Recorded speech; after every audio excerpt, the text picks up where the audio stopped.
Committee will come to order.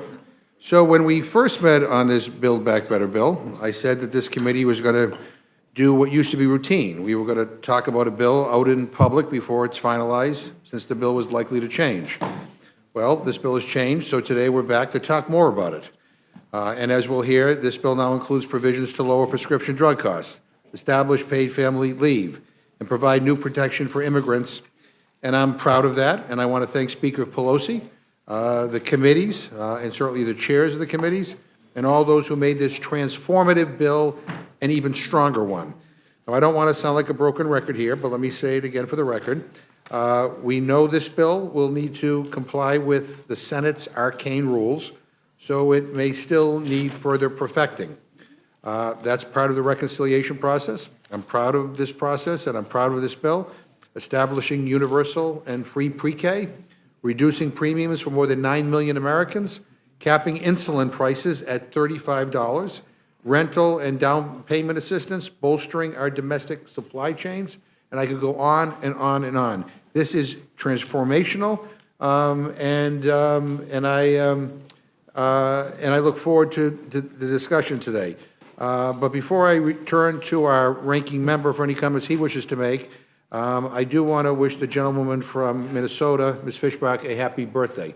Hey!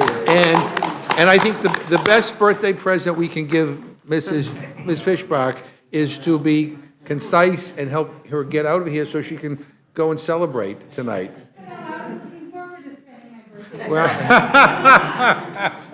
yeah. People in Minnesota must have a different idea what a gift is, you know. But in any event, I now turn to the ranking member, Mr. Cole, for any comments he wishes to make. Well, first of all, thank you for recognizing Ms. Fishbach's birthday. And we're touched that you would want to celebrate it so robustly. Thank you, Mr. Chairman. It may be a new day, but we are in the exact same spot we were last Thursday. I'm still flummoxed by what we're doing here. I reiterate what I said last week, Mr. Chairman. The Rules Committee is the last stop before the floor.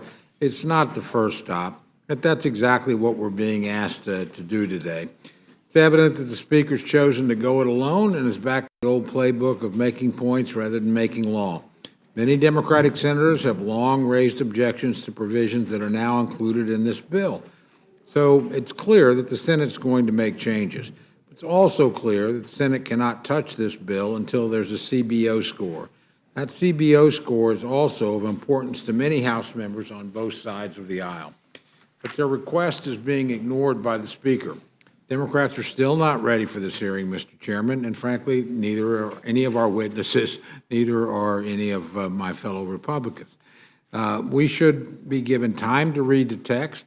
I noted last time we could get through it if we could read 28 pages a minute, but with the new improvements, it's now 36 pages a minute. So I can read pretty fast, but there's a limit. We should be given time, again, to read it. We should be given time to process this bill and consider it, and we should undoubtedly know how much money it will be spending and how much money it will be raising. It's just simply astonishing that we're here holding a hearing and we don't know the most basic elements of one of the largest spending and taxing bills in American history. So with that, Mr. Chairman, it's always a delight to spend time with you, but I think we could spend it more productively pursuing other matters while the CBO gave us the information that all of us need. But of course, we'll be here and do our duty and look forward to working with you. Welcome our witnesses back. I know you must love this committee so much because you come over and over and over again. And I'm sure you've all had time to read all this stuff too. So not just your own sections, but more broadly the bills. That's the good members that I know you are. So again, I look forward to the hearing, Mr. Chairman. With that, I yield back. Well, thank you very much. And let me just assure the gentleman that the bill just keeps on getting better and better and better. Well, it does get bigger and bigger and bigger. But I'll say this since the panel was last here, we have former Chairman Sessions on display here. So his portrait is up there. Oh, really? An appropriately Texas-sized portrait. Right. Although I just want you to know that I think Louise is still okay with it, because I think hers is a little bit It bigger. is, I know, I was shocked when seeing them side by side. I was absolutely sure that, Right. I think that was probably a gesture of consideration on our former chairman's part, because he had great. And that's a nice concession. Anyway, I want to welcome back our witnesses to provide testimony in HR 5376, the Build Back Better Act. We have Chairman Yarmouth, Ranking Member Smith, Representative Thompson from California, Representative Rice of South Carolina, Chairman Pallone, Ranking Member McRoris Rogers, Chairman Scott, and Ranking Member Fox. Now, let me just say to everybody, even though people think we do not have time limits here, we actually do. We just don't enforce them, and that's our policy. And I just say that because I think the last time you were all here, your panel was over 4 hours long. I want to again give Ms. Fishbach a good birthday present here. I would urge people to be concise, and I think we should try to aim for not 4 hours if that's possible. But in any event, the chairman is very liberal with time allotments. So at this point, I recognize Chairman Yarmouth. Thank you, Mr. Chairman, and happy birthday, Mrs. Fishbach. Tomorrow is my birthday, and I hope we're not here into my birthday. Mr. Chairman, Ranking Member Cole, and members of the committee, it's great to be back. I'm happy to be here to continue our work on the Build Back Better Act. The bill we are debating today is even stronger than the one I first presented to this committee last week, as we have made progress in a few areas that represent major victories for the American people. We have included the first ever paid family and medical leave guarantee for workers, a Medicare prescription drug negotiation provision, and an out-of-pocket limit that will lower the cost of prescription drugs for millions of seniors. We have also made changes mainly to comply with Senate rules, which my fellow chairs can discuss in more detail. The key component of President Biden's framework, the most transformative investment in children and caregiving in generations, the largest effort to combat climate change in American history, the biggest expansion of affordable health coverage in a decade, the most significant effort to bring down costs and strengthen the middle class in generations, key reforms to make our tax system more equitable, are all still included in this legislation. These essential investments, $1.75 trillion over 10 years, will overhaul and reimagine sectors of our economy and society so that everyone, not just those at the top, will benefit from a growing economy. This plan is responsibly paid for by ensuring the wealthiest Americans and most profitable corporations pay their fair share of taxes. Americans making less than $400,000 a year will not see their taxes increase by a penny. The Build Back Better plan is not only what America needs, it's what American families want. This historic agenda enjoys overwhelming support from the American people, who know all too well the painful challenges facing our nation. Any one of the major provisions in this bill is an enormous victory for the American people. Combined, they represent the most consequential legislation for our country and our people we serve since the New Deal. I look forward to discussing with you further today as we move closer to delivering true transformative change that will benefit generations to come. I yield back. Thank you very much. Ranking Member Smith. Thank you, Mr. Chairman. Thank you, Ranking Member Cole. Once again, it feels like Groundhog Day from where we were on Thursday. We have the bill before us that was filed at 3 o'clock this afternoon, and we're in this committee hearing at 4:30, and you added 400 more pages to it. It's 2,135 pages, knowing that no one on our side can read it, let alone on your side can read it. I think this is a horrible way to do business. The American people knows it's a horrible way to do business. And even 5 of your colleagues yesterday sent a letter to Speaker Pelosi saying they would not support this reconciliation bill without a full score of the Congressional Budget Office. It will take 2 weeks for the Congressional Budget Office to score the bill. And then they want 72 hours from that point to read it. This is a budget bill. A budget bill. A budget, according to Speaker Pelosi, says it's a statement of their values. And you know what? Let's look through the 400 new pages you added in, because there's a lot of things that you didn't point out, Mr. Chairman, that the American people needs to know that's in it. Like almost $350 billion tax cut for the 1%ers of this country. You put in the state and local tax cap that was on it at $10,000 a year, and you increased it to $72,500 per person in this bill. That shows your priorities. And you know what? I was like, where's $72,500 come from? Guess what? If you live in the state of New Jersey and you make $1 million and you're married, that's $72,500. New Jersey wasn't so good last night for the Democrats. Maybe this is a way to help them. I don't know, but I'm telling you, the American people do not like the direction of where we're going. And the fact that one of the biggest pay-fors in this bill is a tax break to the wealthiest 1%ers, that's your priorities? You know, the bill that's before us right now, the bill before us will give a tax break to the 1%ers, but by the year 2023, it's a tax increase for a family of four. A family of four will have a tax increase of $3,200 a year because you're letting the child tax credit expire in the year 2023. But you're making a cap on salt for 10 years at $72,500. People in Southeast Missouri don't even make $72,500. But you all are doing it. It is unacceptable, and you didn't even mention one of the biggest portions and changes in the bill in the opening part. And paid family leave, taxpayer paid family leave, there's no income.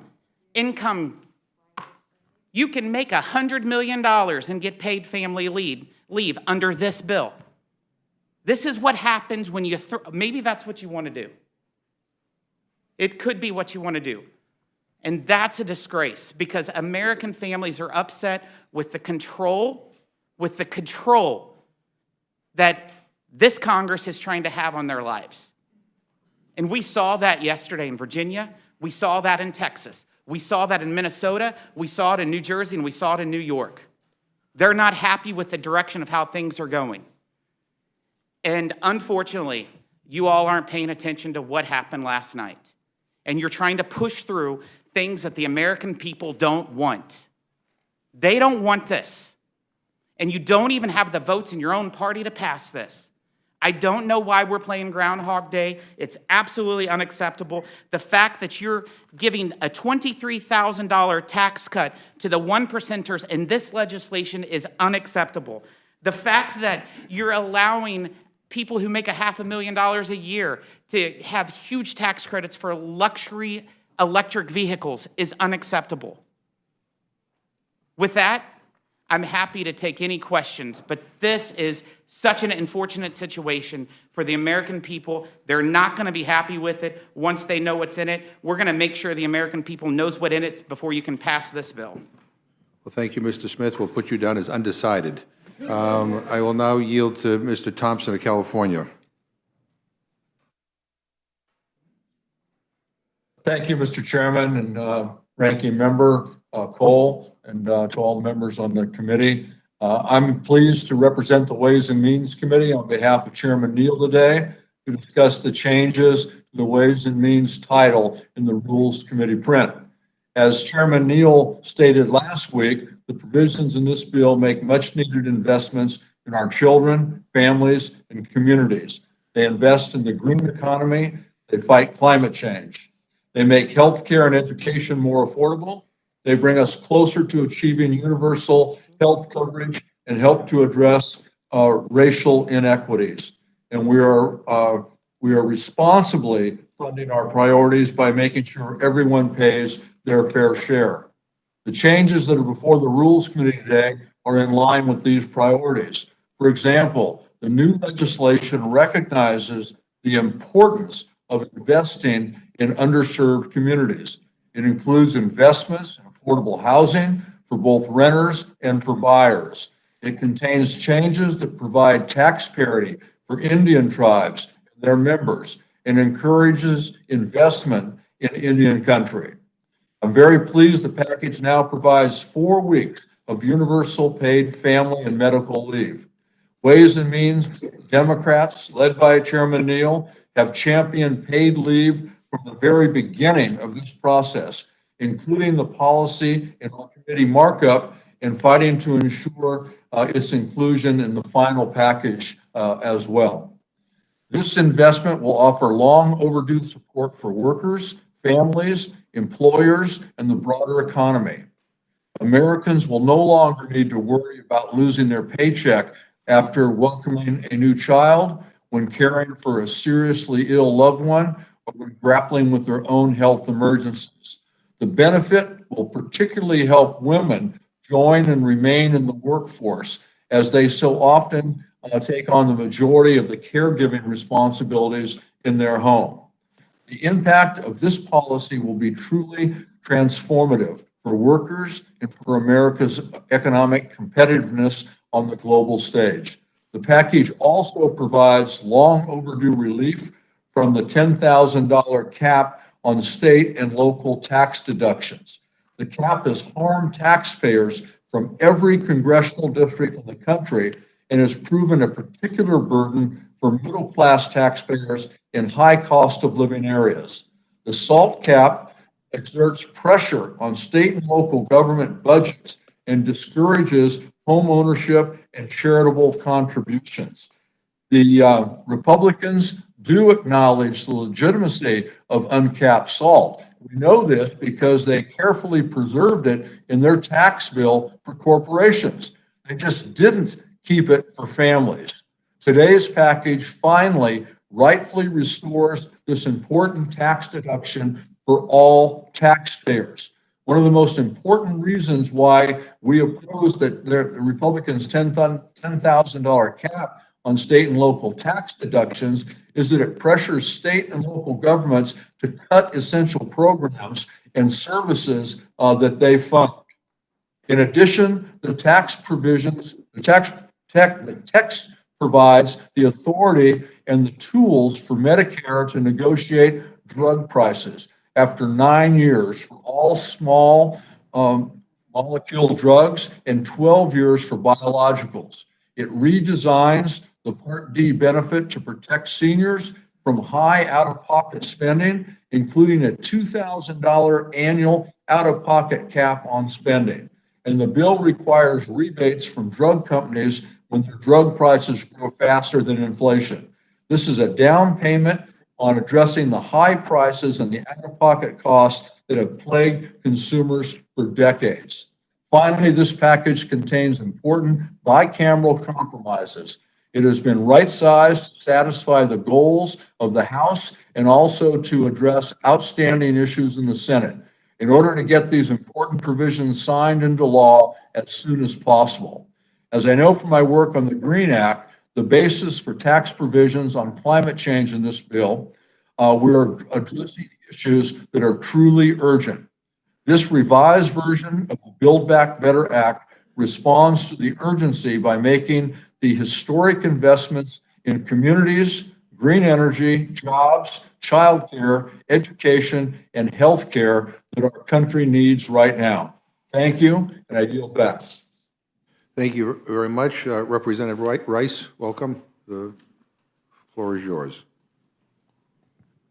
Thank you, sir. I am astonished that we're sitting here today to debate this bill when we're talking about a multi-trillion-dollar bill with over 2,000 pages that was only issued an hour and a half ago, that not one soul in this room has read or even knows what's in it, what major provisions are in it. We think we know most of them, but we don't know for sure.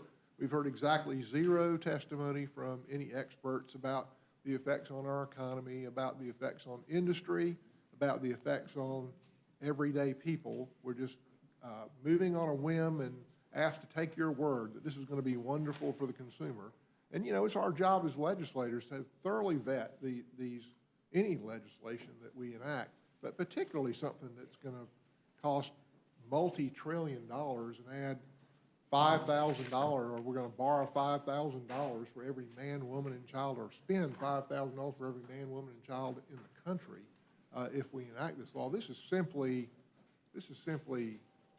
malpractice. This is legislative malpractice that we would even consider moving forward on this with no understanding of its cost and no understanding of its effect on our economy or inflation or on people. This is gonna be further fuel for the inflation fire.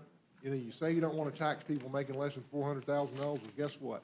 Every time they go to the gas pump, they're taxed from inflation based on your policies. Every time they go to the grocery store, they're taxed from inflation based on your policies. This Thanksgiving dinner, people back home in South Carolina, I have 3 of the poorest counties in the state, majority African American, and they're wondering how they're going to pay for their Thanksgiving dinner, due in large part to the multi-digit inflation that you guys have spurned.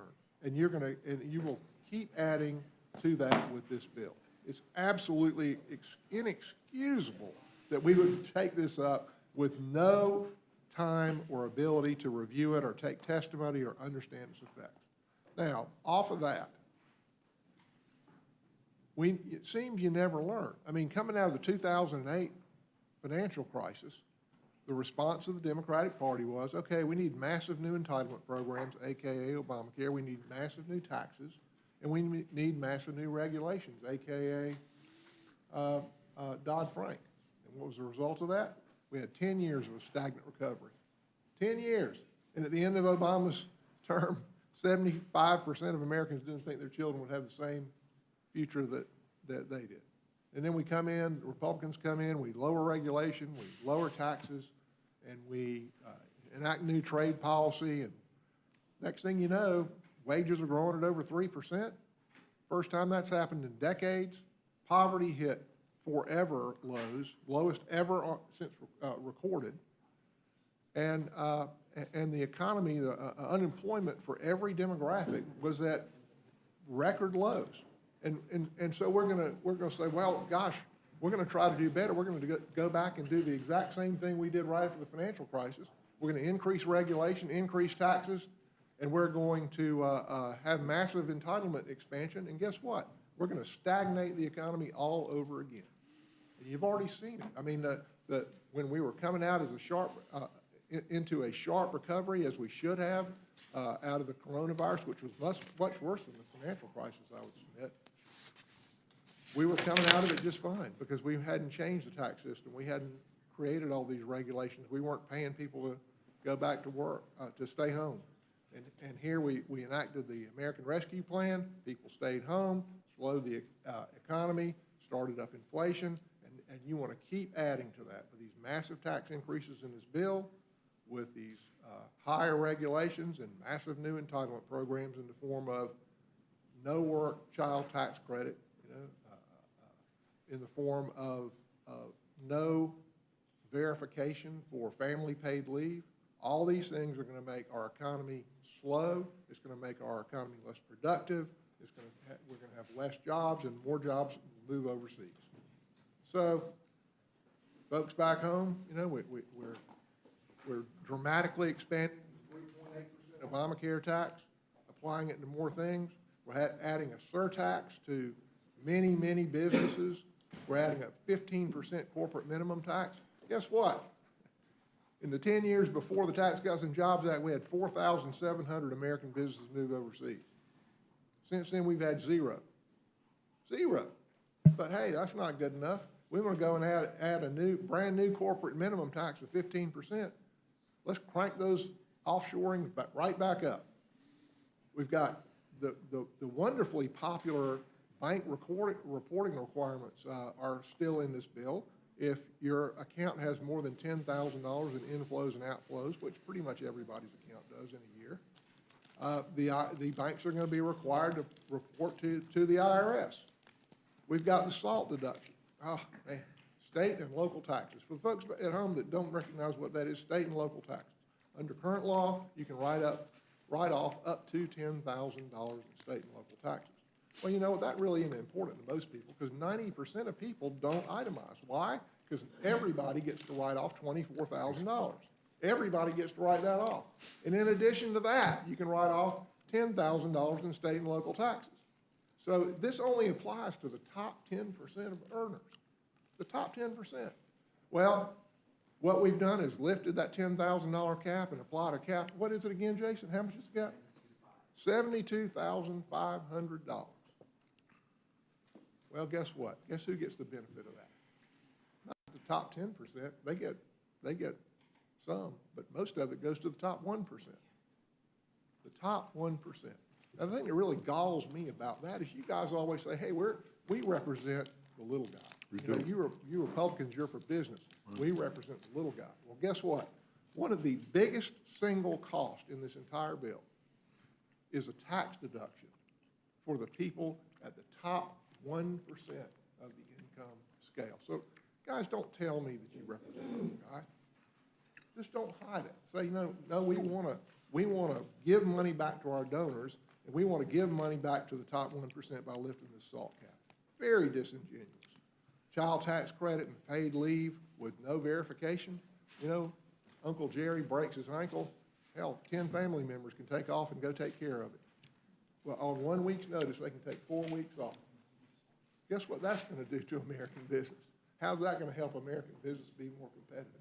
What's that going to do to American jobs? What we're doing, we have this pattern here that we want to pay people to stay home and not to work. Mm-hmm. And it's already hurting our economy, and the American people at home don't like it. And the more they learn about these things in this bill, the more angry they become. Child care centers stays in this bill. So there's money for child care centers. What does that mean? That if you meet the Washington big government requirements, you get federal money to have a subsidized child care center. Who does that cut out? Well, I got three of the poorest counties in the state, Marion-Dillon and Marlboro County. Guess how many child care centers they're going to have? Like zero. Where do they get their child care? They get it from faith-based organizations, and they get it in homes. Are these people going to qualify? No, because they don't meet these Washington big government requirements and certifications that these child care centers have to have. So the people who need this the most, the poor people back in the rural areas of my district, are going to get left out. And my kids went to a Presbyterian church with kids of every stripe, and it was a wonderful, positive daycare experience for child care for them, and those people are going to get left out, and it is not right. Prescription drug price controls. You know, we had a bipartisan agreement that would have protected innovation and protected research in this country, and would have provided reasonable means to drive down prescription prices. Last year, y'all have thrown that out the door, jettisoned that, and this proposal, I think it's the CBO has said that it will result in I believe it's 5 to 10 less innovations every year in the country, less cures for cancer, less cures for Parkinson's, less cures for Alzheimer's. That's not what the American people want. We want the best health care in the world. So, and all of this will continue to fuel inflation, which is probably the biggest problem we face. It's going to undermine our entire economy, and it hits the poor people the hardest, the people that you say that you represent. And it is a direct tax that they have to pay every time they go to the grocery store, every time they go to the gas station. This is an abomination. It is inexcusable that we would go through this process without a single hearing, without any understanding of what its effect is going to be on our economy, on our businesses, and on the people who live here. Thank you. I yield back. Thank you. Chairman Pallone. Thank you, Chairman McGovern and members of the Rules Committee. I want to say that, I agree that I think as Democrats and Republicans, we all understand that people are hurting and that there are a lot of challenges out there. But I think the difference is that as Democrats, we feel that we should take action here in Congress to meet those challenges and try to address those challenges.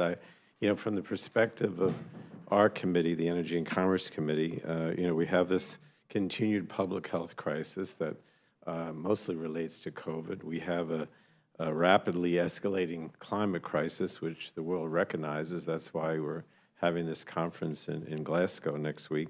And then, of course, there are the long-term economic challenges, which are severe. But what I wanted to say from the perspective of the Energy and Commerce Committee goes back to, I guess, what I said last week, and I'll try not to be repetitive, Mr. Chairman, because from Energy and Commerce purposes, there aren't a lot of changes from the bill that we that we discussed here last week. But I said three things. I said that we're looking at this as Democrats in sort of a three-pronged approach. One was the American Rescue Plan, which was a direct response to COVID, the fact that people were hurting, many people were unemployed. We gave them cash payments. We did child tax credits.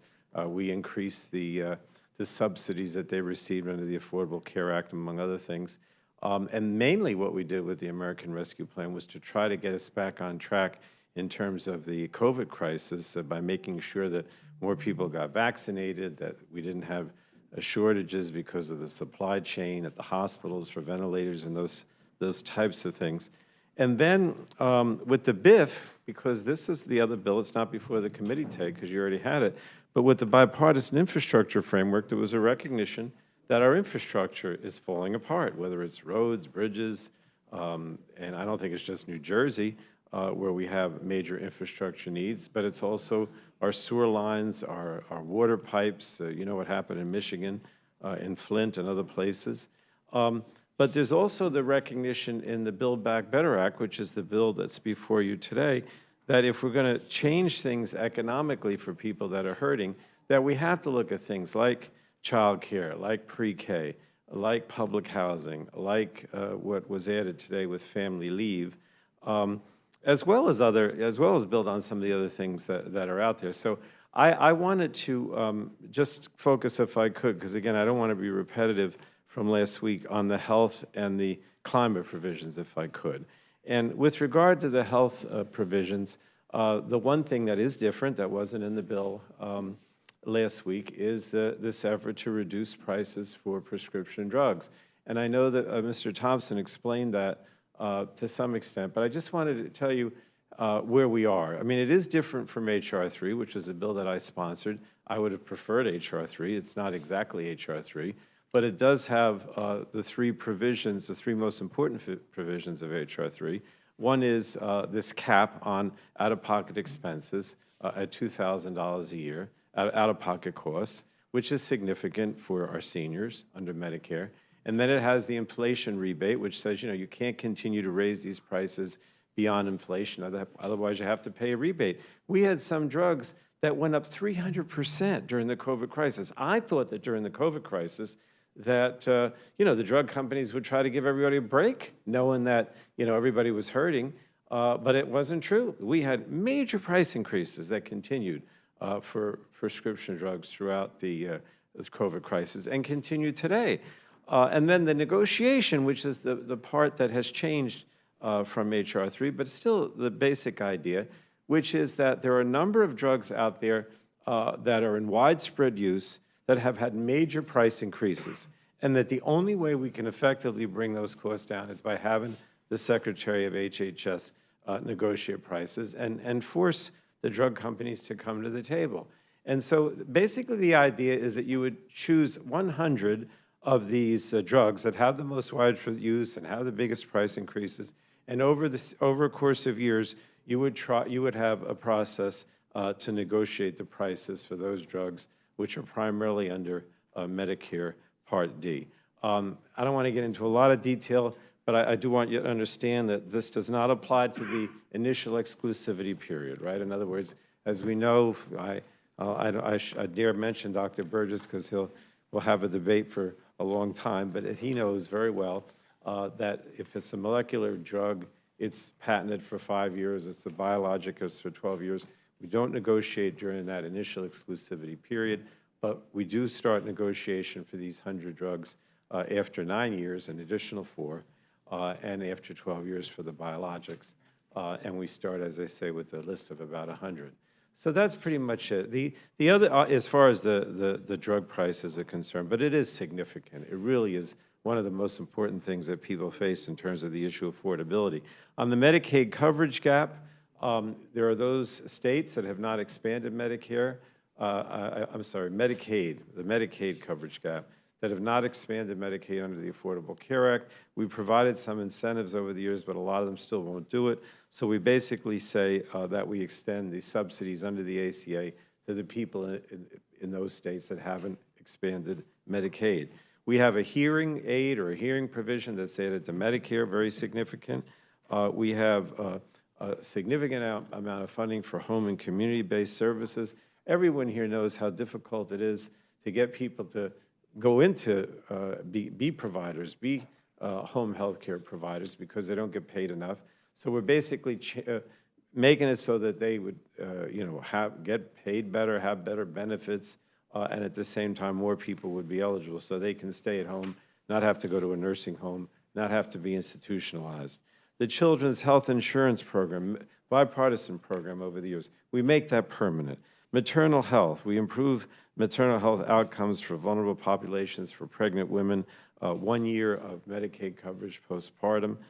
With regard to 9/11, which is something that is not just in my area, but across the country, those clinics that provide help for those people that were victims of 9/11, we expand that funding.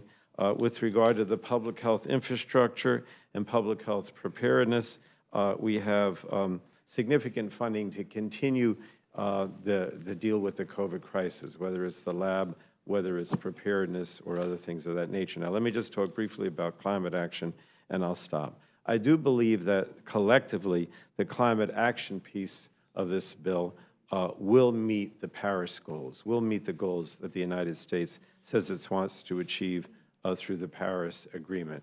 A lot of that are the tax credits and the that are provided to get utilities to move away from fossil fuels and into renewables. But again, if you use coal or use fossil fuels and you can capture the greenhouse gases, then this is energy neutral. You can use coal. You can do nuclear. You just have to make sure that you capture the greenhouse gases.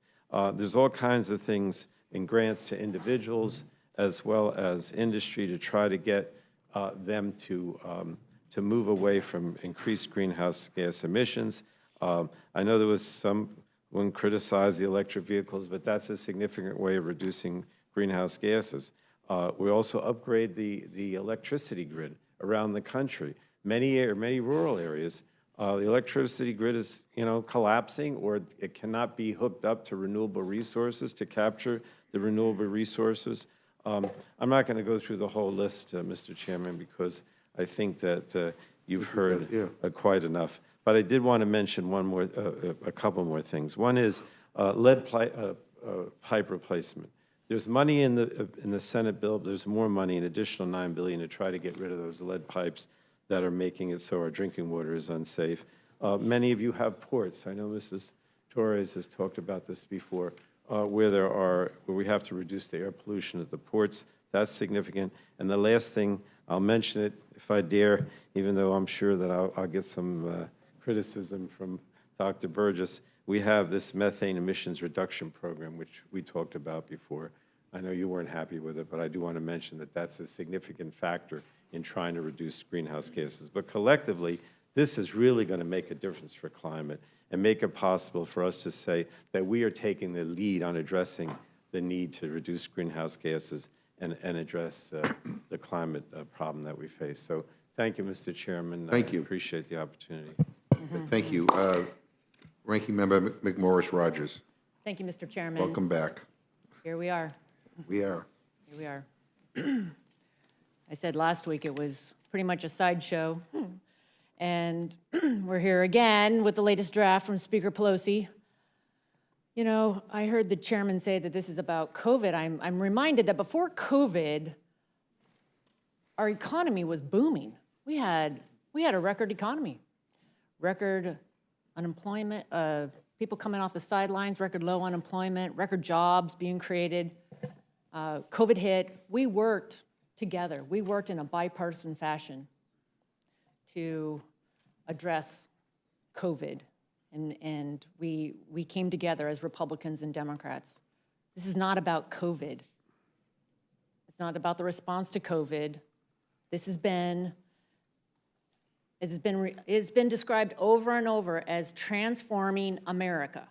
We heard it over and over. This is to transform America. Speaker Pelosi has said this is a once-in-a-century moment to fundamentally transform America. That's what this is about. And why is this the moment? You might be able to hide behind COVID, but the fact of the matter is the Democrats have the majority. In the House, it's very slim. It's proving hard to pass your wish list here. And it's tied in the Senate. So perhaps you don't have majorities for too much longer, given the outcome last night. That's what this is about. This is about a political agenda.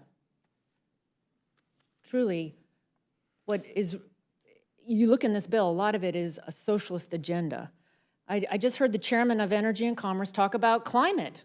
And we know, President Biden's just getting back. The United States of America is leading the world in bringing down carbon emissions. We're the only country in the world that has actually met our goal, the climate goals, even when the Paris Accord goals, even when we weren't in the Paris Accord agreement. We've been leading the American way through innovation and technology. China is emitting more carbon emissions than the rest of the world combined. So, here we are. So there are some changes since Thursday. One is the latest version of the drug pricing scheme that Speaker Pelosi's been working on for some time that will jeopardize, who knows, many say it's going to be, a lot, hundreds of fewer cures. Again, America's leading the world in curing diseases. Every disease group that I meet with is excited about the research. They're excited about what we're on the verge of being able to discover, help millions of people, and yet an agenda jeopardizes that. A scheme, it's a socialist drug pricing scheme, importing from other countries that have this approach, that have access to 50% of the drugs that we do, life-saving, life-changing drugs. It puts the government in charge of your life, your death. The government gets to set a price on your life. It's known as QALYs. Discriminating against people with pre-existing conditions. It's going to have negative consequences on the future of life-saving innovations. And this particular version incentivizes a higher launch price for drugs. So it's actually going to increase the out-of-pocket costs for seniors and patients. It would eliminate existing incentives to study new uses of old drugs and study how drugs work in children. For parents fighting for breakthroughs, the quote compromise won't deliver hope, just more uncertainty for when and if they'll be able to access a life-saving treatment and cure.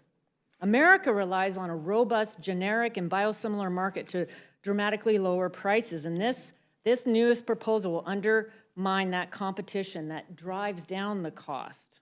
We need to have hearings. We need to do our job as legislators. There is bipartisan support for addressing the cost of prescription drugs in the United States of America. We have legislation that has bipartisan support. You don't have to go it alone. You don't have to jeopardize innovation and cures. As far as Medicaid, just last week we were told that there was nothing new. Well, this version, the Medicaid, has dramatically been rewritten. And what's proposed in this one is to apply political pressure to expand a one-size-fits-all Medicaid program by imposing what you believe should be in every state.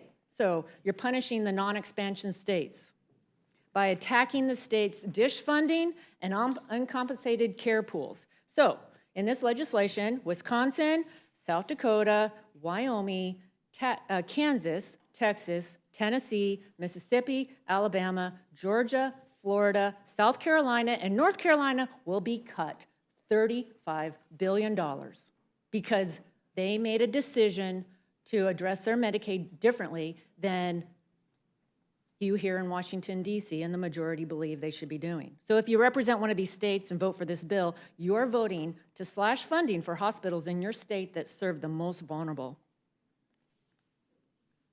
This really is an abuse of power.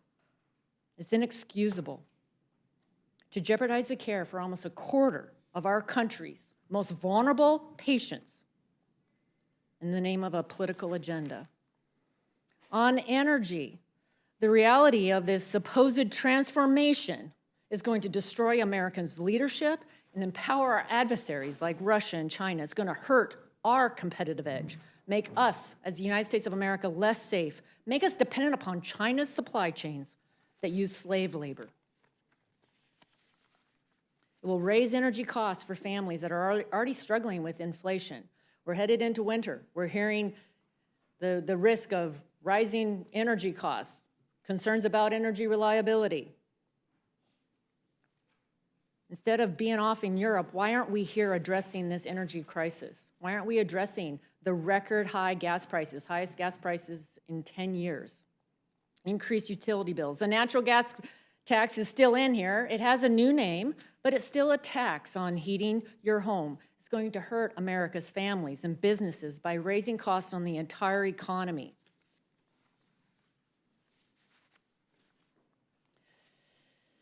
Do you remember Solyndra? Well, it's supercharged now. What was $500 million is now a $40 billion fund, but we cut, the legislation, the proposal cuts the Inspector General's budget.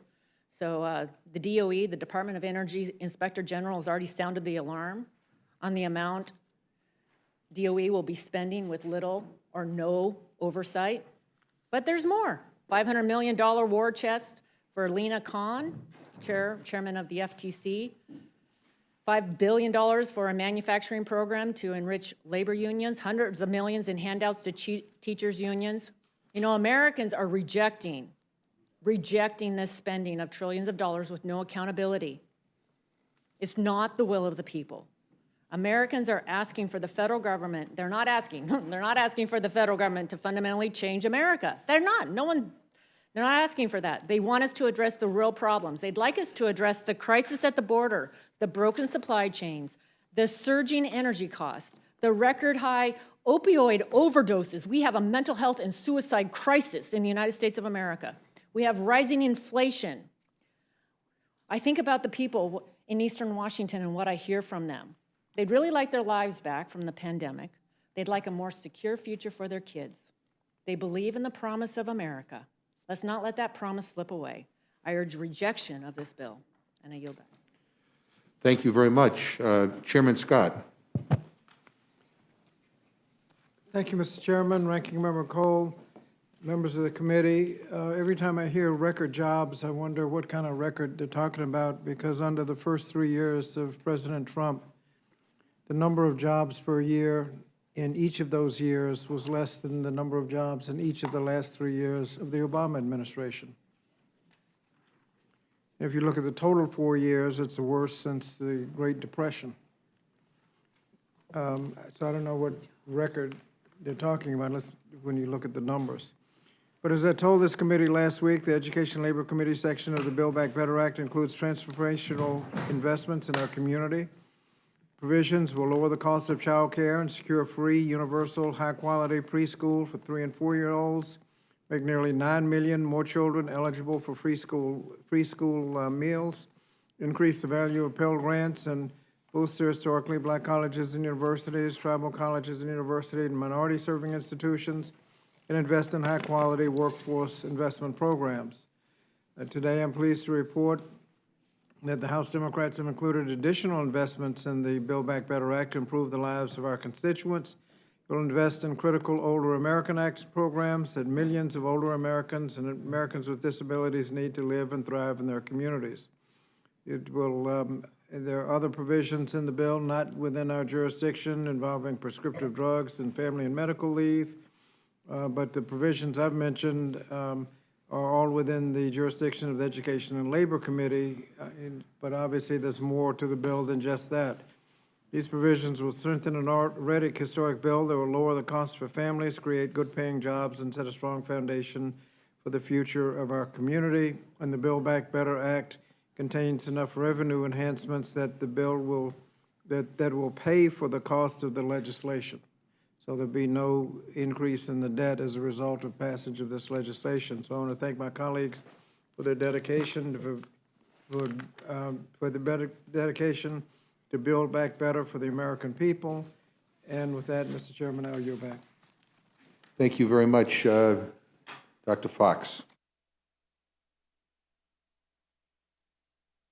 Thank you, Mr. Chairman, Chairman McGovern, and Ranking Member Cole.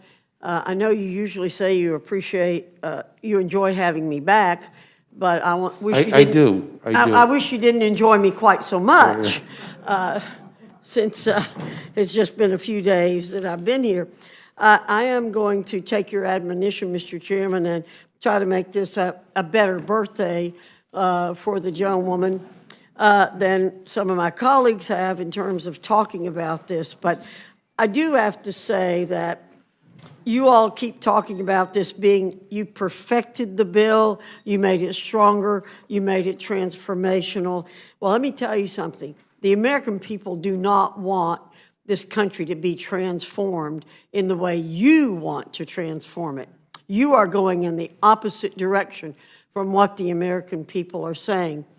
Some of us said this morning we didn't think you would learn much from what happened yesterday across this country, and it sure does appear that you haven't learned much.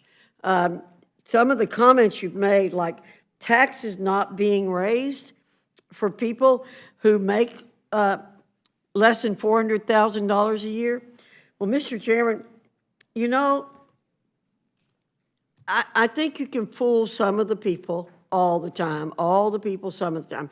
You cannot fool all the people all the time. And so I don't care what you call this bill, inflation is a form of taxation. And the American people have caught on to that. And again, I think what happened yesterday is a good indication of the fact that you're not fooling the American people. You're certainly not fooling those of us on our side of the aisle. The American people really hold the 117th Congress in very, very low regard. But I think it's because they see that the Congress, the 117th Congress, has no regard for the American people. And people at home ask me all the time, what are Democrats thinking? Why are they trying to destroy our country? Honestly, I tell them, I cannot put myself in your brains and figure out why you want to destroy the greatest country in the world, who's given more opportunity to people than any other country in the world. What is wrong? But, yeah, and add to that the fact that you've wasted so much time in recent weeks and months, particularly for some of us you like so much and bring back up here. This bill nationalizes education. People do not want that. Again, yesterday I think proved it. Limits parental choice, increases the cost of child care. Don't give me this stuff about how it's going to reduce the cost of anything if the federal government's involved. Punishes job creators, rewards far left special interest, and deepens the debt crisis. Americans watched gratefully as the Democrats' far left agenda tanked yesterday, and because of the majority's disarray, and hoping that you would connect with the real issues facing our country, but you've not done that. Mr. Pallone said, Democrats take action. That's the difference between Democrats and Republicans. But you know what? A recent NBC poll said Republicans were ranked plus 13 on getting things done when compared to Democrats, because Democrats reject what you're doing. They don't see that as getting things done. Chairman Scott and I have worked together on bipartisan issues. I've worked with lots of members here on bipartisan issues, real issues confronting Americans, and where we can share conservative solutions that the people want. That's how the Congress should be spending its time. However, If the majority insists on moving forward with this hearing and far-left agenda, it'll confirm what the American people already suspect. The current majority is abdicating its responsibility to the American people and operating on borrowed time. Mr. Chairman, I think you should adjourn this hearing, go back to the drawing board for an agenda focused on American solutions, not socialist schemes. If you won't, let's go ahead and get the charade over with. I yield back. Well, thank you very much, Dr. Fox. I really do miss you. Not your views, but your succinctness. So I appreciate you being here. Let me, a number of, let me say a couple of things. I respect my Republican colleagues, but let me say at the outset, I don't really think this is a group of individuals who should be lecturing us on tax breaks for the rich, nor on deficits or debt. The tax bill that you championed disproportionately helped those at the very top, and by the way, wasn't paid for, and added significantly to our debt. So we don't really want to hear any lectures about that. But let me say, a number of people have said, like, why are we here? Well, I don't know why you feel you're here in Congress, but I'm in Congress to help my constituents, to help make this country better. And I'm here in the Rules Committee trying to help move this bill forward because it reduces premiums for more than 9 million Americans. It lowers prescription drug costs. And by the way, I met with a group of parents whose children were diabetics who were complaining about the high cost of insulin. This actually does something about that. This ensures that seniors never have to pay more than $2,000 a year for their prescription drugs under Medicare Part D. As I said, it lowers insulin prices. That's a socialist idea, that we should try to make insulin affordable for people in this country. The insulin's been around forever. It offers access to universal and free preschool for 3 to 4-year-olds, saving American families an average of $8,600 per year per child. That's a big deal. And for a lot of families, they welcome that. It supports the construction of affordable homes. We have an affordable housing crisis in this country. And so it's significant investment in that. It boosts our housing supply. It delivers much-needed rental and down payment assistance. It enhances and expands home energy and efficiency tax credits, as Mr. Plone pointed out. Bolsters our domestic supply chains. Creates hundreds of thousands of good jobs right here at home. Makes historic investments in coastal restoration, forest management, and soil conservation. I sit on the Agriculture Committee as well. We hear a lot about this. Provides resources to reduce emissions and support our farmers. Creates a diverse new workforce through the establishment of a civilian climate corps, which will conserve our land and improve resilience. All of these things are incredibly important. When I go home, when people say to me, well, why the hell haven't you accomplished all this yet? Why aren't you moving on these things? Sometimes I think Washington is disconnected from their real lives. We went through 4 years of the previous president who seemed more interested in tweets than in actually helping struggling middle-class families or struggling people who are struggling in poverty. And I got to say, with all respect, my friends on the Republican side, too many seem obsessed with, focusing on trying to promote a big lie that the last election was stolen, rather than on how do we help build this country back better. So that's why I'm here. And so people can, and I got to say, I'm very impressed with my Republican friends who said they haven't had time to read the bill. You must have gone to a speed reading school, because you were very specific in all your criticisms of what was in this bill. That's impressive. But we just have a different set of values. I said that in the last hearing, and I say it again. And a lot of people that I bump into who are frustrated that Washington over the years has been too interested in helping the well-off and the well-connected, and not enough in helping those struggling in the middle or those struggling to get in the middle. And I think this bill goes a long way in doing that. So I appreciate everybody here. I've asked questions in the last panel, so I don't really have any more questions to ask this time, but I'm happy to yield to my friend from Oklahoma, Mr. Cole. Thank you very much, Mr. Chairman. I've got a series of just quick questions, I think, for Chairman Yarmouth and Ranking Member Smith. I know the bill hasn't been scored yet, but you both have some knowledge of it. How much revenue over a 10-year period is actually produced in legislation? Mr. Chairman, I'll start with you, and then I'll ask my friend, the ranking member. All right, the most current, thank you for the question. The most current information that we have is that the revenue generated would be somewhere in north of $2 trillion over 10 years, which would actually mean that this bill would actually result in deficit reduction. Well, hold that thought. We'll get back to that. Mr. Smith, is that roughly in accord with your? It absolutely isn't. I would, when you look at doing items such as making the child tax credit to only last one. Hold that for a minute. I just want to ask what the total revenue. It looks like produced $1.5 trillion of tax increases, and then there's like a gimmic of saying that you're going to receive $400 billion to target Americans through the IRS. is. Okay, let me ask my next question, and I'll again start with the chairman. There are, as Mr. Smith suggested, lots of programs in here that are funded for 1 or 2 or 3 years, short periods of time.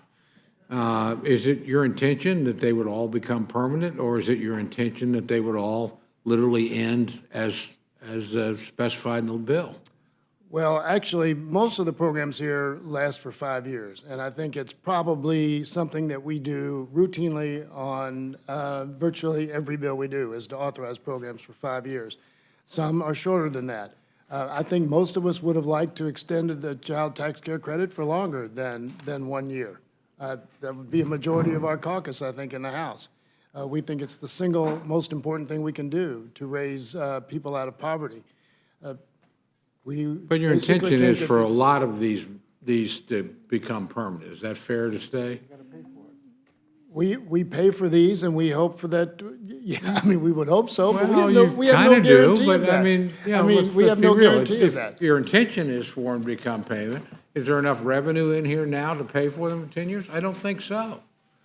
So if We will have to revisit every one of these expiring provisions when they expire, Okay. and if we're able to extend them, then we'll find revenue to pay for them. Thank you, Mr. Chairman.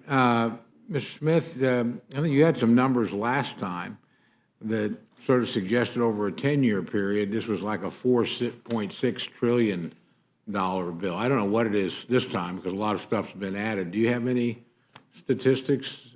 Yeah, our projection in the House Budget Committee is it's over a 10-year period, it's $4.5 trillion. I would like to point out one of the provisions that does expire in just over a year is the child tax credit provision. That costs $130 billion for every year after that. And for example, under how the bill's written in the current form, in your state, Ranking Member Cole, the median income is $54,000 a year. And a family who has 2 children under the age of 6, under this bill, in just a year, they will face their taxes going up $3,200, yet a millionaire under this bill will have tax cuts of $23,000 in your state under the current language of this bill. That sounds like bad priorities. Yeah, I would agree with that. But, again, I also think it's kind of disingenuous, $4.6, $4.5 trillion of spending, about $1.5 to $2 trillion of revenue. In that sense, it just suggests to me this is not truth in advertising, truth in packaging. If the intention is to make it for 10 years, then you ought to have 10 years' worth of funding in here. And again, I know that's a practice used sometimes by both sides. I would agree with my friend. I don't think it's gotten us very far in the right direction. And I think that's going to come back to haunt us if this thing happens. Let me ask you this. Obviously, neither of you know the numbers as well as I know you would like to. So how long would it take the CBO to score the bill? As of a week ago, when I spoke to the CBO director, at that point, he said it could take as long as 3 weeks, it could be as short as a week.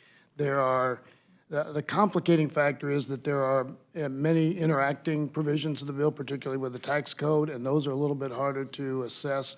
But, so a week later, I'm assuming that we're now in the week to 10-day period, from a week to 10 days to another week. So, outside 2 weeks, possibly a little bit shorter. Well, it would help if it didn't change quite as often and frequently as it has over the last 2 weeks. I'm sure that complicates things. No, they're doing work as we go along. They're scoring all of these I things know, in and you many create a lot of new, provisions, so- look, I assume they didn't see this until very recently. None of the rest of us have.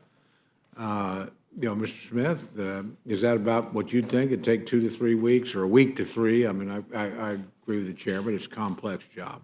Representative Cole, what's interesting is the original bill, 2 bills ago, the first one that passed out of the House Budget Committee, which was 2,400 pages, we only had 6 of the 13 committees of jurisdiction that was scored by CBO. We got the 7th one this morning. So 7 of the 13 from the very first bill has been scored, and out of those 7, 4 of them was overspent according to the reconciliation instructions. So we're still waiting for 6 more, but my projection is if they would actually just focus on one piece of legislation instead of rewriting it every 4 days, they could probably do it in 10 to 14 days. Okay. Now, none of us are experts on the Senate rules here, and all of us probably, but we'd have a bipartisan, agreement that they're arcane and make legislation over here difficult. But under Senate rules, since we do have to deal with it, is my understanding, Mr. Smith, that the Senate is required to get a CBO score before it can move on reconciliation? Absolutely. The Senate actually has rules that they follow, and they cannot move this legislation forward without the bill being completely scored. Then what, and I'll ask the same question to you, Mr. Chairman, what's the hurry? I mean, this thing isn't going anywhere until they have a score. Why can't we have a score as well? Why can't our members, Democrat and Republican alike, that are going to come down on different sides, have the same information that the Senate rules require that senators have before they vote? Any reason why we shouldn't have that? It's a bipartisan agreement that we should have the CBO scores. That's why yesterday a group of 5 Democrats sent a letter to Speaker Pelosi saying they will not support or vote on a reconciliation bill unless it is scored, and they have 72 hours to read it. So I'm glad at least 5 Democrats join with Republicans. And as you know, Chairman, if they lose 4, they can't pass anything. So we know today they're not having a vote on this bill. Well, and Mr. Chairman, I asked you the same question. Why, if we know the Senate has to have that, whether we agree with it or not, and I do agree with it, I think we ought to, something this big, we ought to have a CBO score. We'd still probably differ, but I think the debate would be better. Why are we rushing this now? Why don't we wait for the CBO score so our members have as much information as the senators of both parties will have before we vote on this bill? Well, first of all, I wish we did have a score as well, because that would totally dispel the notion that Mr. Smith has tried to put forward, that this bill is a significant deficit generator and that it costs over $4 trillion, because the score can and will, when it comes out, dispel that myth. But I think what the haste is that we can drag this on forever. We have come to the conclusion, I think, on this, at one point, we were trying to make sure that we could pass a bill that the Senate would pass exactly as we passed it. I think we've come to the conclusion that that's impossible, that we're going to get the bill back eventually anyway. And so we're moving to get this bill done, to get the process moving. It will go to the Senate, they will get their score, they will make whatever changes in it that they want to make, and then we'll get it back again with a score, and we can debate the bill at that time. So you don't think we really need the same information that the Senate's going to have to vote on it? I think we have an awful lot of information. I mean, we can go through this bill, and you can add up all the numbers in it. We have a different methodology. I have a different methodology from Mr. Smith. He takes the numbers that are in it and then multiplies by 2 or 4 or 10.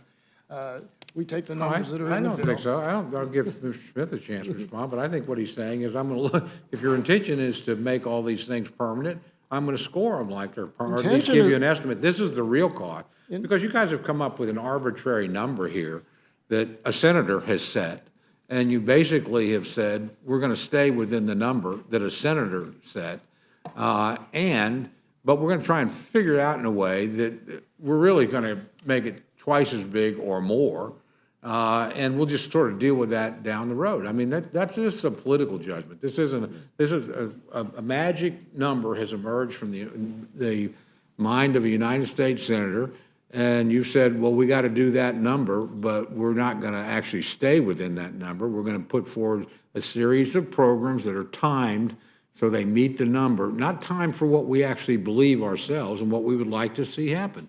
Not a fair statement? Well, it's actually, yeah, it's very fair. Thank you. It's very fair. But we're dealing with a process, as you described yourself, as arcane.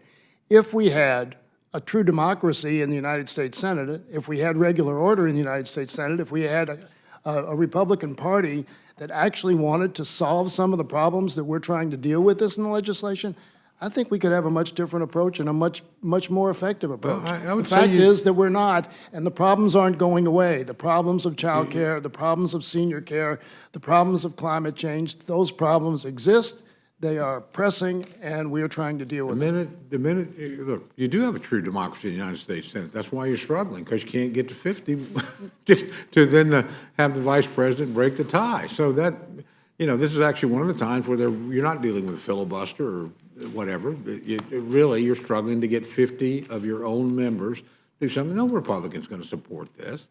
And when you adopt the program of reconciliation, you basically, and we've done it before, so it's not a criticism. Right. But you basically make that decision. We're dealing the other guys out, and we're dealing in. Now, it usually works better if you got about 55 people, but you chose to do it with 50. And so you've empowered our friend from West Virginia and our friend from Arizona I've said the and exact every same other thing person. I mean, the within the president last had 48 hours. President had it right the other night. I mean, basically, you've made everybody over there president with respect to this particular bill.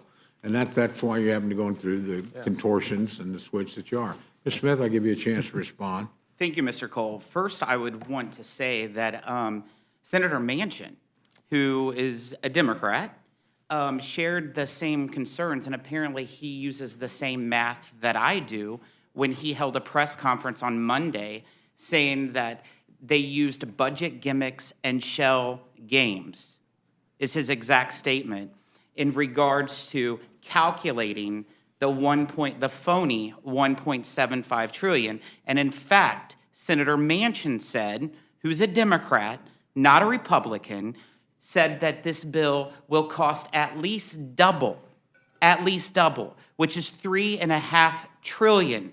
That's not a Republican. That is a Democrat doing math from that sense. And it's very simple, Mr. Cole. The child tax credit is $130 billion a year.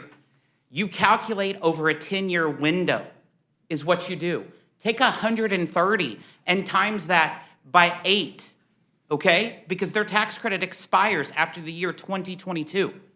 That right there is almost $1 trillion that they don't even count for, unless Mr. Cole, Actually, they want to 8 allow times child tax credit 130 to million expire. is more than $1 trillion. Yeah, and so my whole point is, unless they want to testify before you and say that they want to let the child tax credit expire, which I don't think they want, they're trying to use budget gimmicks and shell games, much like I agree with Democrat Senator Joe Manchin. I must admit, when I heard the senator's press conference or press statement, really, I don't think he took questions. I wondered if I would never accuse you of sending him your talking points, but they did sound remarkably similar. I will help him out anytime. I'm sure I'm not sure you didn't, but I wouldn't ask you that. I just hope that after 2022, Mr. Smith and all of you will join us in helping to extend the child tax credit and find revenue to pay for it. Well, we might. Yes, sir. Just for the record, Senator Manchin is a Democratic U.S. Senator. I yield back. Well, I don't think my friend meant his prayer. You just said it. Okay, I'm not going to be drawn out. I never do that, and I'm not going to start now. Yeah, fair enough, Mr. Speaker. Okay, I could be happy with that, I guess, compared to Mr. Chairman. I do think we have a severe mismatch of revenues and expenditures, particularly if you posit what we assume that you want, which is that you want these things to become permanent and in law, and I think that's going to create a lot of problems down the road for whoever the majority happens to be. Let me ask you this, Mr. McMorris-Rogers and Mr. Rice, because one of the features here, and I confess I have not had a chance to really look at it, is the new drug pricing regime that has emerged here. Yes. And so I'm very curious what your reactions are to it, what you see, if any, strengths, what do you see, if any, concerns or weaknesses? Ms. McMorris-Rogers. It is new, it's rewritten again. From what I understand, what I have reviewed, it is still going to result in fewer cures, decreased investment in the United States of America. It still puts the innovators in the position of having to choose either between government price caps or a 95% excise tax.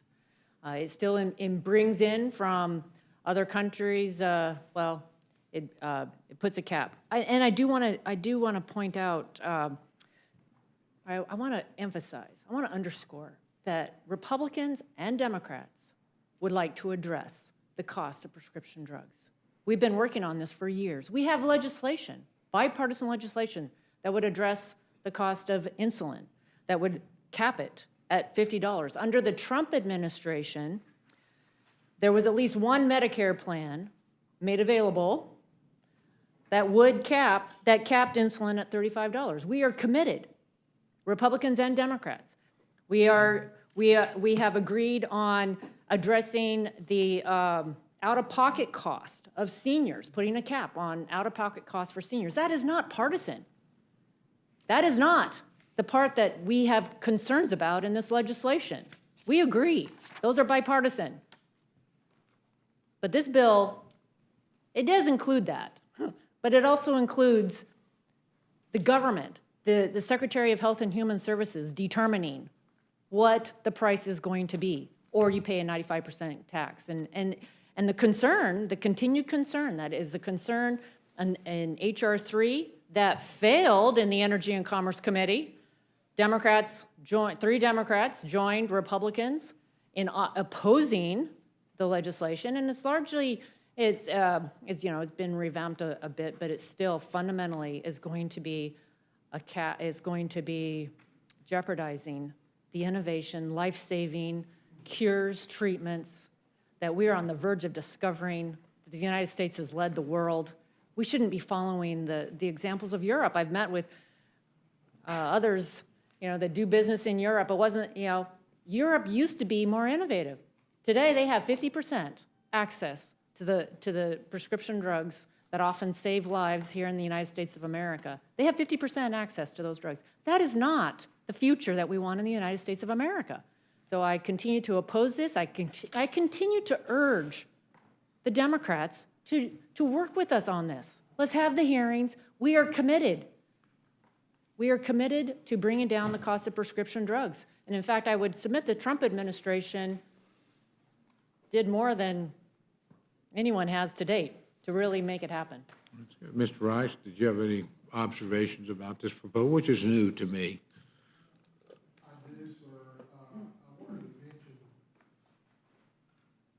I wanted to mention a couple of things. When this bill is called Build Back Better, what I want to know is Build Back Better from what?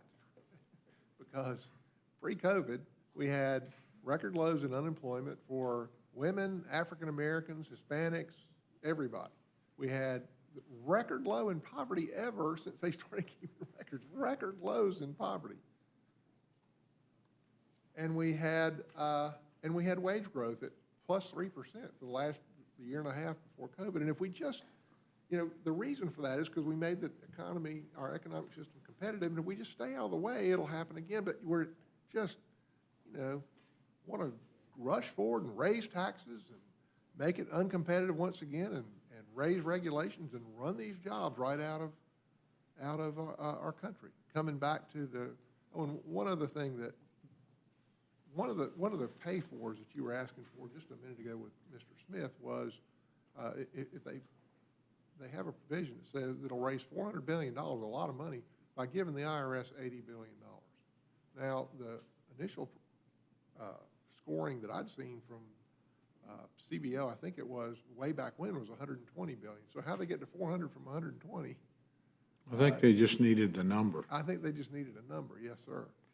And by lowering the term of these benefits, the child tax benefit, and the employment benefit, the paid leave benefit, the biggest program now in this bill, the biggest program is repeal assault deduction. The biggest part, the biggest beneficiary of this will be the top 1%. That is a fascinating. Yeah, just for the record, I was actually going to ask you about that. Let me, for the record, quickly point out that, at least the information I have, couples making $9.9 million a year would receive tax breaks of $472,000 in California, $325,000 in Washington, D.C., and $306,000 in New York. When they take these programs like the child tax credit and they lower them down to a year or two, they become a much smaller part of the bill. But now the SALT tax repeal, which benefits the top 1% with these incredible numbers that you're talking about. The average, I think I saw somewhere the average American family gets. Well, again, you know, I'm not making a point that's particularly partisan. The point that you're making, that I'm making, it's actually been made by Democrats in the course of the debate. I mean, this SALT thing is just clearly an effort to get votes. It's nothing else. Not something I think the majority of Democrats actually agree with, but we're down again when we move by reconciliation on margins this small of cutting some pretty unusual deals from some small groups of people. I don't have any doubt they believe in their position. I'm not questioning that, but boy, it's pretty expensive, few votes. The fact that we're pushing this through with no knowledge of, really what's in the bill basically, but in addition to that, no testimony, no experts on what it's going to do to our economy, what it's going to do to workers, what it's going to do to inflation, what it's going to do to industry, what it's going to do to jobs is just amazing. I mean, there's no reason that this has to be done today. If you really believe that you're trying to solve problems, if you really believe you're trying to make life better for the American people, you should have a few hearings and get some testimony about affected industries and from experts and make sure that we're doing the right thing before we plunge headlong into doing exactly what you did 10 years ago and stagnating our economy for another 10 years. And coming back to your question about the drugs, CBO has said that H.R. 3 would result in 10 to 15 less drugs created. Now, what drug is that? Is that going to be Alzheimer's? Is that going to be, is it going to be a cure for Alzheimer's? Is it going to be a cure for diabetes? Is it going to be a cure for cancer? I don't know. But I tell you what, the American people want the best care possible. And they don't want, when they go to the hospital, to say, hey, we can't buy it. You can't use this drug because it's not on the approved list. They want the best care possible. And this latest iteration, which is not H.R. 3, I don't know the exact terms of the bill. Hell, it only came out an hour and a half ago. But this latest iteration absolutely will stifle cures. It absolutely will make this country less innovative. It absolutely will make this country a worse place to do business. Thank you, Mr. Chairman. Are there any provisions in here, and I ask this to anybody, that we have this, again, we're going to have a parliamentarian in the Senate make a lot of decisions about these bills.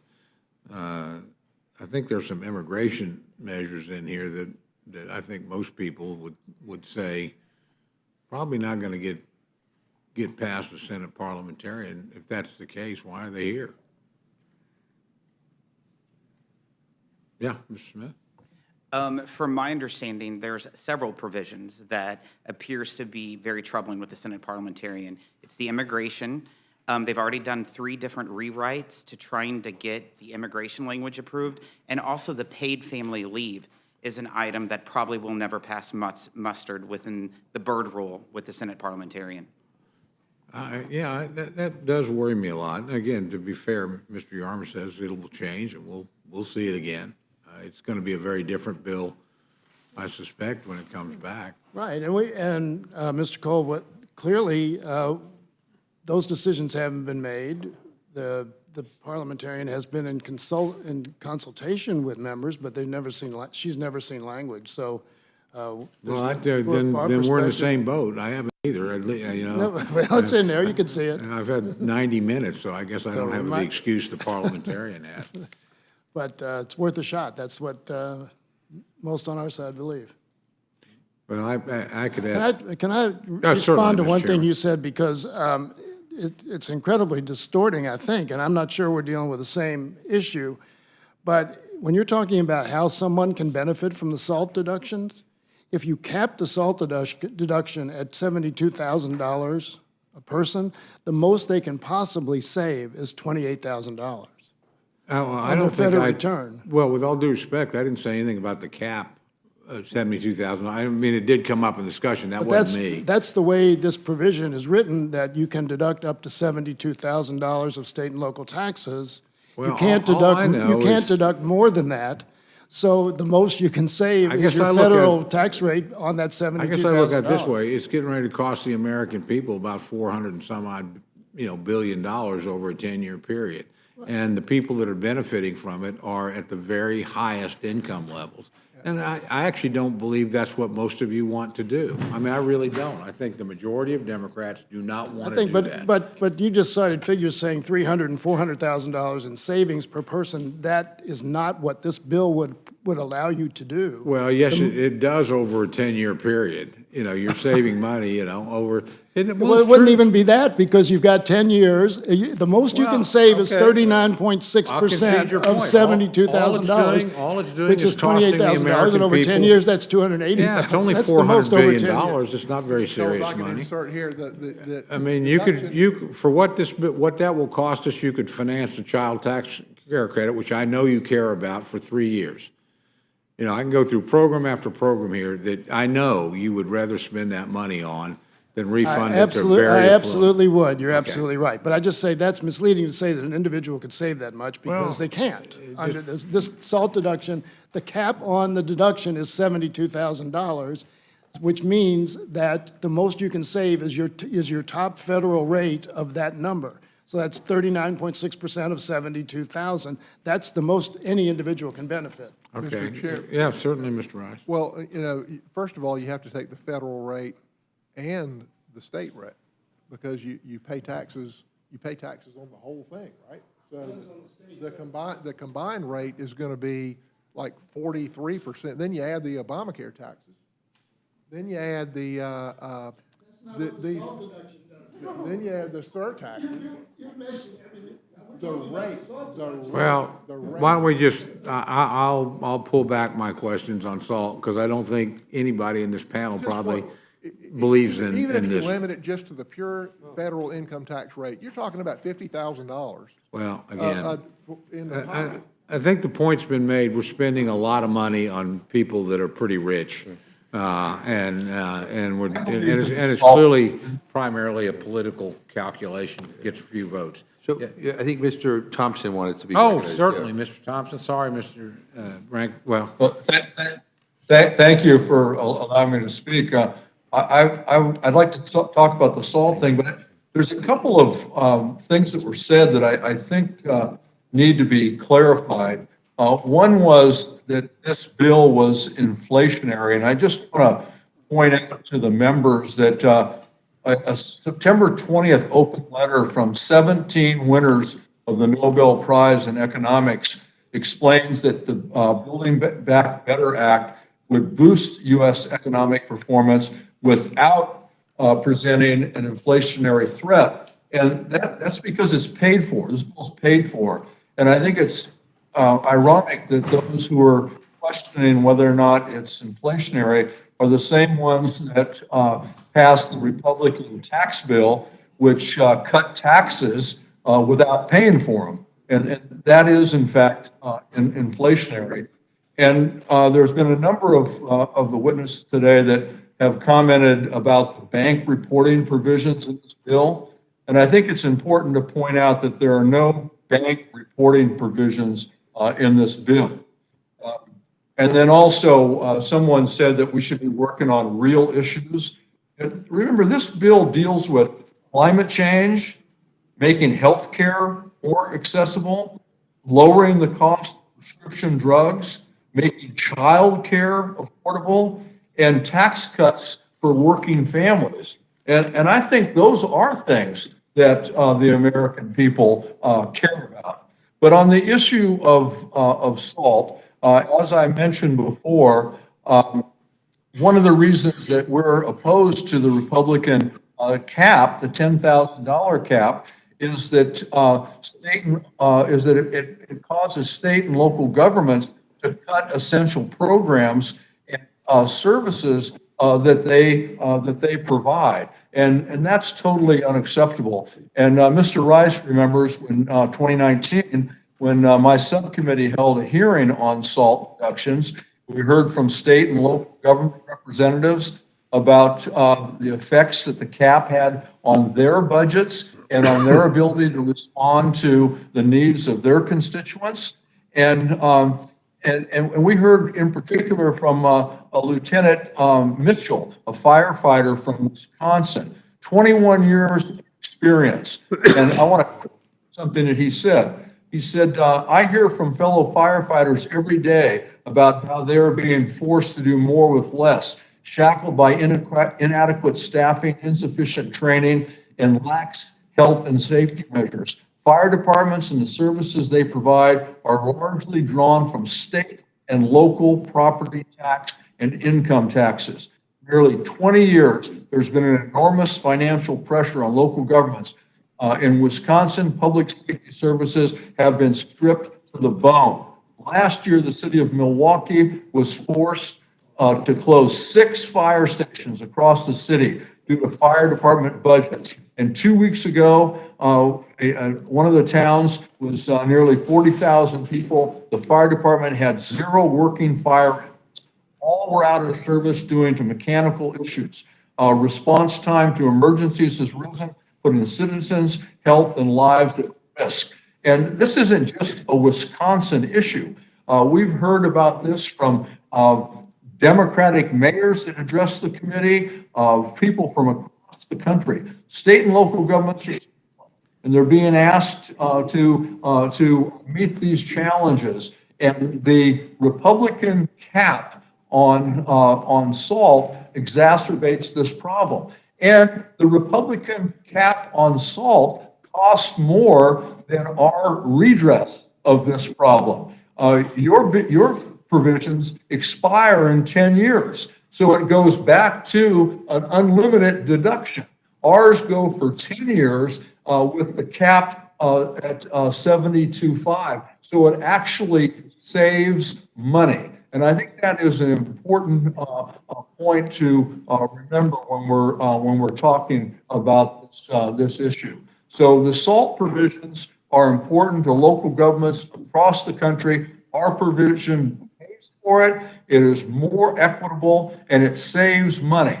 And as far as this idea that I've heard from a number of people that spoke today, that somehow the child tax credit should be scored over 10 years, that is just poppycock. Everybody on this panel knows that if we are going to, no matter what we want to do, if we are going to extend the child tax credit for more than it is provided for in this bill, it requires that we pass a law. It has to pass both houses and be signed by the president. You can't just wave a magic wand and extend it for years. So that is a frivolous argument, and that is bad math.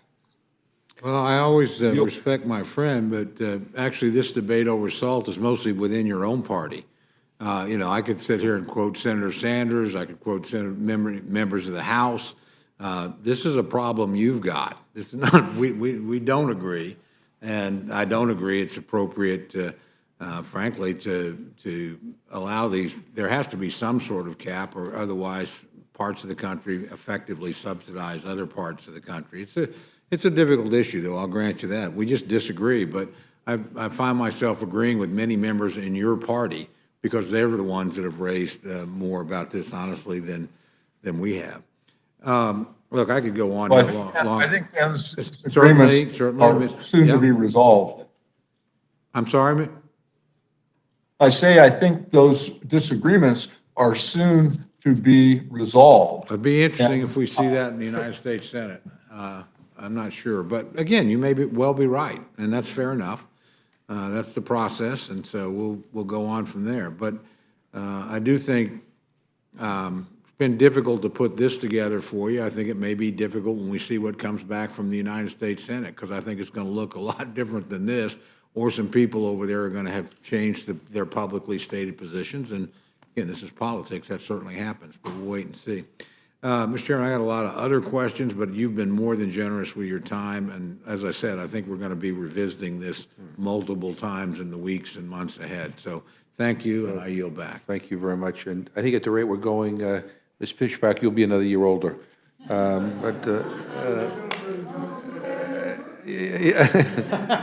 Ms. Torres. Ms. Torres. Yeah, it's really, thank you all for coming. It's really unfortunate that, we continue to spin misinformation out of control. I mean, it's this continuous ongoing problem of lying to the American public that has caused hundreds of people on Tuesday to turn out in Texas because they thought that JFK was going to return. It's the falsehoods that continue to be spun out of control that's really created instability in our country. Instead of uniting, neighbors, neighborhoods, you continue to divide neighbors because, you continue to spin out of control propaganda that benefits your message, to continue to provide for the 1%. I'm very proud that we can move forward on legislation that will help the American people. So to answer your question about what is Build Back Better, what does that mean? What it means is that we are in the middle of a climate crisis, Mr. Price, that when we rebuild communities that are devastated by tornado, by flooding, where the entire grid, goes down as it did in Texas, where entire communities are set on fire, as it has happened in the western states of our great nation, where we've seen, rain just out of control. We talk about building back better, a more resilient community that can survive this issue that we have in front of us that is called climate change. Climate change is not something of the future. It is something that is happening right now. And I understand that that is very difficult, to understand unless you are in the middle of it, in the front lines. Just as some of our workers that have been in the front lines, fighting this pandemic while also, pushing back against the inaccuracies and the lies that have been spread about this murderers pandemic that we have in front of us. Over 750,000 Americans have died as a result. But yet some people in your party continue to, tell lies about this pandemic. When we just try to get folks to wear a mask, my God, it's so difficult. This is what we're talking about. So while Republicans have done absolutely nothing, while families have struggled every single day to meet basic needs, Americans have had to make really tough choices. Where to live, how to get to work, how to find childcare that may be affordable, housing. You could just continue to sit on your hands and do nothing, but we are going to answer the call, the suffering of our communities. We're going to address that. With you or without you. And since you've chosen not to have a seat at the table, you've chosen to abandon any, negotiation because you don't care is the bottom line. That's my opinion, but that is an informed opinion based on what I hear time after time, sitting in this committee and hearing your debate, pushing back against helping the people that need it the most. We have children right now that are going to school unprepared, that don't have the basics. We have people living in very dangerous conditions because they simply can't afford anything better. We have seniors that there's a little tiny town about a mile south of Yuma, Arizona. And that's where many of your constituents go. It's on the other side of the border.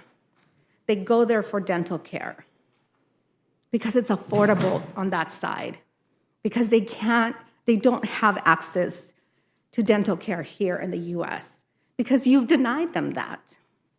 In this bill, we're trying to fix that. Right next door to that little town, there's a booming area where, people are getting fitted for hearing aids. Because you've denied that to them. You talk about, it's incredible, I'm trying to find my note here, but Mr. Rice, since 2013, you've been in office, and you talked about, how we don't care about health care, but yet you voted,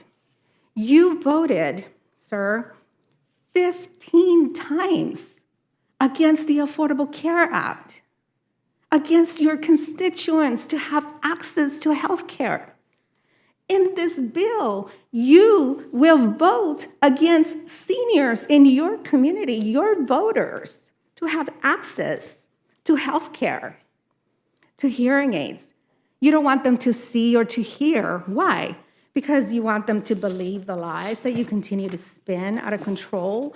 Maybe that's just my assessment. Sitting here listening to all of you,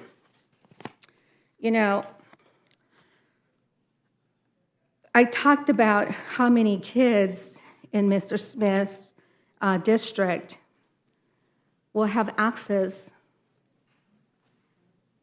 to kindergarten. 52,300. That's not a lie, that's a fact. Every kid in my district has access to kindergarten, and we do provide Under kindergarten. age of 6. I am speaking, and I have not yielded my time to you. I just wanted to be factual. I am speaking, you need to be quiet.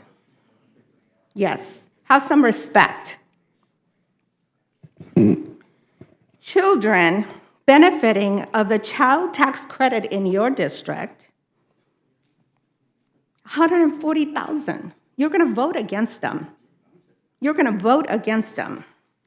Medicare-eligible seniors benefiting from hearing assistance and prescription drug benefit changes, 173,324. You can smile about it. I feel really bad. I really do. I feel really bad because while we struggle to have a real debate around real issues that can address the quality of life of our constituents, we continue to wage, these unfounded spinning lies about issues. So you can continue to do that. At some point, we're not finished, by the way, with this bill or the infrastructure bill. We're going to create thousands of jobs.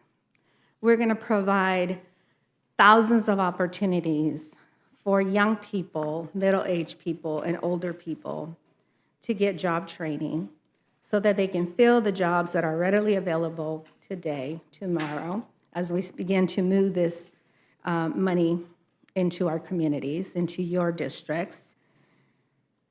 But we're going to go back, because I don't think your constituents working 40 hours a week deserve $7.25. I don't believe that your constituents should have to live with about $15,080 annual pay. I believe that your constituents deserve a lot more than that. And while that is not in this bill, that is not a reason for me to vote against this bill, because Democrats have learned something from the last elections. You know, in California, Republicans try to take down our governor by a misguided recall, and they failed miserably. Because we actually went door to door and talked to people about what you were offering and what we were doing, saving the lives of Californians. And while I don't know how this other campaign was done, whether they went door to door, that's not a game changer for us. We still have another year to legislate, and we're gonna legislate. So join us if you can, and if you can't, I humbly ask that you stop lying to the American people, because they deserve better than that. I yield back. I yield to the gentleman from Texas, Dr. Burgess. Thank you, Mr. Chairman. I got a number of questions, but Ms. Smith, I just wanted to give you an opportunity to talk about opportunities for kindergarten in your district.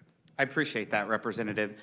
For one, I don't know how it is in other states, but when you talk about Missouri, you might want to know your facts before you start calling people liars. In the state of Missouri, kindergarten is provided to every public school in the state of Missouri. So every one of the kids in my congressional district has kindergarten, and every kid in the state of Missouri does as well. And So typically, what is the age of entrance of those children? 5. 5. And so that's a complete lie from the lady from California to make those accusations in my district. And also the minimum wage in the state of Missouri isn't $7, and she might want to look at it. It's actually a lot more than that. It's $10.30. And so before you start making statements, get it right. But Representative, I would like to point out one thing. SALT has been mentioned so many times. And you want to look, people fight for their constituents. That's why you come to Congress. You all fight for it. And SALT is extremely important to the Democrats. And the reason why it's extremely important is because they're the party of the wealthy. They represent the 10 most wealthy congressional districts in all of Congress. In fact, if you look at the state's median income, just in this room, the 2 states that has the highest median income of everyone in this room is Massachusetts and Maryland, both Democrats. But I have the lowest in Missouri.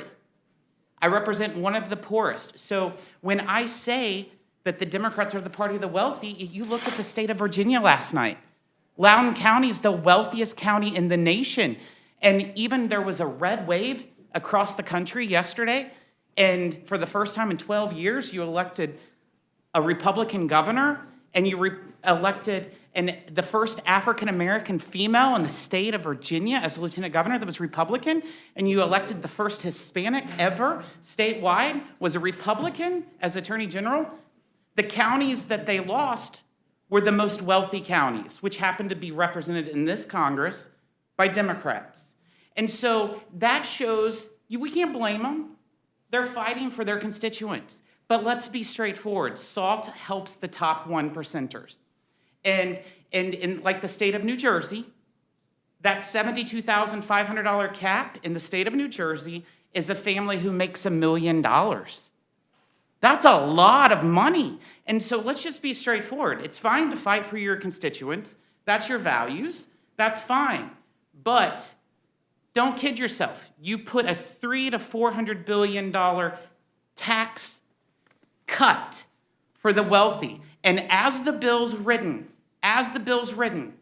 in every congressional district, a family that has 2 children under the age of 6, after the year 2022, will pay $3,200 more in taxes, yet everyone who's a millionaire in their district will pay $23,000 less.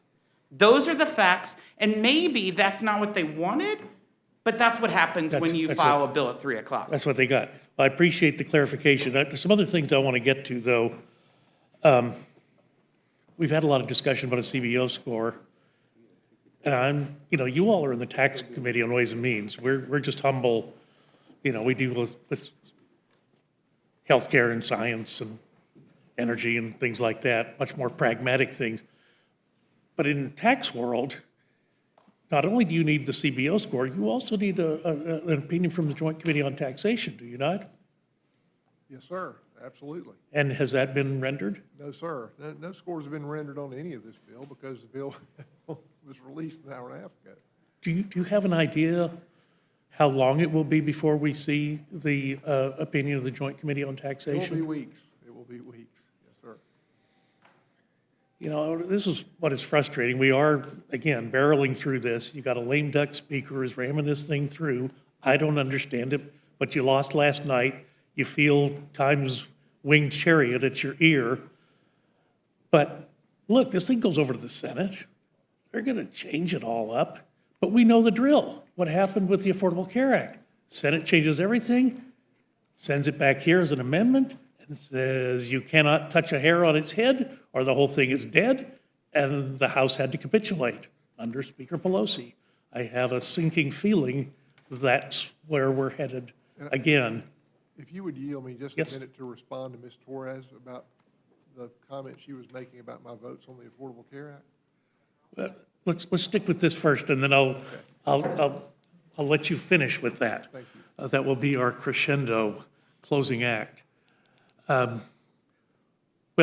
it is frustrating to be dealing with something that is so large, the biggest bill has ever passed, the United States House of Representatives, the biggest bill, almost nothing in the way of hearings. And look, I'm very fortunate. I'm on 3 committees that have dealt with this. I'm on authorizing committee on energy and commerce. We had, I think it was $700 billion of this thing, but of course it's changed now.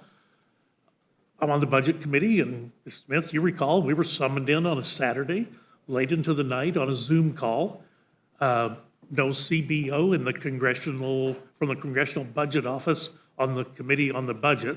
So that was a non sequitur.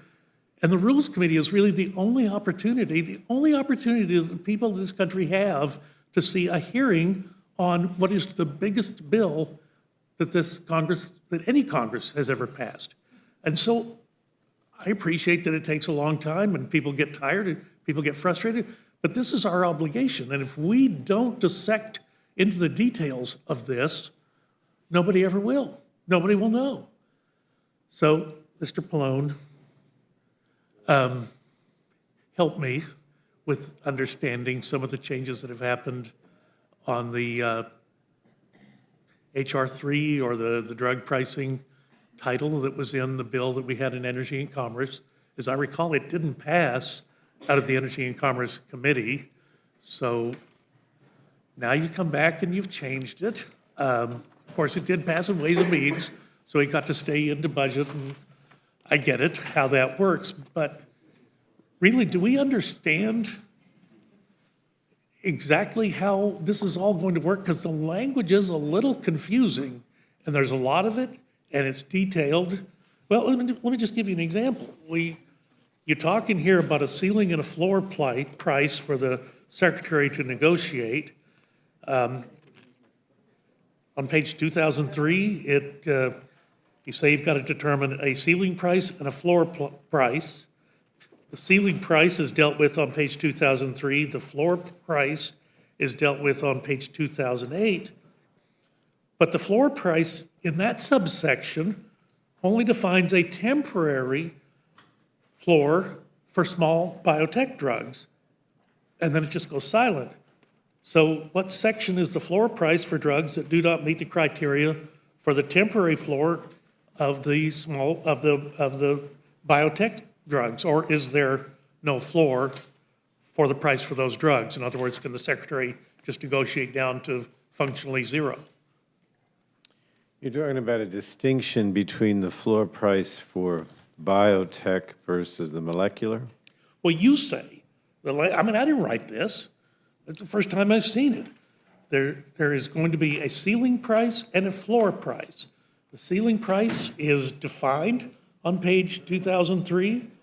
The floor price is not defined until 5 pages later, and it's not really the floor price for the drug you have under discussion. It's a biotech drug. So, Well, okay, the and the point here's, negotiation price, the legislation establishes a price ceiling for various categories, as you say. 75% of the non-federal average manufacturing price for drugs on the market between 9 and 12 years, 65% of the non-federal average manufacturing price for drugs on the market between 12 and 16 years, and 40% of the non-federal average manufacturing price for drugs that have been on the market for more than 16 years. so what's the savings on that? Oh, the savings, I mean, look, I think that This is why we need the CBO score, because the CBO might be able to dissect through that rather dense language that you just read, which is not in the bill. I'm reading from your language, from Right. No, I the bill. understand. But here's the thing, Mr. Chairman. So what happens? You don't really specify a floor. You say you can't go any higher than this. The secretary is going to set the price. So, and then further, on page 2002, the secretary is required to respond in writing to the manufacturer's offer, but then the bill just goes silent. It doesn't talk about what happens if that offer is not accepted. Here's section D on page 2002, response to the counteroffer. After receiving a counteroffer under subparagraph C, the secretary shall respond in writing to the counteroffer. On the next page, 2003, we go to deadlines. So what is the back and forth for does the secretary, does the manufacturer get to contest the secretary's counteroffer? Or is that it? That's the last final offer and that's what goes. My understanding, look, I have to be honest with you, if it were up to me, we wouldn't have these limitations, right? Because frankly, I wanted the secretary to be able to negotiate without having these kinds of limitations. But the limitations are there because, in order to get an agreement, we had to have it. Here's the good news for you and the bad news for the world, is you get your wish. The secretary has the ability to set the price at whatever level they want.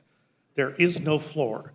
There is no judicial review of an arbitrary decision, and disagreeing with the secretary will result in a 95% excise tax, which is effectively The a excise tax. 100% tax. The excise tax, Dr. Burgess, was for the purpose of making sure that the drug company comes to the table. If you don't, it's the carrot and stick again. If you don't have a... You've made it worse, because now the secretary, you make an offer, the secretary says, no, I don't like your offer. They don't have to counter. No, they can continue to go back and forth. Doesn't say so in the language. That's the And way look, I let me just understand it. explain something to you. We, last year, Republicans and Democrats went through this elaborate work on out-of-network billing, right? You don't like that either. Malone Walden. We did a lot of work because I didn't like what came over from the Senate. Arguably, it got considerably better as it marched through the various committees in the House. And then there was a bill that was voted on last December. Then it goes over to the agency. And then what happens? We get back an interim final rule, which is basically the way the darn thing looked when it left the Senate Finance Committee under Chairman Alexander a year and a half before. In other words, all of the work we did was for naught because the agency interpreted it the way they wanted. And you are Agency opening, interpreted it the way I thought it should be interpreted. well, but you saw how wrong you were when you listened to the entire House of Representatives. don't agree with have that. the discussion about why the alternate dispute resolution should be in there, the independent dispute What's resolution. happening here, if you want to compare it to the surprise billing, is this. Well, no, the point I'm trying to make is, but after you it gotta goes to let the me speak agency, at some point. after we go to the agency, we have no control. And it comes back as sometimes an interim final rule. And again, no judicial review. It just is now what the American people have to deal with. Well, And you that's tell me not when I can government speak. with the consent of the governed. I turn the floor over to you. All right, look, I'm being honest with you. If you want to compare surprise billing to this, there's a comparison, but not the way you interpret it, in my opinion. The bottom line is, I would leave the negotiation with the secretary to have a lot more leeway, right? In the same way that the bill on surprise billing left. Looks like they hold all the cards, Mr. Chairman. What's that? Looks like the secretary holds all the cards right here. I understand that, but what I'm saying is that what happened here, in order to get agreement, was that there's a lot of, I don't know what you want to call them, goalposts or limitations on, what can be negotiated. That's in order to get the agreement. If it were up to Well, let me, me just- I'd be like more surprise billing, give the secretary the full power to Let me just ask you a negotiate. simple question. Wouldn't this discussion be easier if we had a CBO score? No. If you could show me how much money this saves compared to because how Dr. much. Burgess, the issue isn't, look, you can argue the CBO if you want to, but the issue is here that this policy under the drug pricing is a lot more prescriptive, if that's the word, than HR 3. And the reason for that is to achieve a compromise and get agreement. If it were up to me, that wouldn't be the case, because I would like the secretary to be able to have a more freer negotiation. Again, it would be demonstrable if we could see the numbers that the independent budget people look at and say, here is how much money is being saved. And the reason that's important. You will eventually get that, but that's not the issue in terms of. The reason that's important is because you know full well, when the negotiations were going on for the Affordable Care Act, and Doug Elmendorf came into a briefing in our committee room, he was asked, how much money are we going to save by giving the secretary the power to negotiate? And he said, it does not move the needle. And 10 years later, you figured out, well, maybe if we hold people hostage with a 95% excise tax, then we can achieve some savings. Well, if I you would don't- like to if you know don't hold where the hot- savings are in this. I can't that's not the identify them. issue. It's too convoluted. The reason we have the excise tax is because if you don't force the company to come to the Your table. word, not mine. It's called a negotiation. Because they're not going to even negotiate at all if you don't have some penalty. They won't negotiate. Why would they? Now, I just fundamentally disagree with you. 'Cause you don't like that you- idea. You distrust people who are involved in creating and developing life-saving drugs. I happen to think there is some altruism in that. We have the same disagreement about people who provide care, that committees don't tend to There may be an trust them. ideological difference between us. I'm not arguing that. But I'm saying that, look, first of all, what's happening here is exactly this. You give the drug company a patent, right? And you say they have an exclusive patent for a certain number of years, right?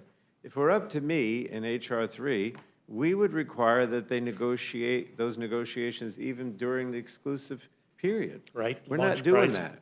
Which is why you don't save any money with this. You And I do save think money, that- but you don't save as much But we as you don't would. know, because the fact of the matter is, we don't have the data, right? You're not going to save as much money as you do in HR 3 because it's a longer period of time before you can do the negotiation. So what's the offset that you provide with this language? What is the offset to the bill? I'm not paying using this to pay for anything.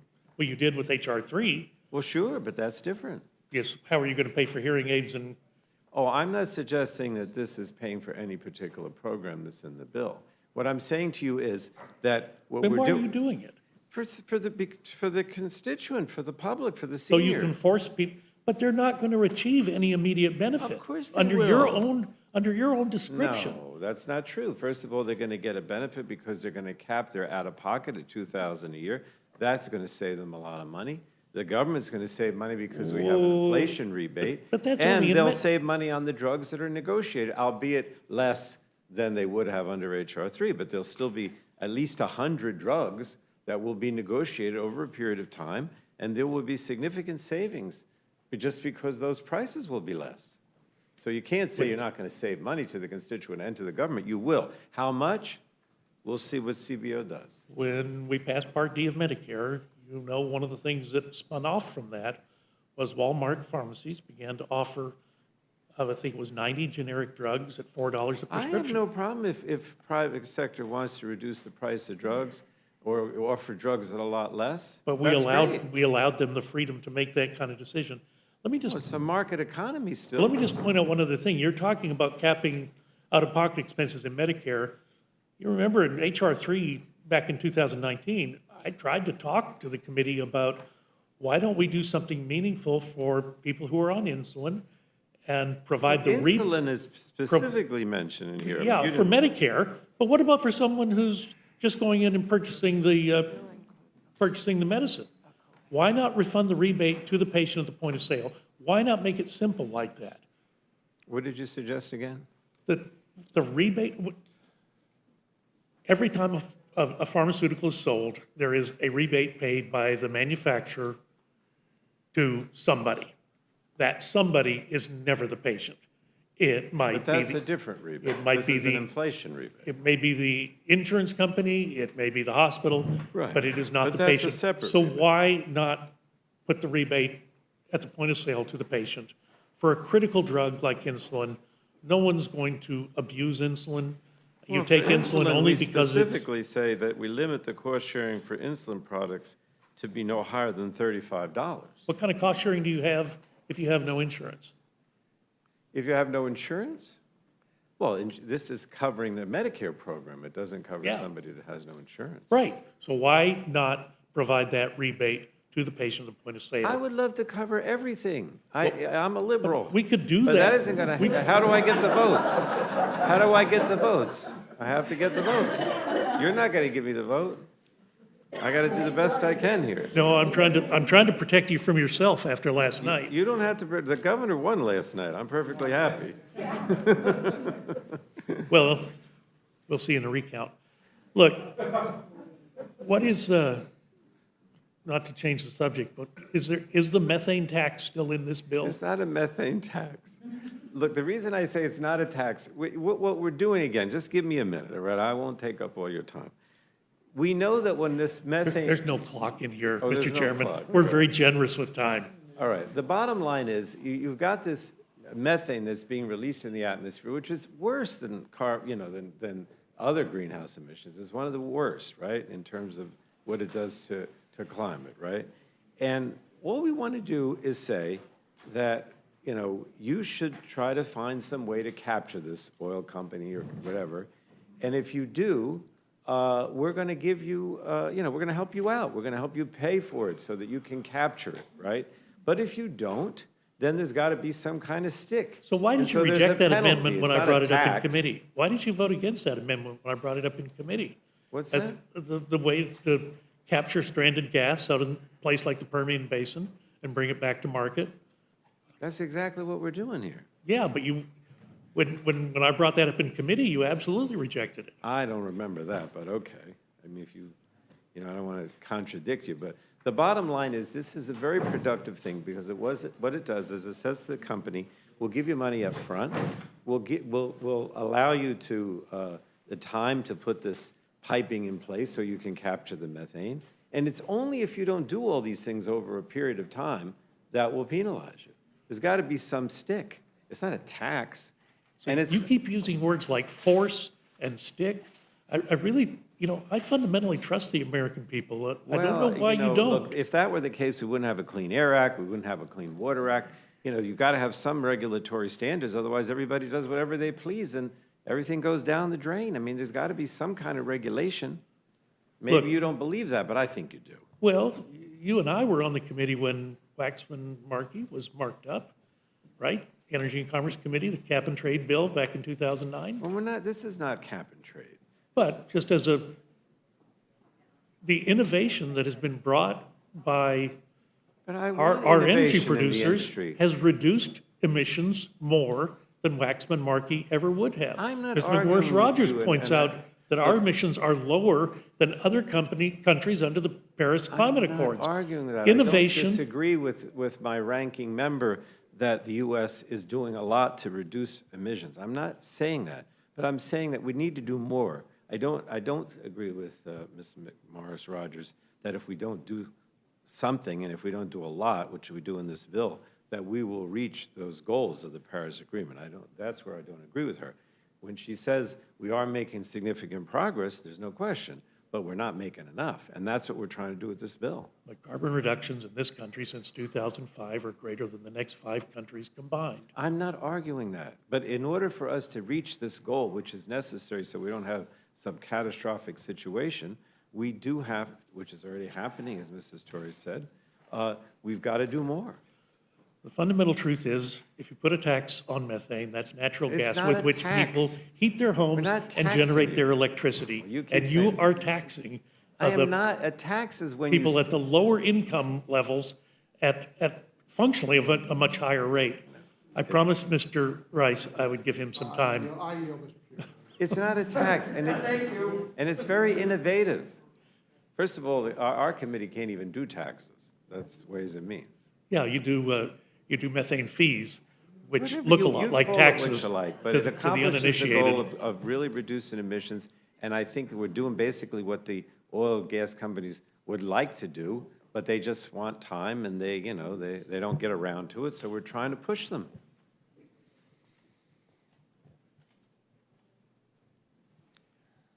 You know, energy independence was a glorious thing when this country had it. It's a shame that you squandered it. It really is. And that's, I don't know what to say to you. It gave flexibility to this country in ways that we've almost never seen, and we probably won't see again in our lifetimes. The flexibility on the world stage, the ability to lift more people out of poverty. Why is that so antithetical to? Because we have a climate problem, and we've got to address it, and you can't ignore it. So you address it by reducing emissions, which the United States has a better record than the next 5 countries combined. I yield back. Thank you. Mr. Perlmutter.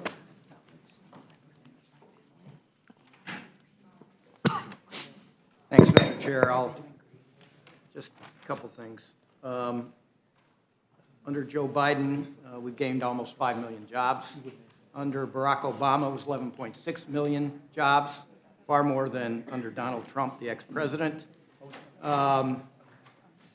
This bill that we are debating tonight has tax cuts for families with children, expanded health insurance for everyday Americans, affordable housing for seniors, environmental resiliency and safeguard sustainability, negotiating with drug companies for seniors, jobs and workforce development, and the ability to continue to learn for life, so lifelong learning, because we all know things change so fast, we've got to have these things. This prepares us for the future. And I've heard complaints about the price tag, and Mr. Rice, I appreciated some of your comments. I talked to Mr. Brady about this on Thursday as we went through all of this, but quite frankly, just the New York Stock Exchange by itself is up 10,000 points under Joe Biden. And that's $1.4 billion per point, $14 trillion this year alone, compared to the price tag of this bill, which is transformational, but is over 10 years. So, $200 billion a year, which is a lot of money, but compared to $14 trillion, which just the stock market, the New York Stock Exchange has grown in 1 year, it's a tiny fraction of that $14 trillion that the economy has grown under Joe Biden. So I am looking forward to passing this bill. I'm not going to ask any questions of anybody, and I'm going to yield back to the chair. You're one of my favorite members of this committee. Mr. Reschenthaler. Thank you, Mr. Chairman. I appreciate it.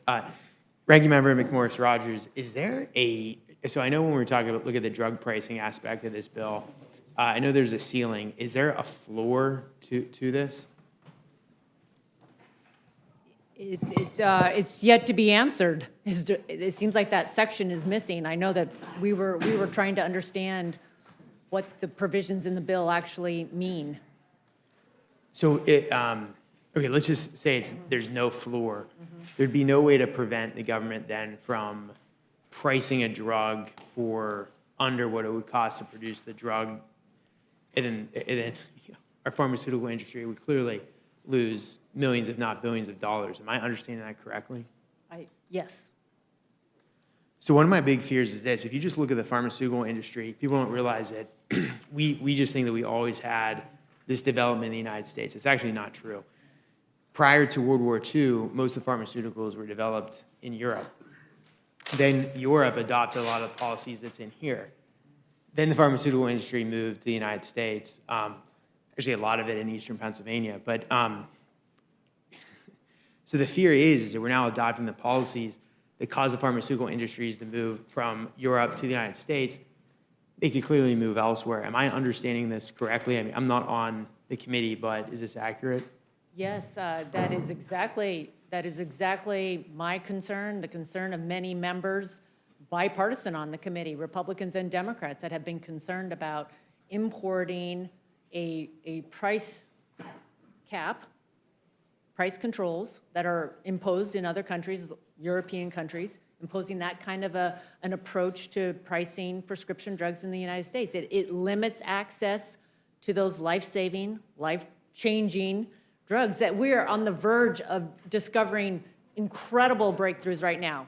You know, it's just every disease group that I meet with right now, they're so excited about what's happening in the United States of America, the research that's going to improve their lives. You think about Alzheimer's, all of the investment that we have made in Alzheimer's, and for the first time we have a drug that is promising. That kind of research is not going to happen. You are not going to have billions of dollars being invested in researching Alzheimer's that would improve the lives of millions of people. But also, if we can delay the onset of Alzheimer's, if we could actually come up with potential cures for Alzheimer's, that is one of the best ways that we could bend the entitlement cost curve. Rather than saying, no, we're not going to do that. We're just going to, this is what we have is what we're going to be happy with. Cures for cancer, cures for rare diseases, or breakthroughs for rare diseases. We're willing to put that all aside and say what we have is what we're satisfied with. Yeah, I think it's interesting to note that the vaccine didn't come from a European country.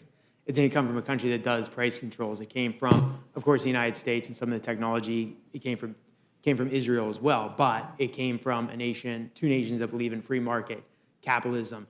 And one concern I have if we do this, I view it as backdoor socialism, is you're going to kill any incentive to improve upon the pharmaceuticals we have. So, for example, there was a drug, it helped with cancer treatments. I think it was Xalkori, if I can remember it correctly. But the company continued to invest in that drug, 10-year period.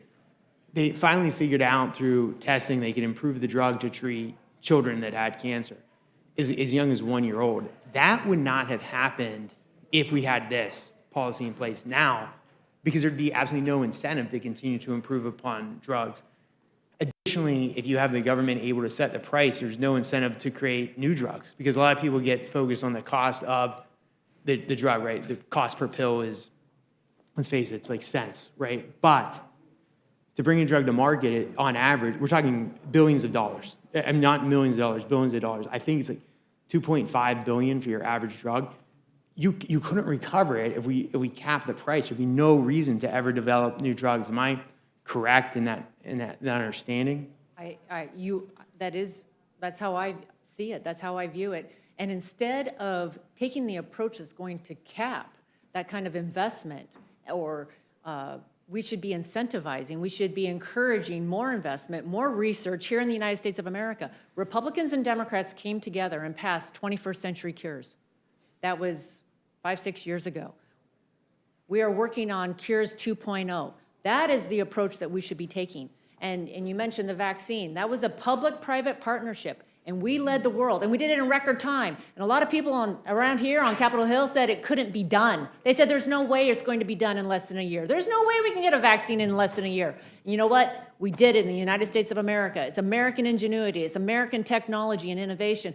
That's what we should be celebrating, not these policies that are a damper, taxing and putting caps on innovation or caps on technology, or these government knows best, we'll tell you what you can and cannot do approaches. That isn't the way that America has led to lift people out of poverty, raise the standard of living, cure diseases, lead the world in every sector. Can I just ask the gentleman at some point to have some time to respond? Chairman Pallone, absolutely. I yield to you, of course. I'm trying to be quick. Look, I just want to stress that any one of these drugs that's on this list of 100 that we're trying to capture and negotiate has the potential, in my opinion, of completely bankrupting the Medicare program, all right? The gentlewoman, the ranking member, or maybe you mentioned Alzheimer's. Yes. First of all, this Alzheimer's drug is something that our committee, or at least, the majority, is investigating because of our concern that it's going to cost so much that it will bankrupt the Medicare program. It could. What's happening in the last 10, 20 years is that more and more of healthcare costs are being spent on drugs, right? And increasingly, people just can't afford it. I mean, that's the problem. They just can't afford it. These companies are international. Sure, a lot of their research is done here, but, some of them are Israeli, some of them are Western European-based, whatever it happens to be. What has happened, because we're the only country, in Western Europe, Japan, Australia, of the developed countries that doesn't have negotiated prices, is that all of the costs, or a significant number of the costs, I should say, are paid for by the American taxpayer, by the American government. And it's simply not fair. Believe me, this bill, the way it's set up, will result in negotiated prices for a lot of those, big, most expensive drugs that are costing the government so much money. But it's not going to limit research in any way, because the companies are making plenty of money that they've been putting back into research. The notion that somehow that they're not going to have enough money to do research because of this bill or H.R. 3, I just don't think that there's any factual basis for saying that. The drug companies may tell you that, but they have plenty of money available through their profits to do research, and we pay for the research. We pay for the research, the government, with the very types of things that Mr. McMorris-Rogers is talking about, 20th Century Cures, all these things pump all kinds of money into research. But why shouldn't we at least say, okay, look, we're not setting the price, let's negotiate the price like we do in all these other countries. And there's a lot of limitations here on when we can do that in this bill. But the idea that we shouldn't negotiate the price and that that's somehow, going to lead to less research, I just don't buy it. I mean, look, I have probably more drug companies that are based in my district than any other member of Congress. If I felt that was true, I wouldn't be here telling you this. But I just think that the situation is getting completely out of hand. Let me just give you one example, and then I'll stop. My father, and I'm not trying to mention it because it's my dad, but I just have a lot of, experience with it, passed away a few years from multiple myeloma, right? Riblamin, which is one of the drugs that's the highest price and the most common used to be for when women were pregnant. They took it in the 50s, and then they found out that it was causing birth defects, so they took it off the market. But then the company found that, through their research, that it could be used for to not cure but postpone the ill effects of multiple myeloma. So my father took it, and he lived probably 4 years longer than he should have. But that is costing Medicare something like $80,000 a year for each patient. I mean, we can't go on like this. And that would be one of the drugs that would probably be covered by this. We just can't afford it anymore. I mean, just being honest, it's going to these are going to bankrupt us. They really are. Yeah, I would just say, and I respect your opinions, but I would just say just three things. One, historically, there's a reason why the industry moved from Europe to the United States, and it's because of regulatory environment in Europe. I think that you can't argue with that. Additionally, I'm sorry, I know somebody's trying to talk. Is it, Brent? Yeah, Mr. Thompson, I'll yield to you. The gentleman yield? I've yielded to Mr. Thompson. Thank you very much. I want to just point out, there's been the Chairman Pallone's mentioned a couple times about negotiating the price of drugs in foreign countries. I want to point out that we do it right here in the United States of America. I'm a combat wounded veteran and have access to the VA, and I buy my cholesterol drugs through the VA, and it is a fraction of the cost if I were to otherwise buy it at a pharmacy. So their ability to negotiate has really saved money for veterans, and I think that those savings should be passed on to the general public. Ms. McMorris Rogers mentioned that, I believe it was her, mentioned that she was concerned that this would limit access to life-saving drugs. I can tell you what limits access to life-saving drugs. That's the cost, the exorbitant cost of drugs. If people can't afford to buy them, they can't use them, and their life is going to be in peril. Thank you for yielding. I yield back. Thanks. I would just have to say that the art behind you, is that a Rorschach test? What is that behind you?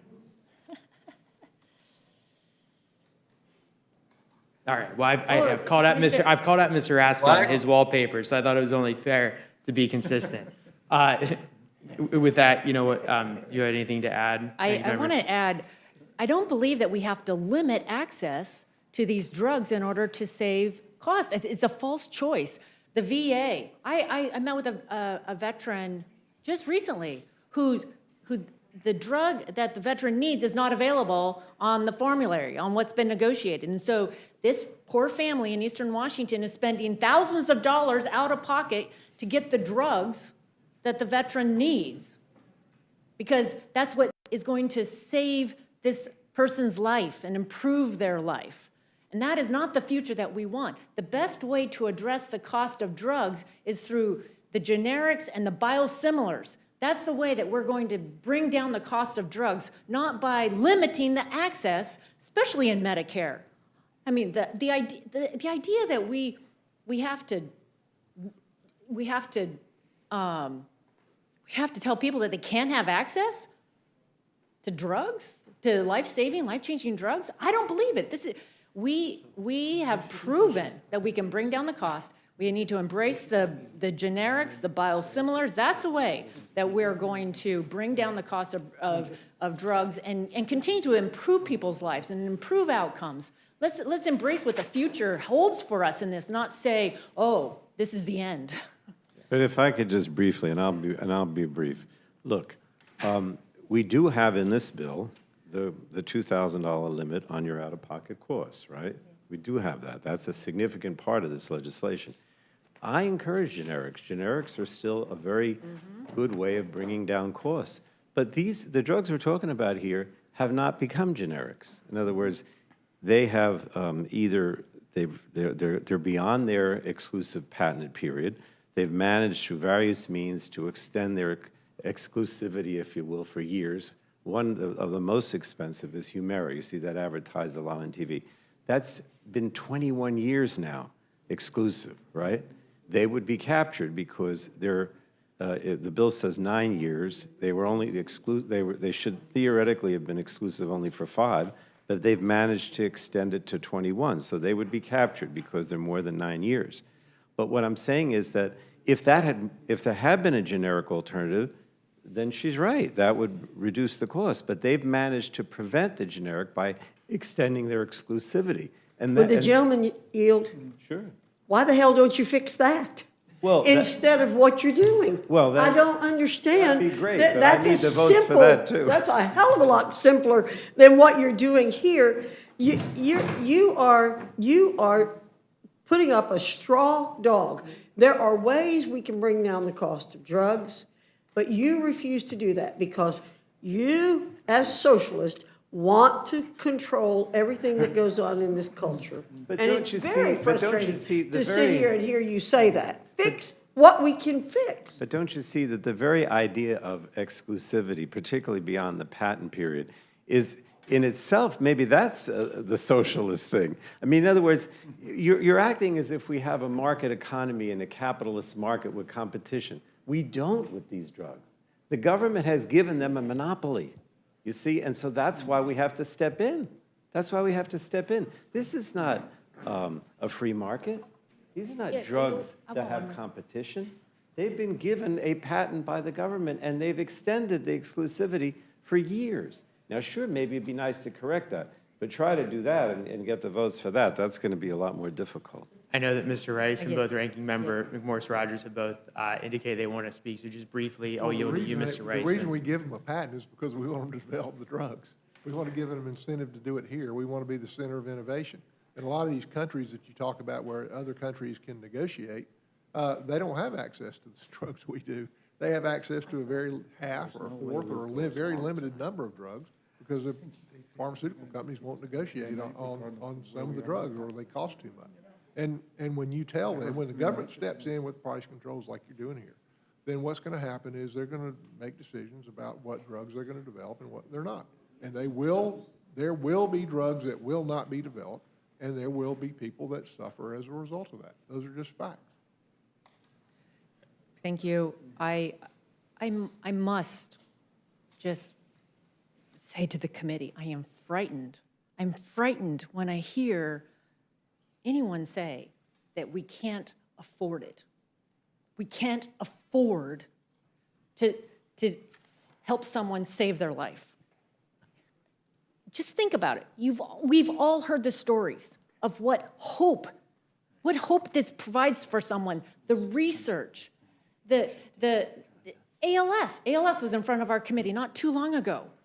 They are so hopeful as to what might be possible through the research that's underway right now. And to suggest that we can't afford it, but that is the approach that is being put in this bill. I want to put the QALYs back on the table. The quality adjusted life years. QALYs, another policy that's being imported from Europe. You know what that means? We're putting a cost on someone's life.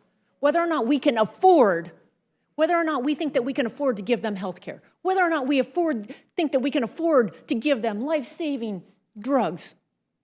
Quality adjusted life years. So if you're in Medicare, maybe not. If you're an individual with disabilities, maybe not. Maybe we can't afford it. Ladies and gentlemen, this is not the way it has to be. This is not the way it has to be.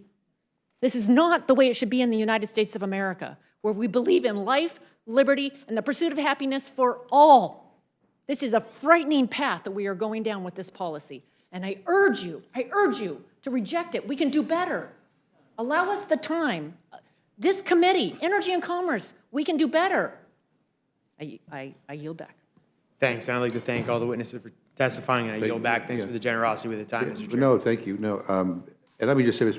McMorris Rogers, what people are frightened of in this country is that they feel abandoned, that we have said to them that you have to assume the cost on your own.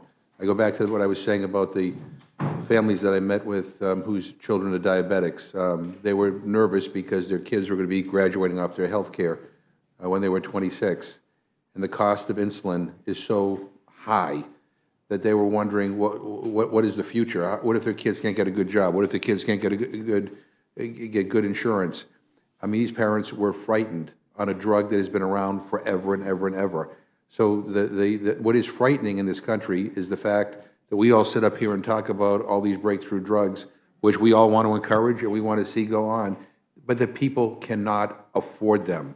The people are going bankrupt. The people are making choices. There are senior citizens who are taking half of their prescriptions to be able to put food on the table. So the issue here is how do you make these miracle drugs, these prescription drugs, things as basic as insulin, more affordable. And I think that's what people are losing sleep at night over. I mean, the families that I talk to, the senior citizens I talk to, the young people I talk to, it is the cost that they have to bear for these drugs. I yield to Mr. Raskin. Mr. Chairman, thank you very much, and thanks to all of our witnesses for attending and participating today. I rise in very strong favor of the Build Back Better program and the infrastructure plan that accompanies it. This entire package will be at the level of the New Deal or the Great Society in terms of uplifting the American people. And I understand that we have two completely contrasting public philosophies here on view for the American people to see. One believes that the government must be an instrument for the common good, the common man and the common woman, which is how we got Social Security and Medicare and Medicaid and the Affordable Care Act, and all of the laws that bolster America's working and middle classes. And then there's a philosophy of, well, you invest in the richest people in the society and you let it filter down, maybe.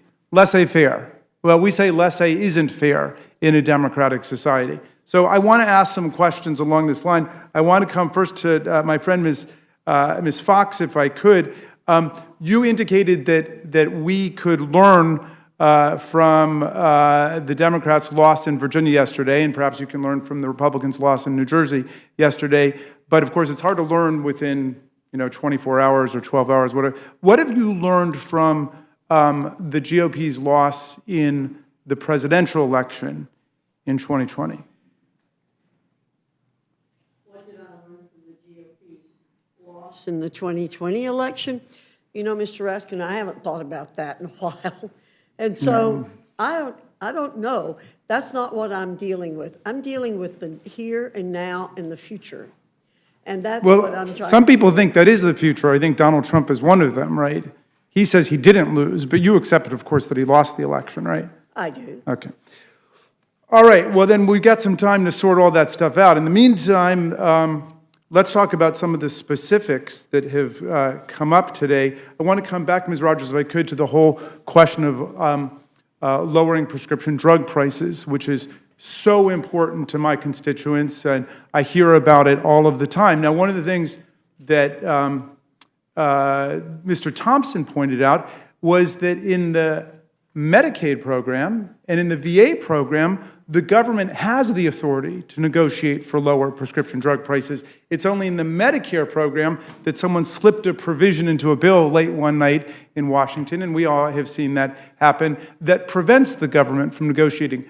Do you think we should take the power to negotiate for lower prescription drug prices away from the Medicaid program and away from the VA program, which was the one that Mr. Thompson was celebrating because he's able to get his prescription drugs as a veteran at a much lower price than he would if he just went to the drugstore? Well, I thank you. I thank you for the question.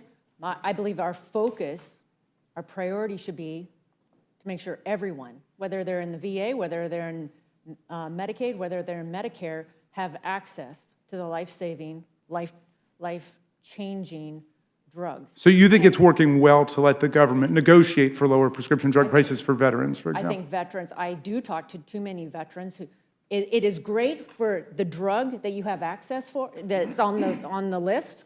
If that's the drug you need, then it might be great. Yeah, you might be, yeah. But if it's not on that list and you're out of luck, I think we should actually do better. I think we could do better, and we should be willing to have that debate. And I think that's the whole purpose of the legislation, to say, let's do better. Let's go from just the Medicaid and the VA program to everybody by having Medicare lead.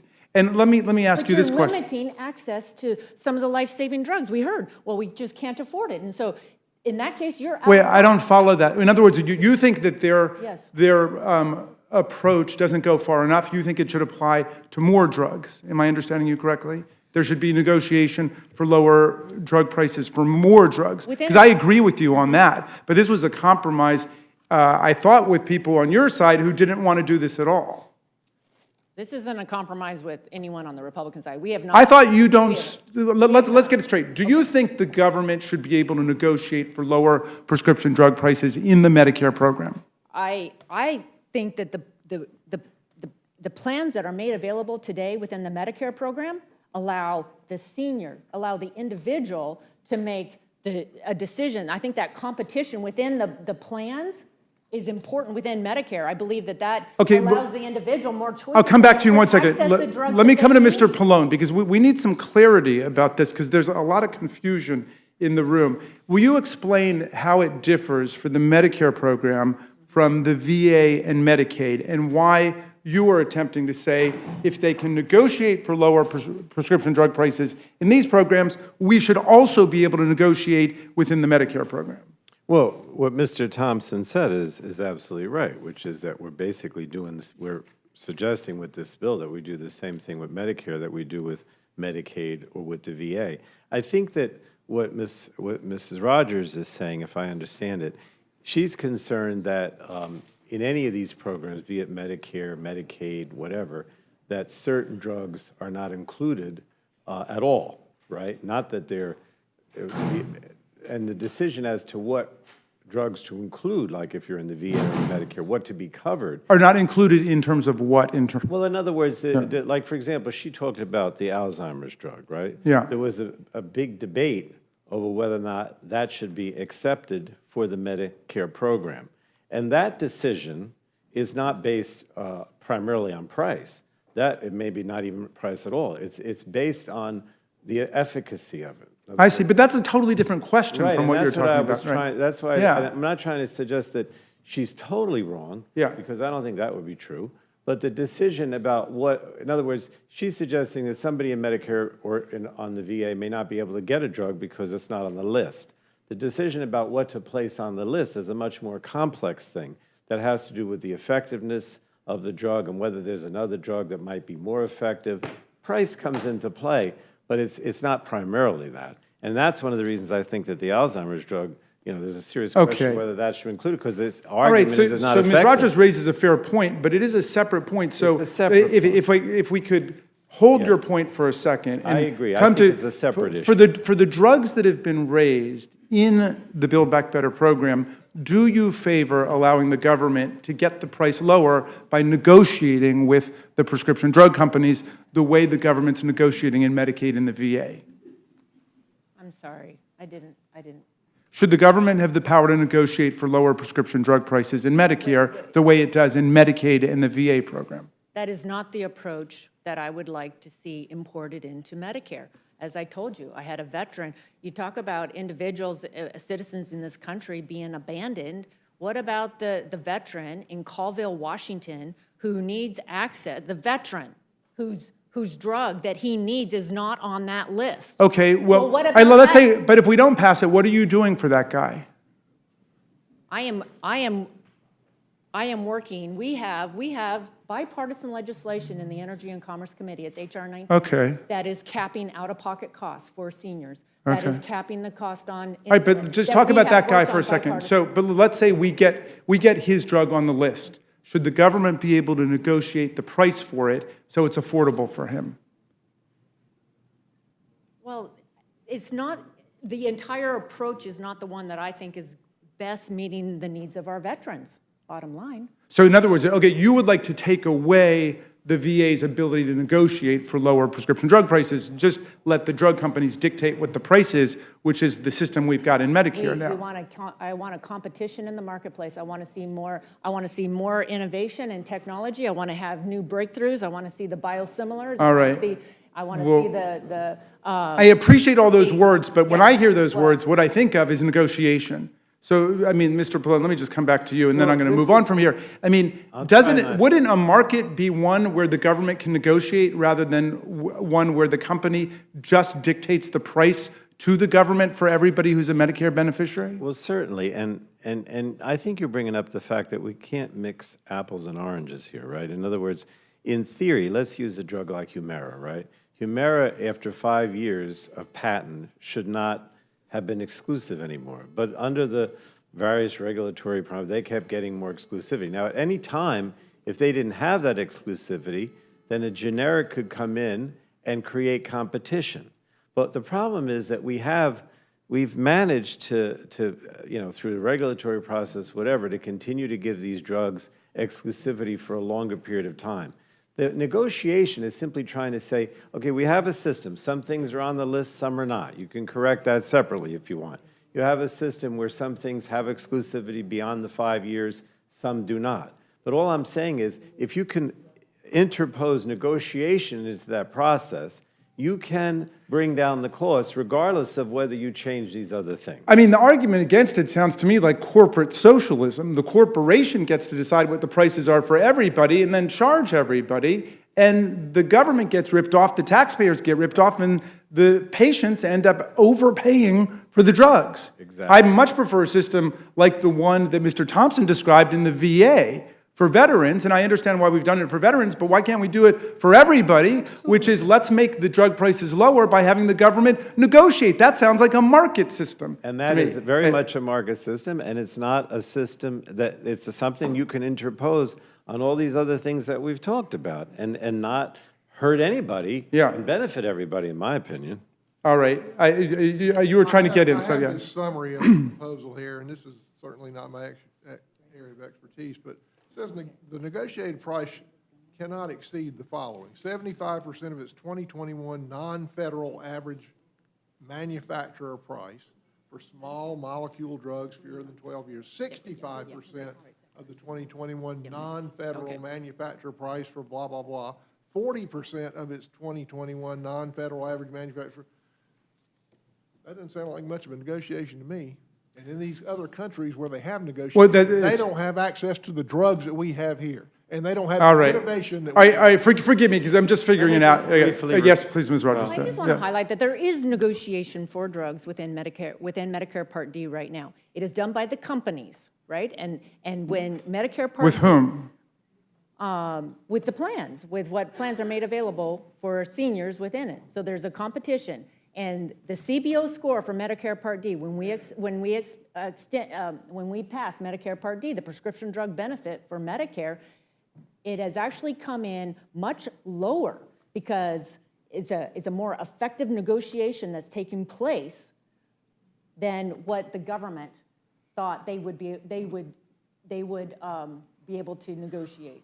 Well, what CBO thought was going to be. All right, but I'd love to see more details on that. All I know is when I look at what people pay in the VA, it's much lower than what we're paying in Medicare. When I look at what we're paying in Medicaid, where there's negotiation, it's much lower than what we're paying in Medicare. We're getting ripped off. From the statistics I've seen, $35 or $40 billion a year by the corporations engaging in corporate socialism and dictating the prices to us without the government getting to negotiate for the people. I just don't get that. I don't see Mr. that. Raskin, the reference that my gentleman from South Carolina made about the average manufacturing price, that is the same floor, whatever, that's used for the VA. Okay. And for Medicare. All right, but I wanted to get quickly to a couple other things. Now, Mr. Smith has accused me of fighting hard for my constituents, and to this charge, I plead guilty. I am a very strong supporter of not double taxing people on their state and local income taxes. And you know which radical president was the one who first championed this policy of not double taxing people on their state and local income taxes? The founder of the Republican Party, Abraham Lincoln, who in 1862, when they were instituting the income tax, said, of course we're not going to tax people on taxes they've already paid at the state and local level. That's a double tax, and our party shouldn't stand for that. Apparently, today's Republican Party wants to stand for double taxation against people. Mr. Smith points out, well, this disproportionately benefits those states like Massachusetts, that of the chairman, and Maryland, my own state, which tax heavier and invest more in state and local things. That's true. And in fact, your point got me looking online, comparing the rates of public investment in my state, Maryland, your state, Missouri, the chairman's state, Massachusetts.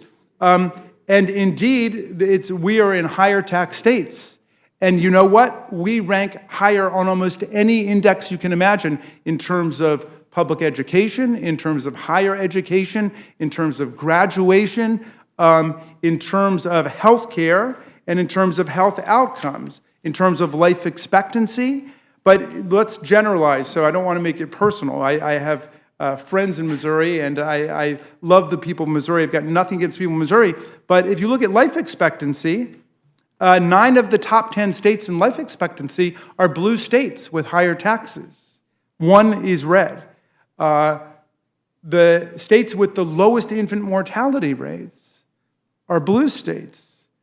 The states with the highest household food security are blue states. The lowest are the red states. Divorce rates, high school graduation, you name it. So yes, my state does tax people more. We invest in education. We invest in public parks. We invest in healthcare. We invest in unemployment compensation, workers' compensation, you name it. Everything that... Highways and bridges, everything that you would call socialist, the things that are serving the people, we invest in that. And we don't think that we should be double taxed in Abraham Lincoln's terms because we invest and make life better for our people. And we have lower rates of divorce and lower rates of a lot of other social pathologies that might trouble you. So check that out. And I'd be very happy to have another discussion with you at another time. But you got me thinking about what life is like in red states and blue states according to the investment in public things. So I'm not going to apologize for the fact that I'm fighting for the people of my state. And 72, if you allow for the state and local tax deduction up to $72,000, that is revenue neutral. That is revenue neutral, and people should not be forced to pay double taxation, and I would have thought that that would be a principle that would be amenable to you. But let me close on the rhetoric of socialism, which continues to be kicked around the room. And I've got to make a point, which I hope doesn't sound too partisan, but I guess it's slightly partisan, that any time that we've had a major advance in terms of public programs to serve the American people, the party I belong to has championed it. The party that is railing about socialism today has called it socialism. They called Social Security socialism. They called Medicare socialism. They called Medicaid socialism. They called the Affordable Care Act socialism, and on and on. And now I see there are Republicans who say, don't invest in free preschool for all 3- and 4-year-old American children because it might hurt Medicare, a program they had denounced as socialist before. Don't support this socialist program of universal pre-K because it's going to hurt another program that we used to denounce as socialist. So what's a socialist program? It's a program that the GOP opposes today, but will be defending tomorrow against our next expansion of the quality of life for the American people. That's the way I see it. There's extraordinary stuff in here, Mr. Chairman. Lower insulin prices for our people. New health care coverage for 4 million uninsured Americans to bring them in, because if we've learned nothing else from COVID-19, it's got to be that everybody's health care is connected to everybody else's health care in the country. The new $2,000 out-of-pocket yearly limits for seniors on drug pricing. I don't understand how people can oppose that. We are the wealthiest society that has ever existed. At our wealthiest moment, we can invest in our people the way in the last administration they invested in tax breaks for the biggest corporations, and for the wealthiest people, we can invest in all the American people. And I yield back to you. Thank you very much, appreciate it. I'm from a blue state, and I just got off the phone with my wife. I think she wants to divorce me, so I'm not sure. Those numbers may go up. Let her sleep on it, Mr. Chairman. Yeah. Ms. Fishbach. Thank you very much. It's hard to follow, I guess, then.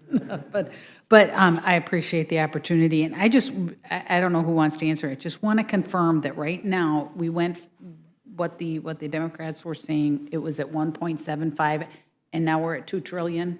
Just yes or no to anybody. I just wanted to confirm that.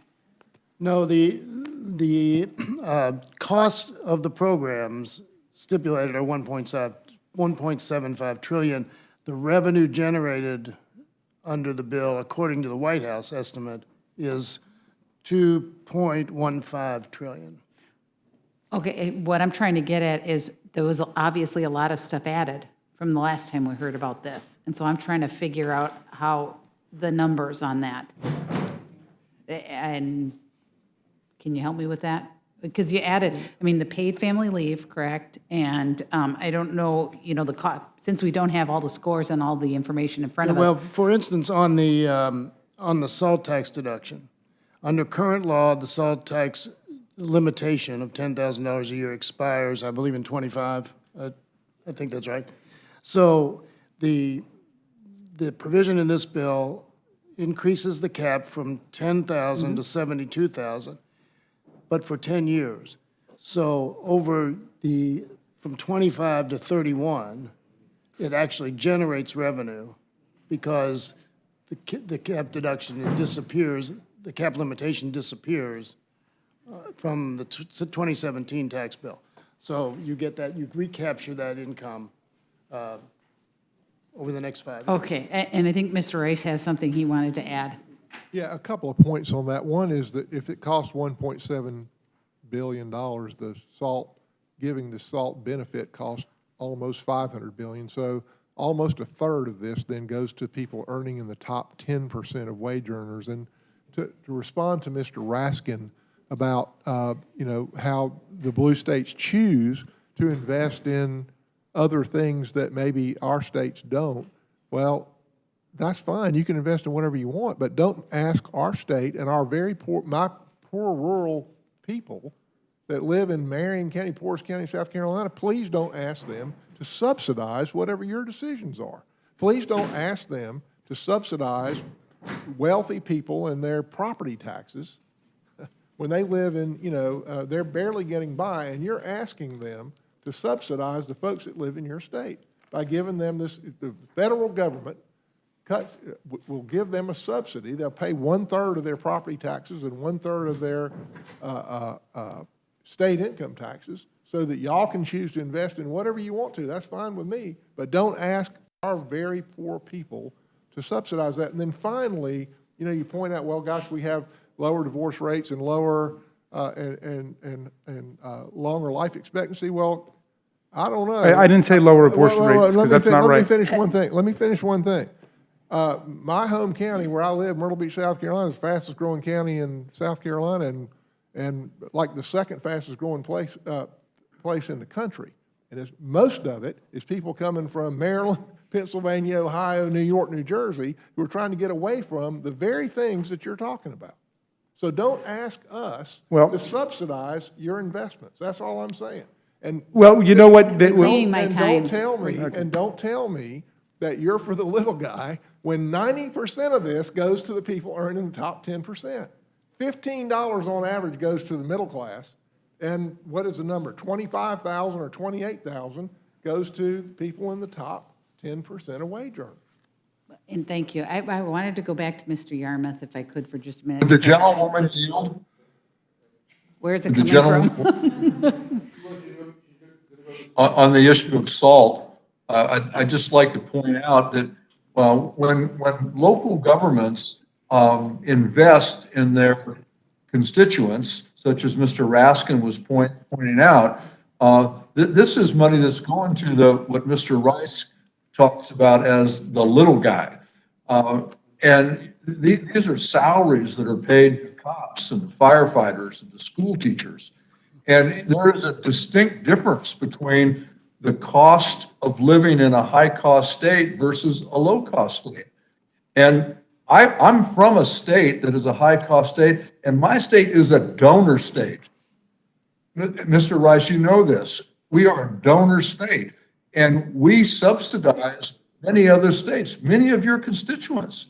So this money isn't going to the richest people. This money is going to preserve federalism, something that I thought the Republicans supported. This was an effort to make sure that the federal taxes don't crowd out the ability of state and local governments to raise the revenues they need to provide services for their citizens. And Mr. Raskin was spot on, quoting Abraham Lincoln, pointing this out. I yield back. Oh, Mr. Yarmouth. I'm just kind of wondering, and I understand some of the programs, you're going to talk about some of the programs, and we're going to talk about salt again, but I need to understand this. And I think we owe it to people It was 1.75 the last time we were here. Right.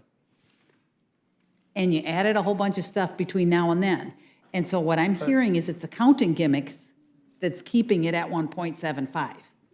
No, because, not an accounting gimmick. The salt tax deduction I explained. The question of the paid family leave is one that we don't know. We originally had 12 days in the original proposal, and there was a cost estimate on that. They reduced it to 4, so we don't really know what that is. So presumably, there would be an extra cost. Okay, so. We just don't know what it is. And I guess that really concerns I me. mean, that came last night. And I hope that, that it concerns you too, that you are taking a bill to the floor that we don't know the full cost of, we don't know the details of, and that really concerns me, because I think it's irresponsible. And I think we owe more to the American public and the American people to understand what's in a bill. I'm very disappointed there was a discussion about the Senate having archaic rules. Well, whatever we think, the Senate, we know the Senate rules, so we need to deal with them, but we're just going to vote on something on the floor and send it over there and hope they don't mess it up too much. We are giving away we are just ignoring our responsibility to our constituents. And I was going to ask about the family leave. I was going to ask, is it a new plan? Or is it something that had committee hearings or anything like that? Or is this something we have some idea about and what requirements there are? Well, we know that we're the only country in the industrialized world that doesn't have paid family leave, and we know that a great deal, a substantial number of employees do provide it. So the question is getting the number, and I agree with you, it is an uncertain number at this point, and we'll get the final cost as we get a score. And I appreciate all the stuff about we're the only country and all that, but I'm wondering what the program in the bill is that we are proposing to impose upon the country. Well, I don't know if anybody from Ways and, if Did it Mike have a Thompson hearing? wants to- Did the plan? Yes, that's in I'll there- speak to that. This is a Ways and We Means held- issue. Oh, okay, I'm sorry. We held hearings on paid family leave in the Ways and Means Committee. And I'm sorry, As Mr. a matter of fact- Thompson, on this proposal, did Republicans Yes. have the Yeah, this opportunity is to offer just a amendments? Yeah, this is just a reduced number of time. We had 40 hours of testimony, hearings, and markup on the Build Back Better Act. And then many of the provisions that we held our 40 hours of public hearing on have been heard before in similar venues. Some of these issues are not new issues, family leave included. Well, As I understand the mechanics, and I did have a discussion Okay. on this today, the mechanics are that the federal government will reimburse the employer for the cost of granting, and it's a percentage of the individual income. It's not 100% of the individual's salary. I think it's 65%, something like that. So the employer would be reimbursed by the government for providing the salary for the employee to take that time off. Is then the employer responsible for the additional money? Is there any provisions in the law that says they have to pay that extra, what it would be, 35%? You said 35%. approximately 60. Yeah, I don't know whether, I apologize, I don't know the detail on that. And Okay. I didn't write it, but whether it's the employee or the. I mean, does the employee or just the take a employer. lower salary and that's that, or do the employee, We'll get that information for you. Oh, I would really Yeah, appreciate sure. that, because I'd be very interested in it. And I'm also kind of wondering why you never talk about maybe doing sliding scales. I know this covers, like, no matter what the income is, but if we're really trying to help, less individuals who don't make as much money, why don't we, our money would go further if we, when we provide it to everybody, we can't spend as much if we would tamp that down. I suspect, although I can't say for absolute certainty, but we all know this, that there is a limitation on the salary. I think Mr. So Smith if is. somebody got made $10 million a year, you wouldn't compensate 65% of $10 million.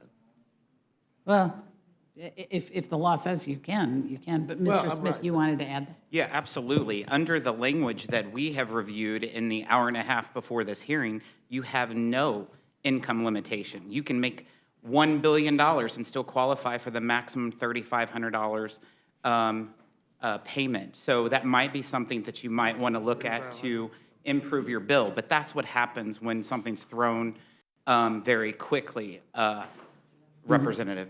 Yep. And thank you.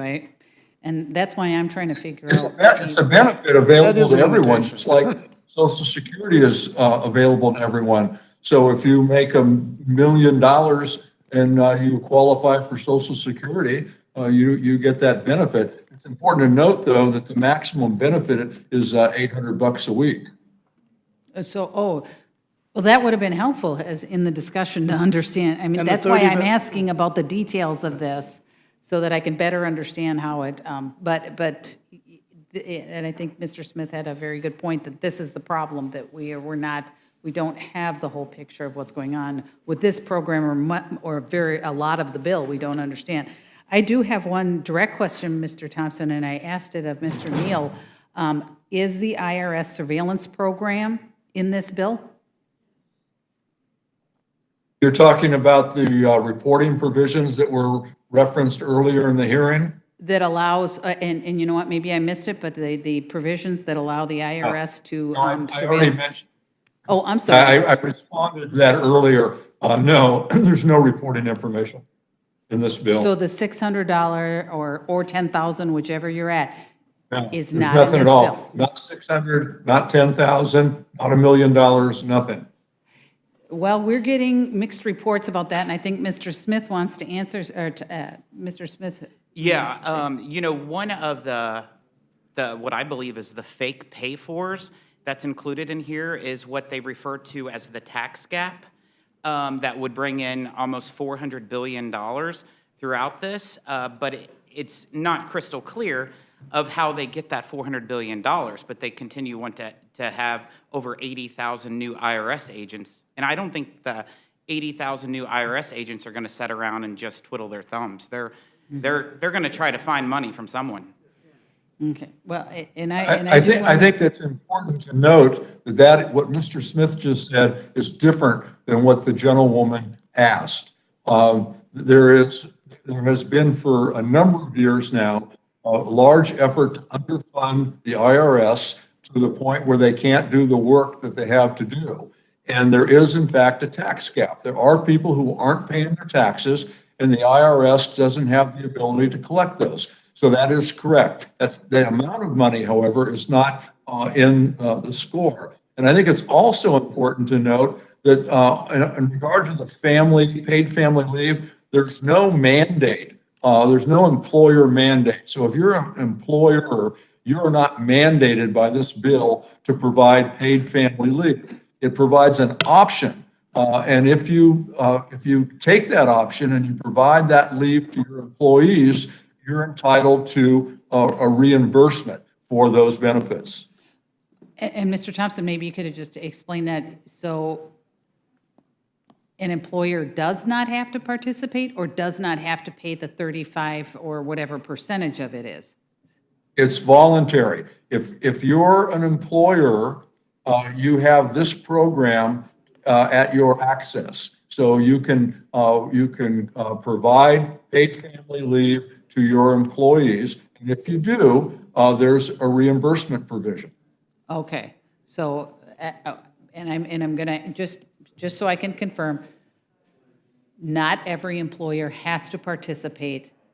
Okay, and so now if they do choose to, are they required to do the 35% or whatever percentage it was? The unpaid, the portion that is not paid for by the government?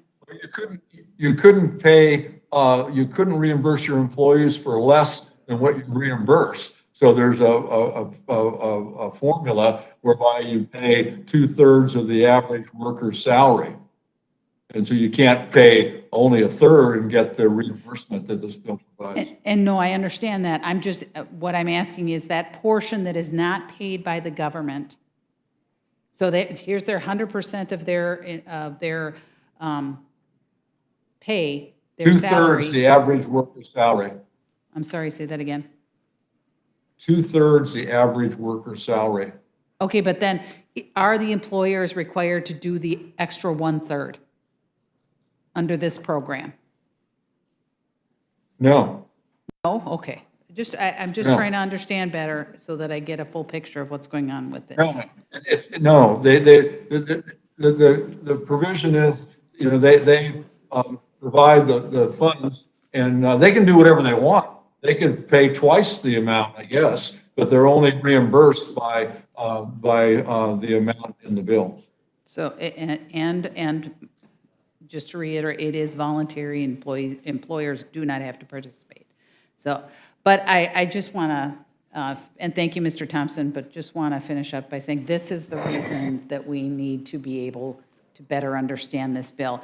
And I understand that there's a push to get this through and get it done with and get it over to the Senate so they can do all their work on it and send it back to us. But I'm just very frustrated because I want to know what's in the bill and I want to understand it so that I can explain it to my constituents. Would So the gentlelady yield for just 1 second? only to you, Mr. Perlmutter. And I'll yield back, but Mr. Rice said some things that sort of triggered something for me. He said he didn't want South Carolinians paying extra for Maryland or Massachusetts or somebody that had the salt tax. Colorado, we don't have the salt tax. But we pay into the federal government. So we get about 90 cents back for every buck we put in. And I'd like to get more than that. But what I wanted to say to the gentleman from South Carolina is you guys do a lot better than that. I'm helping pay for South Carolinians. According to the Greenville News in October of 14, you got $7.87 back for every dollar in federal tax. And as recently as March 17th of 2021, it was $4.51 for every dollar paid in. So I admire the South Carolina delegation. You guys are doing great for your state, okay?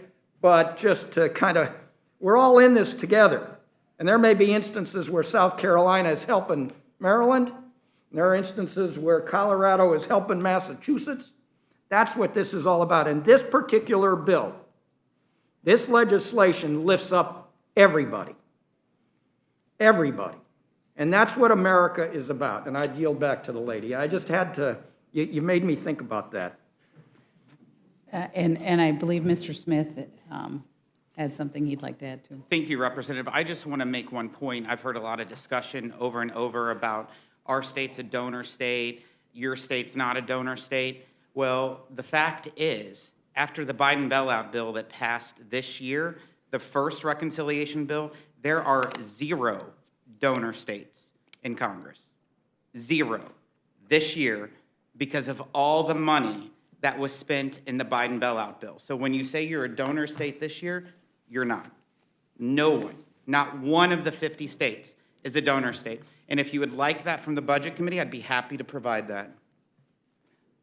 Well, and I will just wrap up by expressing my disappointment that we have to put this, I mean, I genuinely want to understand what's in a bill before I vote. And unfortunately, that has not been something that we have been afforded the opportunity to do to really understand. And Would the gentlelady, It's Scanlon. one you know moment? what? Yes, I will yield to Dr. Burgess. I know. It's your own fault. It is your fault. It just, really, for anyone, the new benefits that we're talking about, the child tax credit, paid family leave, the increased subsidy in the Affordable Care Act, is there any requirement for citizenship for any of those benefits? Does anyone know?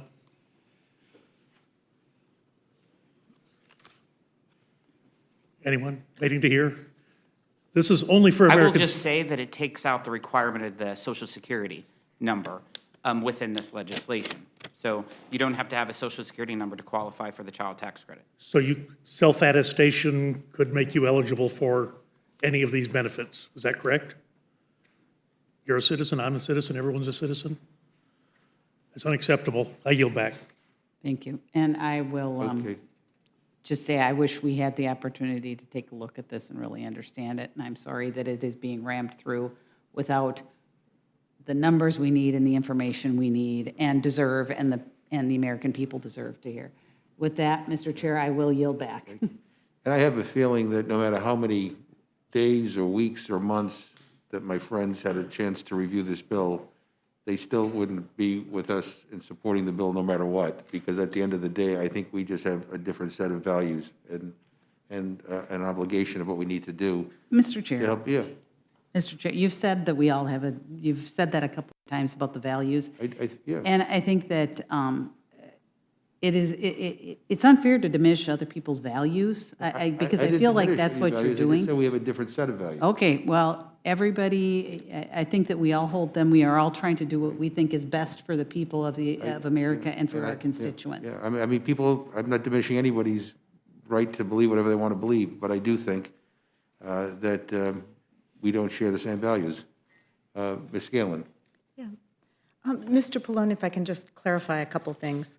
So I have a constituent, he's a senior who sings in our church choir, and he stopped me a couple times because he pays thousands of dollars a year for insulin. So is this bill going to help my bill with his insulin costs? I mean, absolutely. There's a specific provision that limits cost sharing for insulin products under Medicare Part D to be no higher than $35. Now, insulin, of course, is a generic. It doesn't have exclusivity. Right. But the price keeps going up anyway. But it would be limited to 35. That would be a huge, huge benefit for Bill and so many other diabetics in my district. We also heard concern about the need to develop drugs to treat Alzheimer's. And that's a huge issue across the country with our aging population, and Pennsylvania's population is older than many. But we also know that there's a really strong link between hearing loss and Alzheimer's. Would this bill do anything for people with hearing loss? Oh, yeah. Basically, it provides a benefit for hearing, which includes both hearing aids as well as, being able to go to the audiologist, I guess they call them. And I can actually read you the specific section if you want that talks about that, just to be exact. It basically says that it would add a new comprehensive hearing benefit to Medicare Part B, including coverage of hearing aids for individuals with moderately severe, or profound hearing loss. It also expands the services audiologists may provide under Medicare to include treatment services and allows for hearing aid professionals to provide hearing assessment services. So right now, there is no hearing aid benefit unless you have Medicare Advantage. And so you would be able to go to the audiologist and you would also get the hearing aid. So it's going to help with quality of life in addition to having some benefits for folks who may be at risk for Alzheimer's. Right. That's a major achievement, in my opinion, to add hearing aids and hearing assessment to Medicare. Okay, so then in addition to helping seniors with insulin costs, with hearing aid issues, folks in the middle, like moms, there's a number of provisions in here that are going to help reduce the U.S.'s absolutely atrocious maternal mortality rate, right? Absolutely. And that's, that's been something that we've been trying to do in the committee for years. There's a number of provisions that deal with that. And I know I don't want to prolong things because I know we're at the end here, but, one of the things that bothers me is that when we talk about CBO, they never score prevention, right? So like you say, well, hearing aids and improving your hearing is going to reduce the incidence of Alzheimer's, right? But we won't get a score for that. Of course You not. understand. We never get a score for anything preventative, and it drives me crazy that that's the case. Okay, well, so then for these new moms, first of all, the health benefits that reduce maternal mortality will save costs, but then the provisions where we would now have 4 weeks of family care leave would assist new moms as well. Chairman Scott, I feel like we've ignored you for even younger, perhaps, than the new moms. Pennsylvania has one of the worst student debt load issues in the country. More people have student debt, and they have higher levels of student debt than most states. What's in the bill that's going to help our student borrowers afford college? There, the major portion of it is the increase in the Pell Grant, which means that the cost of going to college will be less, and therefore you'll have to borrow less. Okay. And that's a direct benefit. Dealing with student loans is something that's still on the table insofar as most students right now have a respite from making any payments at all. It gave us a little more time to deal with that problem. But there are a lot of programs that the Department of Education is working on to help people with their student debt. And we hope to have a package as people are making their payments anew in January. Great. So the Build Back Better Act is going to help students get the education they need to get good jobs. It's going to help families address the need for maternity leave and maternal health. And it's going to help our seniors afford their drugs and have a better quality of life. Mr. Chairman, I'm sold and I yield back. Thank you very much. Ms. Ross?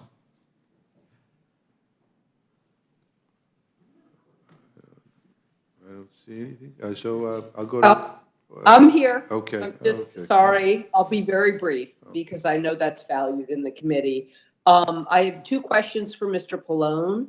The first question, last week, we talked a little bit about how helping seniors with home care could make sure that we kept family wealth and family homes in our communities, and that would help the next generation. Have you thought any more about that and how we can make sure that the American people know that as we're helping our seniors, we're also helping preserve family wealth? Well, I mean, basically, as I had previously mentioned, there's $150 billion for home and community-based services. And that's huge. I mean, that's something that really hasn't got a lot of attention. Unfortunately, I think we need to get the word out. And that's basically twofold. It's designed to make that money will make it easier for more people to get the services, to pay for the services, right? But at the same time, it'll make it so that we can pay more to the providers, the home health care people that work. Because right now, part of the problem with the program is that there aren't enough people that are working in the system to actually expand the services. So it's designed to do both, if that answers your question. It answers my question, but I'll just make the point that if we don't have people who have to sell their family home in order to get Medicaid, in order to go to nursing homes. Oh, absolutely. That not only will families Sure. be better served because they'll have more assistance, but those families will have that asset for the future. And if you look particularly at the Federal Reserve of St. Louis, they talk about how having that family asset is a game changer, not only for the middle class, but for the lower middle class. And that we will not only be helping families with their everyday issues, we will be helping them preserve an asset for future generations. There's no question, and you know, this is what I was saying to Congresswoman Scanlon. We don't get any, I know maybe talking about CBO, we're not really talking about that, but having people have access to home and community-based care saves tremendous amount of money to the individual personally as well as to the government because they don't become institutionalized. And with this terrible spend-down system, which I would abolish if I had the votes, you know, they lose their assets. They lose a significant portion of their assets. So, you know, this is a win-win situation for everyone because you hire more people to do the home health care services, the services are expanded, the individual doesn't go to the nursing home or to the hospital, the government saves money, but unfortunately we don't get, you know, we don't get any savings with CBO for any of those preventative things. But the whole effort of the government, in my opinion, should be to keep people at home and prevent their institutionalization, both for monetary reasons as well as for your self-esteem and, you know, being able to function. No question. I'm so glad you brought this up. So my final question is about climate change because all we've heard has been that anything that we do to invest in making things more carbon neutral helps the rich. So could you tell us how investing in the provisions in this bill will help the planet and future generations? Well, look, I view, and I'm sure you do as well, I view healthcare, safety, healthcare, environmental issues as helping everyone, right? I mean, look, I don't like to use the catastrophic, like some kind of Hollywood movie where we're all going to die and the earth is going to blow up. But I mean, the bottom line is that we know that with increased greenhouse gases in the atmosphere, all kinds of terrible things can happen, tornadoes, hurricanes, my district's along the shore. All of that affects everyone, right? And so to suggest that by trying to reduce the emissions in the atmosphere, that somehow there's more of a benefit to wealthy people than to poor people when we all have to breathe the same air and face these same, conditions that harm us, I think is a little crazy, frankly. I mean, okay, maybe electric vehicles are more used right now by people that have a higher income because they're more expensive. But if you encourage them, as what was the Henry Ford thing? Not Henry Ford. Who was the guy that invented the Model T? Was Henry Ford? Yes. As he started. All right. As you start to produce more of the Model Ts, the price went down, and more middle-class people were able to afford them. So it's the same principle. You start. Well, I don't know. Now you're getting a. So, I mean, the bottom line is that if more people use electric vehicles and they sell more, the price is going to come down. So maybe right now you have to have a little more money to buy one, but eventually that wouldn't be the case. And at the same time, you're reducing emissions, which affects us all. Well, thank you, and I yield. Would the gentleman yield? It's Miss. I'd just like to mention two things, or three things, actually. First, Mr. Pallone, none of us are getting out of here alive, so we are all going to die. But I think it's important to note that in the electrical vehicle component, there's a provision for used vehicles. So that will provide for lower cost access to electric vehicles. And in regard to if we invest in resilience and we invest in climate change, that somehow it's going to only help rich people is poppycock. I represent a district that we've been devastated by fires, and the climate change has exacerbated these fires. I've lost, sadly, people have died in these fires in my district and other districts across the Northwest. I've lost thousands of homes have burned to the ground over the course of the last couple of years in my district. Businesses have been burned. Agriculture has been devastated. Right now, we've got, and it probably changes day to day, but we've got about a third of our country on fire, a third of our country underwater, and a third of our country in an extreme drought. We've got climate problems, and fixing that doesn't help rich people. It helps everybody. And this is a life or death situation. I yield back. Thank you. The gentlewoman yields back. Ms. Goose, you could take us home. The last questioner for panel one. Thank you, Mr. Chairman. I will be brief. I've listened to most of the debate tonight. I found much of it to be thoughtful. Discussions around CPO scoring, different decisions with respect to revenue, and I appreciate the testimony of all of the witnesses. There is one exception, and that is Medicare negotiation on prescription drugs. For the life of me, I just don't understand why this provision has generated the level of opposition, shall we say, from my friends on the other side of the aisle.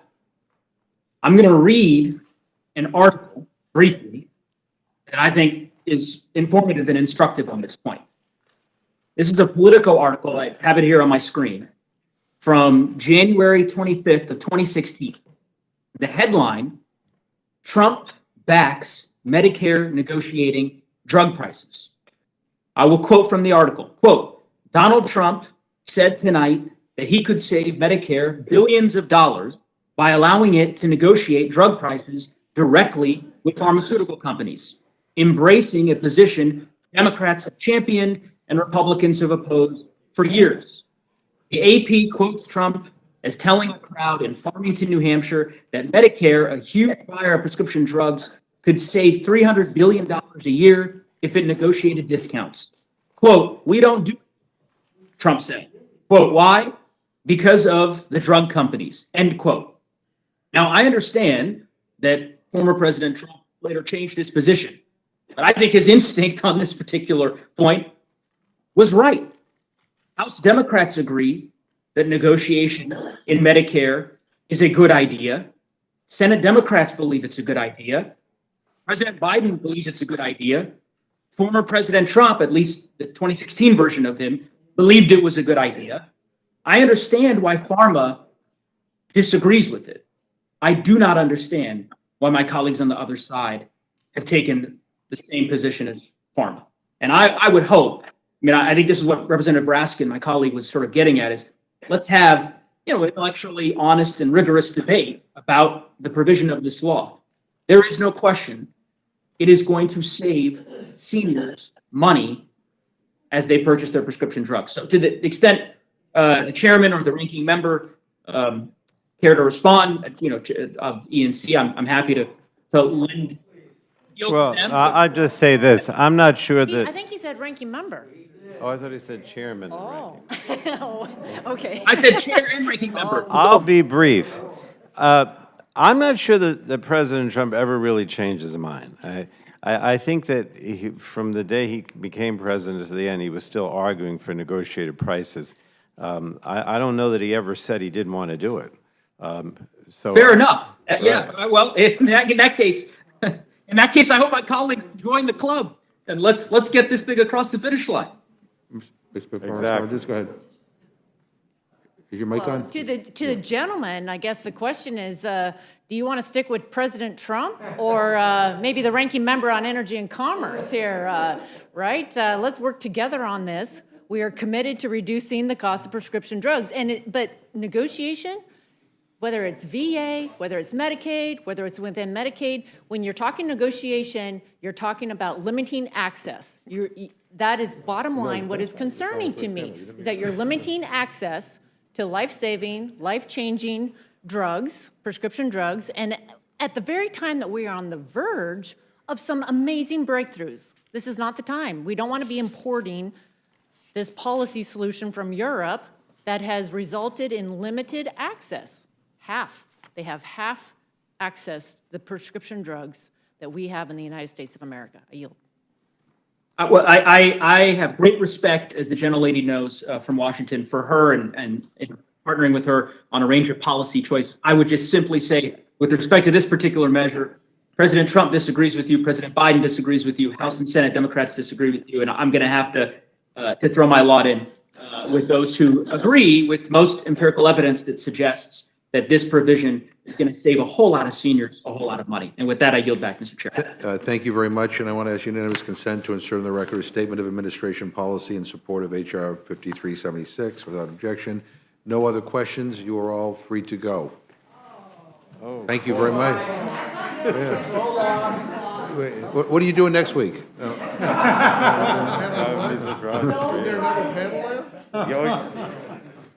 I want to call up our next panel. Representative Titus, Representative Rouser, Chairwoman Waters, Ranking Member McHenry, Chairman Scott of Georgia, Ranking Member Thompson of Pennsylvania, Chairman Grijalva, and Ranking Member Westerman. Okay.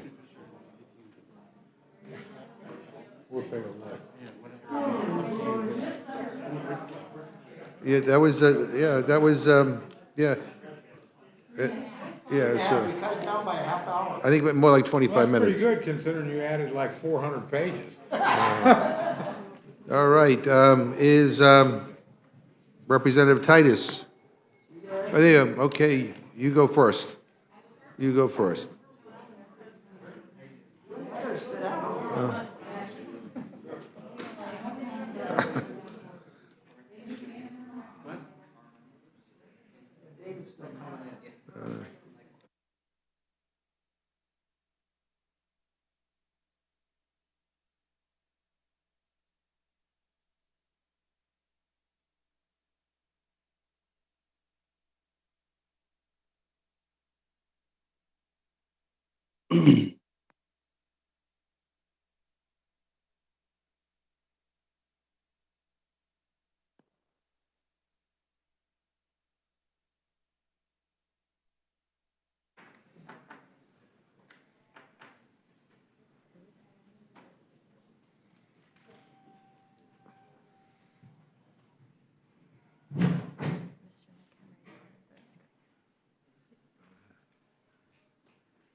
All right.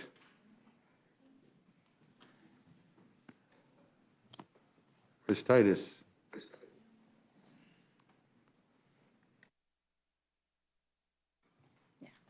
Thank you, Mr. Chairman, members of the committee. I'm here to add my voice of support for H.R. 5376, the Build Back Better Act. Appreciate you holding this late-night hearing and moving this forward so we can get it to the President's desk for the benefit of the American people.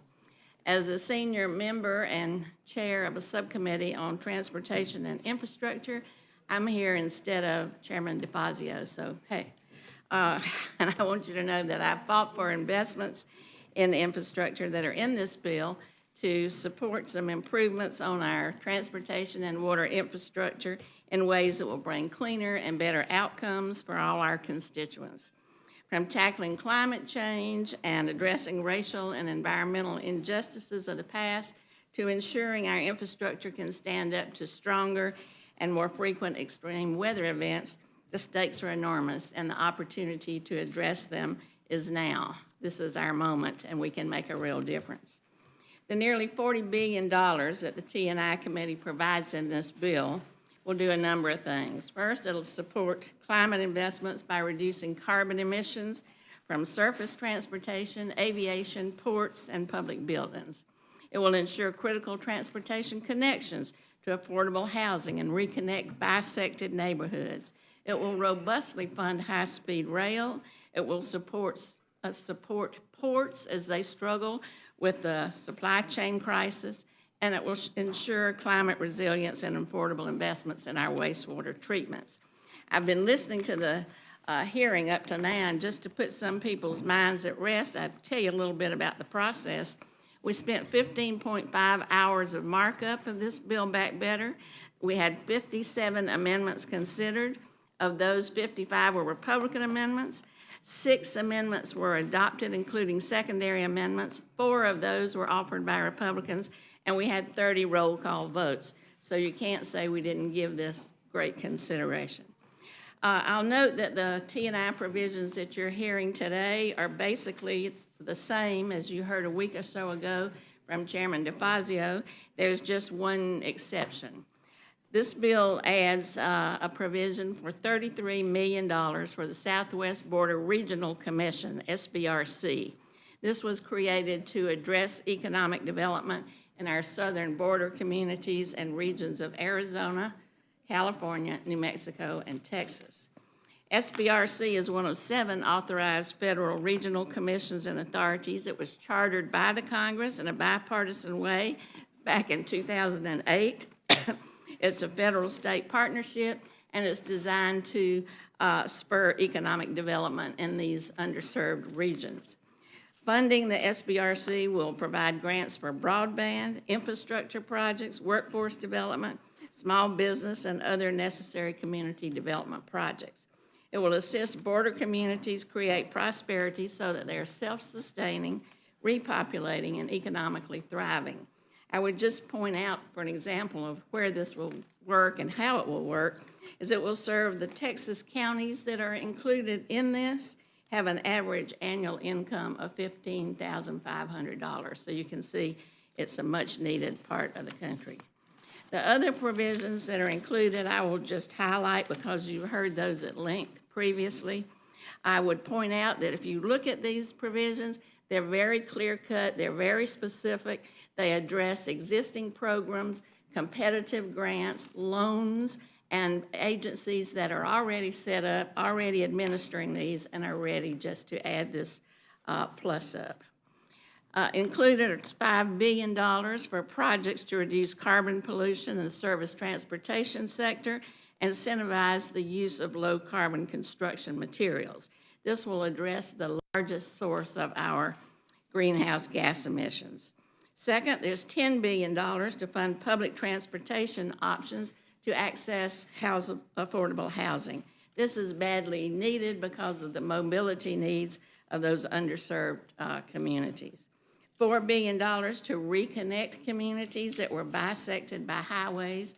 This will support neighborhood equity, safety, and affordable transportation access.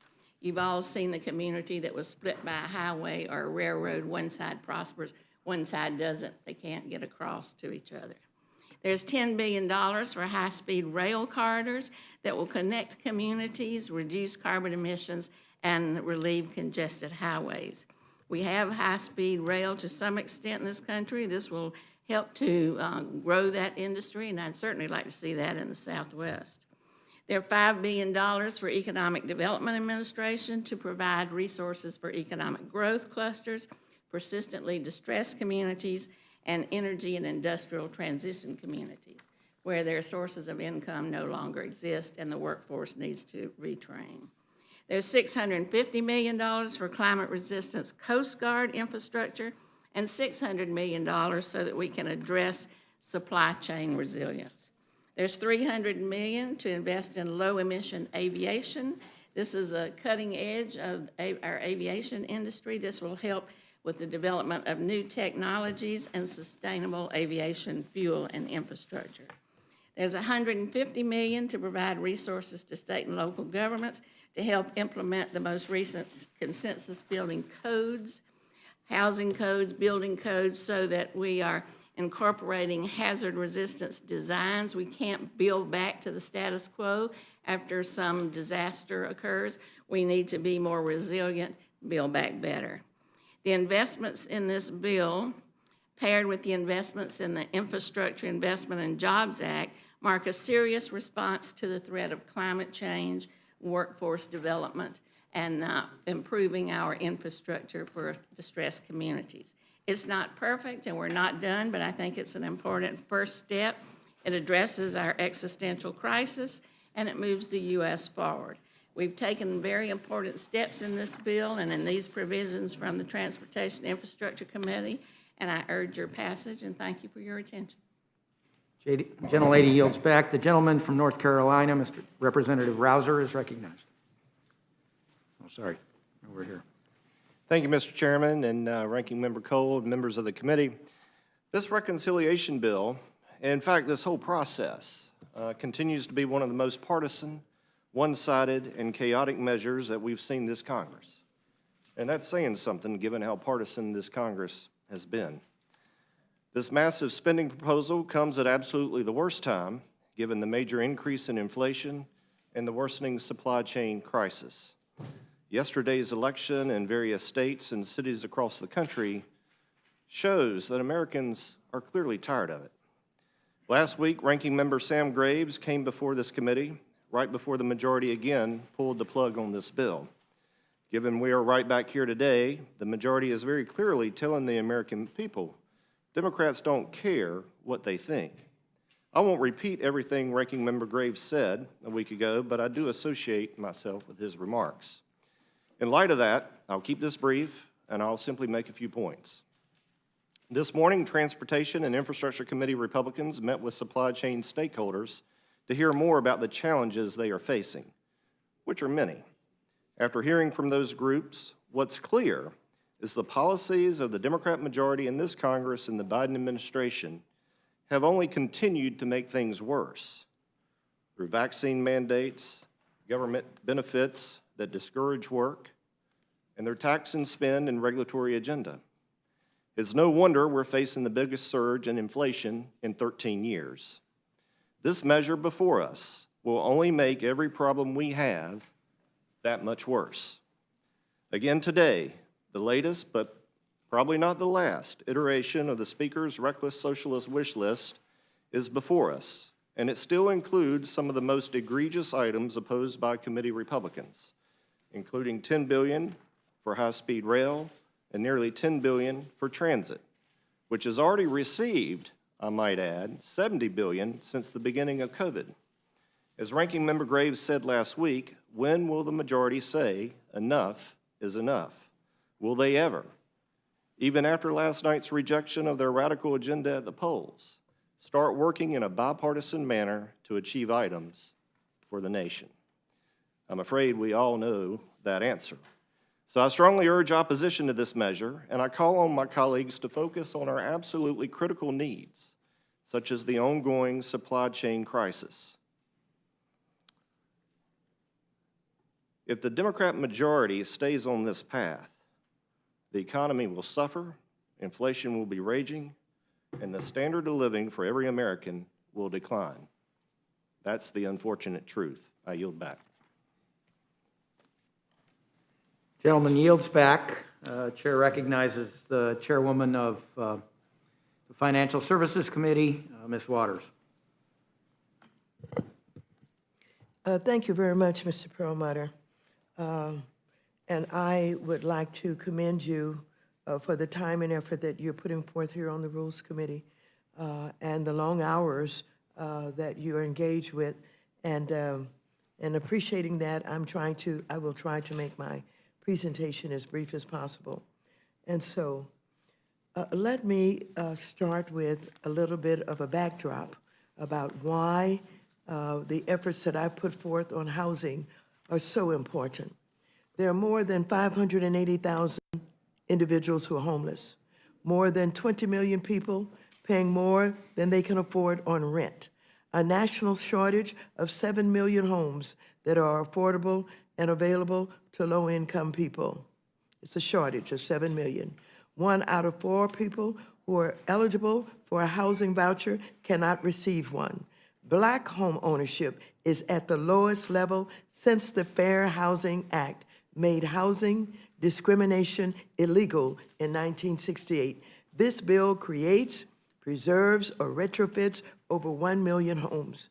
260,000 households will receive a voucher under this bill. And so I thank you and the members of this committee for my ability to be here this evening to make this presentation. And I'm very pleased to testify before you again to update the committee on some revisions made to the provisions to the Build Back Better Act of 2021 that are under the jurisdiction of the Financial Services Committee. As I stated in my testimony last week, I'm proud of the more than $150 billion in affordable housing investments that we have secured in this bill, despite painful cuts that were made. Housing is the foundation of every household's well-being, and it is a critical component of our nation's economy. So these investments will go a long way to help families and our economy thrive. I will focus my testimony today on the changes that have been made in the substitute amendment. CBO's scoring of our provisions has enabled the committee to make $1.2 billion in additional investments. Specifically, the substitute amendment provides $500 million in additional funding for the Housing Investment Fund, administered by the Treasury Department's Community Development Financial Institution Fund, for a total of $750 million. This funding will leverage private capital and build the nonprofit, CDFI, and developer sector to create and preserve thousands of rental units affordable to low and moderate income households. $100 million in additional funding targeted to the revitalization of distressed HUD-assisted multifamily properties for a total of $1.6 billion.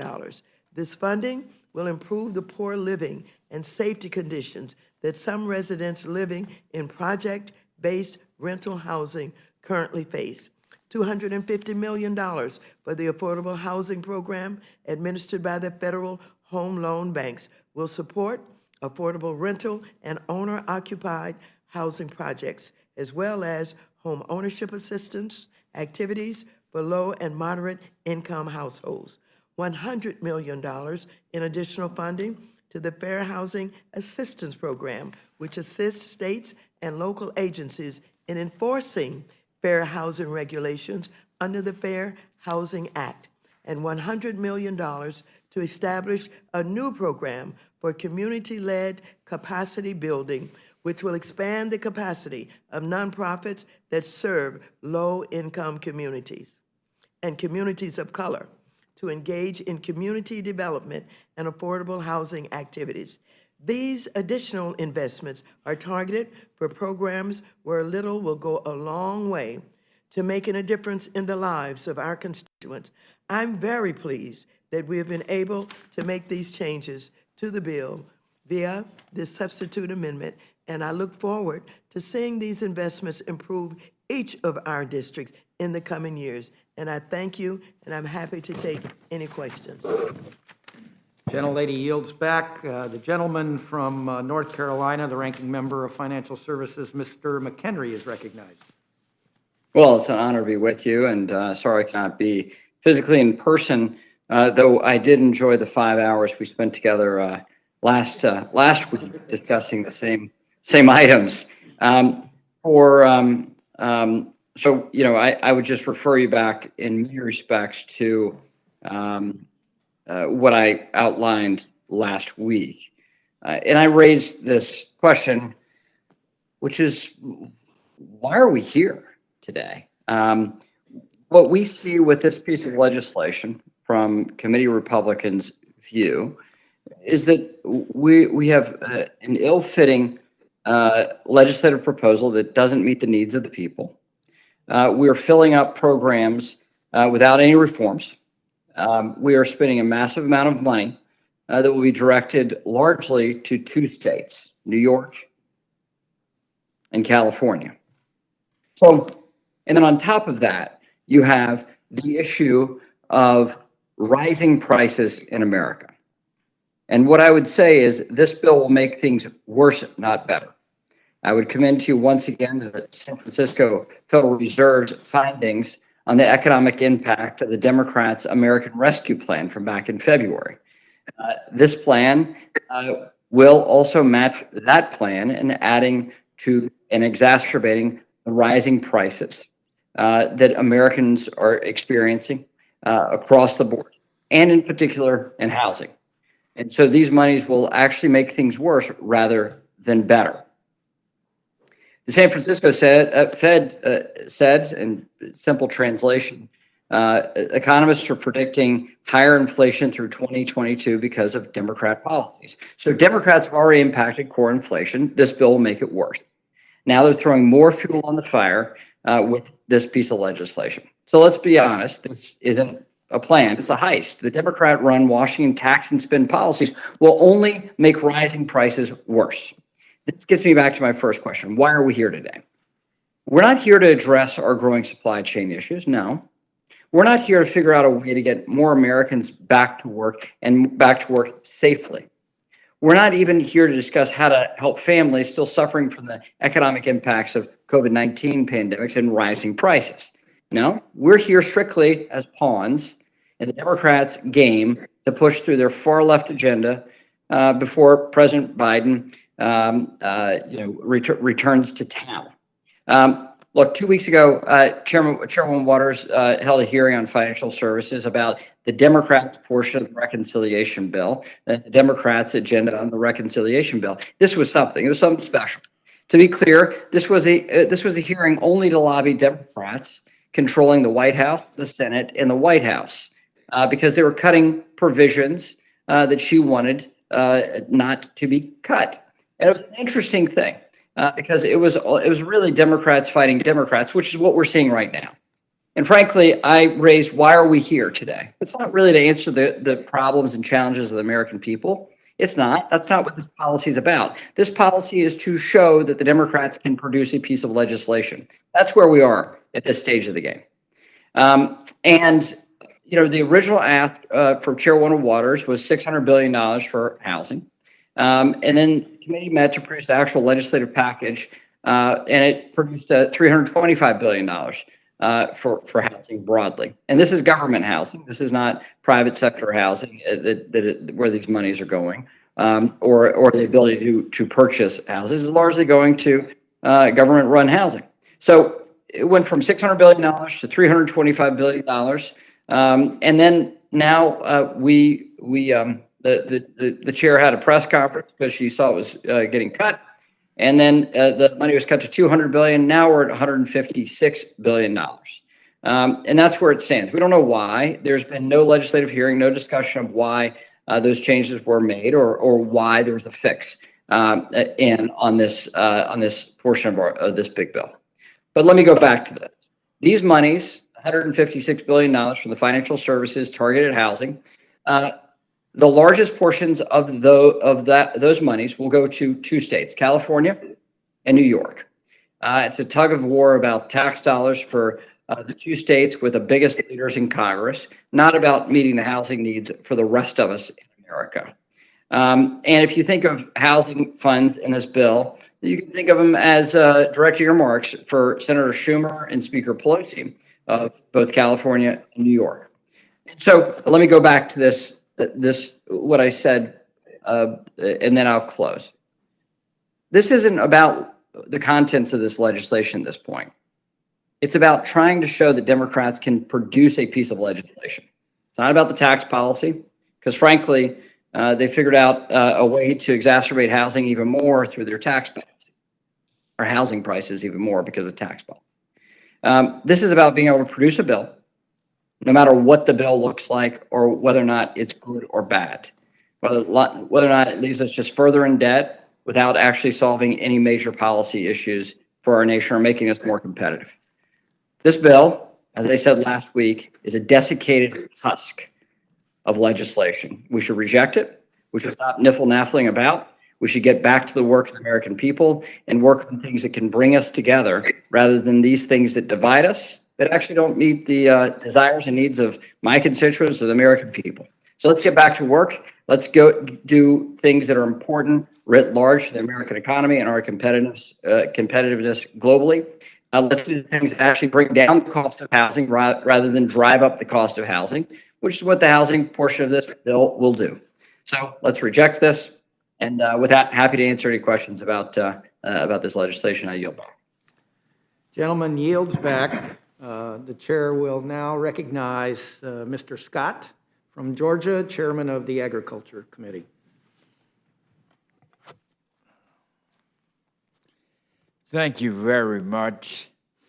First, I want to thank Chairman McGovern, Ranking Member Cole, Mr. Perlmutter, and all of the members of this very distinguished, powerful, and important committee for this opportunity to come before you today to speak on the House Agriculture Committee's provisions in the very good Build Back Better Act. These provisions that we have submitted from our House Agriculture Committee are historic opportunities to focus federal investments in urgent areas, needed areas, climate change, mitigation, developing the full potential and opportunities of our wonderful rural communities, rural broadband. We also have appropriations in here for our much-needed forest help. We have fires ravaging the western part of our country. And we have money in here to address that and help to save our forests and to make sure our forestry systems are healthy. Conservation, debt relief, and agricultural research and education so that we will have for generations to come ample talent to continue to promote and grow the greatest agriculture system the world has ever known. So we also have programs that are targeting our farmers, our ranchers, and our private forest land owners. We want them to carry out climate-smart conservation practices. All of our Farm Bill conservation programs are oversubscribed and have backlogs. Producers who want to help sequester carbon or reduce greenhouse gas emissions will be able now, through this Build Better Act, to carry out these practices with the funding that is provided in this bill. The devastation that many of our colleagues from the West, as I mentioned a moment ago, have witnessed their districts over the last several years. Heartbreaking wildfires, firing for months at a time, unable to be put out, fires after firefighters. And so the investments that we have are going to address these. This funding for forestry programs will work to reduce the hazardous fuel load on our national forest system lands and provide funds for the resilience so that we can prevent the fires from reoccurring again.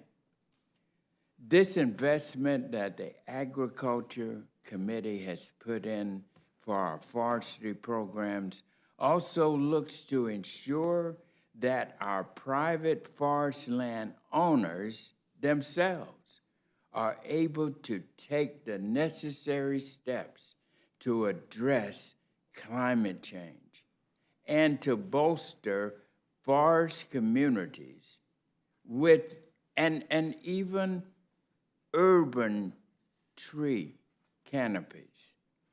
We are putting money towards programs and funding lines that both Republicans and Democrats have supported in farm bills since many of us have been here and in appropriations. We must not stop now. Agriculture is crying out for this Congress to address these pressing issues, and we must do it. And the only way we can do it at this particular time with the sense of urgency is to hurry up and put this in the Build Back Better legislation. Now, additionally, our committee has provided funding for core land-grant universities, research, and extension programs, as well as provided investments to make sure that our HBCUs, our historically black colleges and universities, and other institutions can continue to train the next generation, and now generations to come, because we have just passed and put into here an additional $100 million.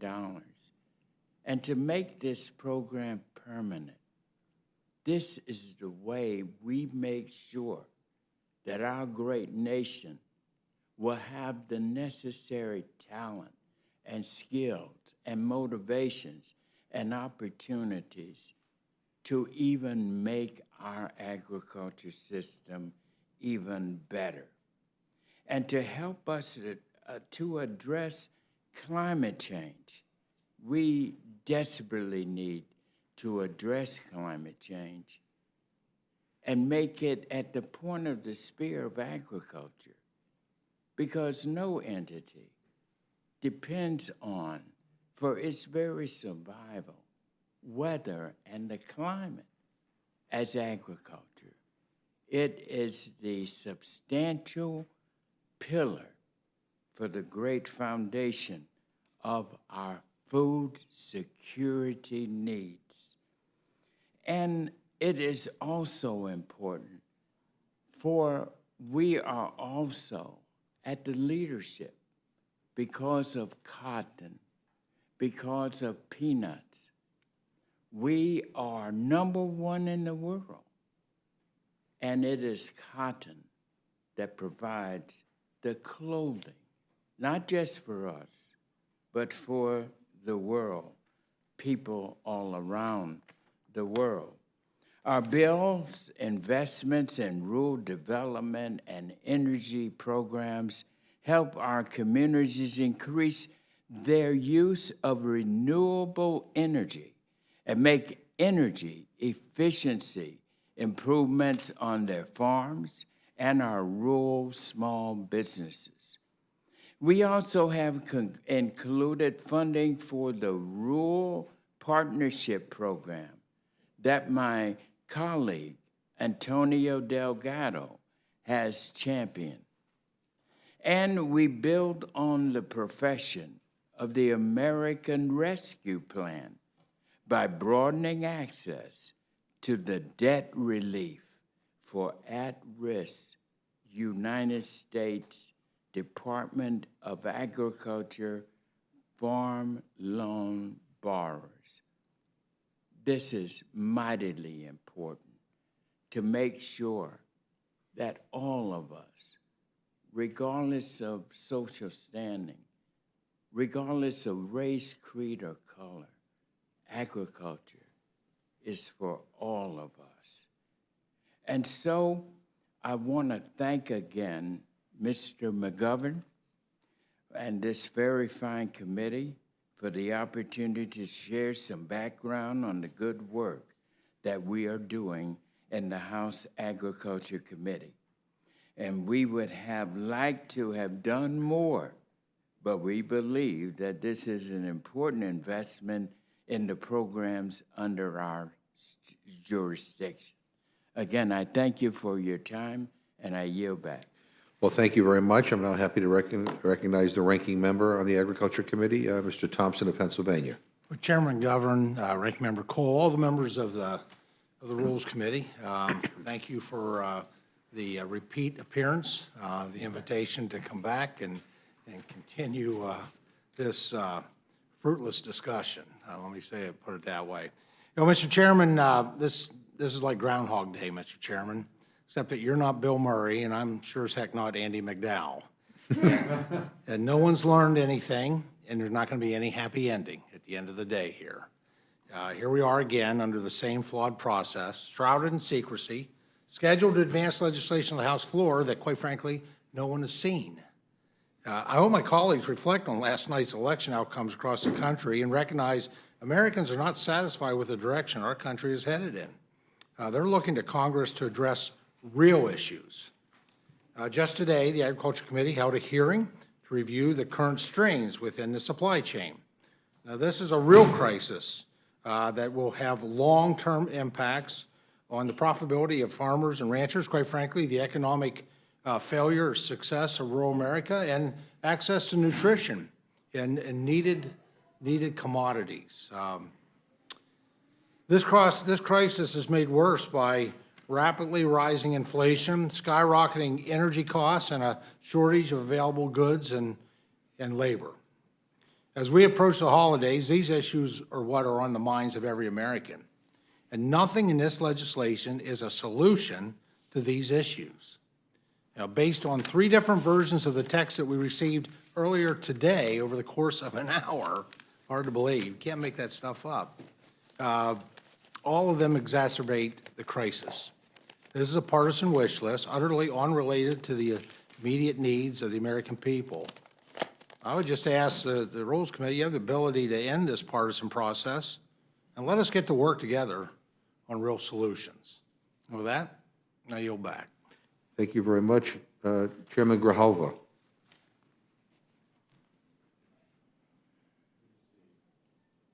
Thank you, Mr. Chairman, and appreciate a return engagement. And as I mentioned at the last meeting, the Build Back Better bill is about investing in confronting the damage being done by climate change, putting our country on a more sustainable and equitable economic and environmental path for the future, and creating millions of jobs.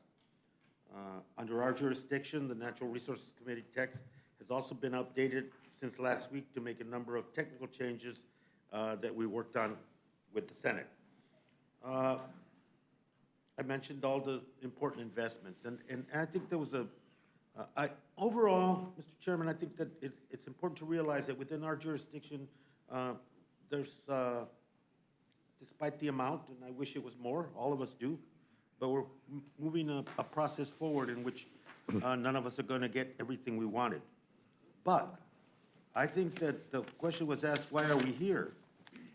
And I think that the failure to fully address the resource and policy deficit that the first Americans of this nation face and endure in terms of us fulfilling our trust responsibility, that's before us. And in our jurisdiction, we take, I think, an important and significant step to that end. And nature-based, natural resource-based solutions to climate change around the jurisdiction of land and water. If we're 20%, we offer in those areas 20% of the solution to reaching the emission goals that have been established for 2030.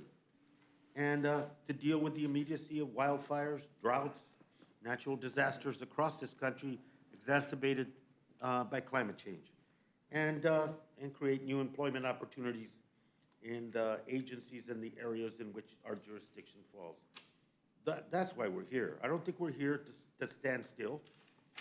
I don't hear waiting in place, avoiding the climate crisis by pretending that somehow it's going to miraculously solve itself.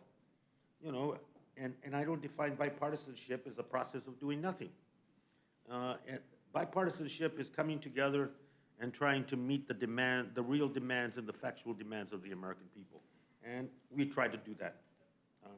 And we do that by building something sustainable, something equitable, and something lasting in our jurisdiction, and in this jurisdiction that touches the direct lives of millions upon millions of Americans. This is how we're going to do it better. And if we're going to build back better, I think that we have to understand that involved is change, creating new opportunities, and inherent in that, for some, a risk. But I think the worst risk would be to do nothing, to pretend that by doing nothing something will happen, and not confronting the very real issues. If there's anything to be gauged from public opinion, is that in our jurisdiction, public opinion wants us to do something about climate change and do something robust. Public opinion feels that there has been a deficit and a disparity with regard to fulfilling our trust responsibility to Native Americans and to indigenous people of this country. Public opinion tells us that one of the most beloved areas that need to be preserved and conserved for the future are our public lands and waters. And that that's what public opinion tells us. And if we're going to follow what the voters are saying and what the public is saying, I would suggest that what we're proposing in the Build Back Better agenda for the jurisdiction of natural resources is exactly that, trying to fulfill that demand by the American people and the reality of the crisis that we face with climate. With that, I yield back and thank you. Well, thank you very much. Ranking Member Westerman. Thank you, Chairman McGovern and Ranking Member Cole. Good to be back here again, It's great to see you. as always. And, you know, as we come here and discuss tonight, I think about the constituents I have back home in the 4th District of Arkansas. I do an agriculture tour every year, and I assume that everybody here, Republican, Democrat alike, are seeing some of the same issues back home. I met with a catfish farmer that went 2 days without feeding his catfish because the feed mill couldn't get the ingredients to make the catfish food. I met with produce farmers who couldn't find labor to gather produce, and once they got it gathered, they couldn't find corrugated boxes to put it in to ship it to market, and when they found them, the cost was triple what they normally are. Then they couldn't find trucks and drivers to get their produce to market. That's happening every day all around the country. I met with a trucking company that ordered 50 Peterbilt trucks in January, and they're going to get 2 of them this year. I met with food processing companies that can't get employees to work, and their production goals are down, which causes a ripple chain throughout the supply chain of farmers. And you know, everywhere you look, you're seeing these supply chain issues. So I'm really trying to understand the supply chain issues, like I'm sure all of you are. And I found this neat article by the MIT Sloan School of Management, and without objection, I'd like to submit this. Without objection. And I just want to highlight some of the things that MIT found when they looked at supply chain. They said the ongoing global supply chain crisis caused by the COVID-19 pandemic shows no sign of abating. They go on to say multiple factors have led to the current situation, but they spring from 2 overarching causes: suppliers' inability to adjust to soaring demand and government interventions. I think they're saying that we're part of the problem. We're half of the problem here. And when this article summarized, at the end, they conclude by saying, as this article is being written, product flows are cresting seasonally in the lead up to the 2021 year-end holidays. Thus, no relief should be expected by year's end. Without further government interventions, the market will likely have solved the imbalances toward the second quarter of 2022. A little bit of hope there. 2022 second quarter, maybe we see some relief. But there is a however.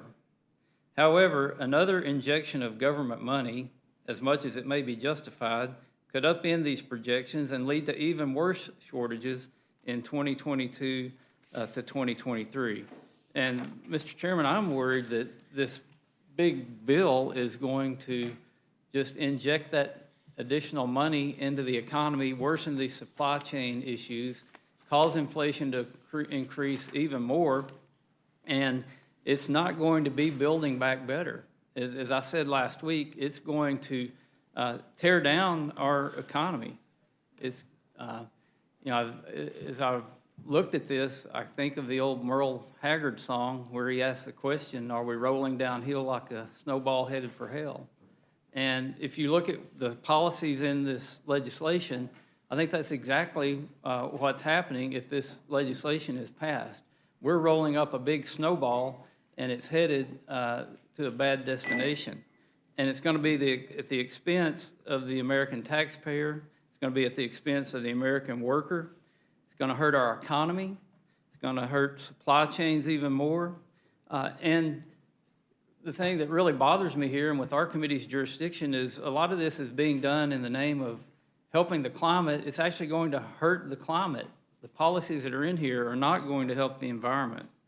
As my dad used to say to my 2 brothers and I, he said, you boys could tear up a steel ball with a rubber hammer. And that's what this kind of policy does. It's tearing down. It's not building up. So what's in the bill? I'm not sure because we got the latest version about 4 o'clock this afternoon. I think that's round 3 and multiple versions in that. I know we started out at $32 billion and we got somewhere around 19 to 20 billion in natural resources the last iteration, and we really are having a hard time figuring out just how much is in this last round. But we did have some time to look at the original bill, the $32 billion, and I can give you examples of why I think this bill is tearing down instead of building back. You know, in the first iteration, the genesis of this so-called Build Back Better plan, it had policies like ending or pulling the lease from a copper mine. So while my colleagues talk about making a electrified economy, reducing carbon emissions, you know, it takes a lot of copper to do that. So why on earth would we put why would you all put a $350 million line item in to close a copper mine that could supply 20% of the U.S. demands for copper for the next 50 years? And it's 7,000 feet below the surface. $2 billion have been spent developing this mine, and the lease was approved after Harry Reid and John McCain came to a bipartisan agreement on building the mine. It's got a 50-acre footprint on the surface. That makes no sense. That's not building anything back. That's telling future investors in America that you don't want to do business here because you can spend all this money and the federal government will come in and pull the rug out from under you. The original bill had a $200 million earmark in there for Speaker Pelosi's Presidio Park. We did some research. If you want to buy a house around Presidio Park, you better get your checkbook out. $25 million is the cheapest one we could find around Presidio. Now, why they would deserve a $200 million earmark, you'll have to tell me. We tried to amend that out in committee, and our colleagues across the aisle locked in on that one. Now, I think you may have taken it out. I hope you did, because I think that's really bad business for the American taxpayer. You know, another thing we had in the bill, or you all had in the bill, was the resurrection of the 1933 FDR program, the Civilian Conservation Corps. My grandpa worked for the CCC back when unemployment was at 25%, when only 55% of the country who wanted, or of the total population could find a job, and when inflation was negative. We had deflation at that time. I mean, it at least made more sense when FDR did it, but to create a government jobs program when every employer I run across tells me they can't find an employee, they can't find people to work, and then to see the president at a press conference saying these are going to be good jobs, $45 an hour with federal benefits. Do you know what that does to small businesses and employers when they hear the federal government talking about that? That scares them to death. They think, why is this farmer that can't find labor, can't find materials, and can't find trucks to take it to the market, why does he want to stay in and do that? You know, the day I was there, a hailstorm came along and killed wiped out a guy's cucumber crop. He said, I might pass out. He said, I don't know what I'm going to do. That's how I was going to pay back the bank. That's what Americans are facing, and we're pushing legislation like this. And it's tied to an infrastructure bill. You know, we got the $1.2 trillion infrastructure bill and whatever this bill will cost. You know, I want to offer solutions. I think we could do an infrastructure bill. You know, the Senate did it. I don't really like the Senate bill, but y'all are just going to put it on the floor without even going through a committee? That $1.2 trillion infrastructure bill is more than FDR's Green New Deal adjusted for inflation, or not his Green New Deal, his New Deal adjusted for inflation. And we're not going to go through the T&I committee? How can you call that bipartisan or anything to do with infrastructure? The Senate did a unanimous bill to take leftover COVID money and let states spend that. Why don't we put that bill on the floor? Because I don't think this is really about infrastructure. I think it's about the big spending bill. And there are a lot of issues that I've heard talked about tonight that I think we could work together on. I mean, the gentleman talked about using agriculture as a natural climate solution. Chairman Grijalva talked about natural solutions. Look, when we talk about climate, we're talking about carbon in the atmosphere. And there's more of it there. Since the Industrial Revolution, it's about 400 parts per million. It used to be about 280. But this isn't the way to solve the problem. You can't waste taxpayer money and solve climate. You got to have solutions that actually work. That's why we've proposed good nature-based solutions. We'd love to discuss those more with you. When we look at how can we affect the global climate, I mean, look at Glasgow. China and Russia didn't even show up. If China doesn't change their course, it doesn't matter what we do here. We can't fix global carbon by putting all the burden on Americans. We know China will copy anything we do. So why don't we come up with a new energy policy that's low cost, that's reliable, and that's clean? So that when China's building new power plants, they're not building 38 gigawatts of coal power like they did last year. That's one big coal-powered plant every week. Let's use our innovation. Let's come up with ways to solve these problems.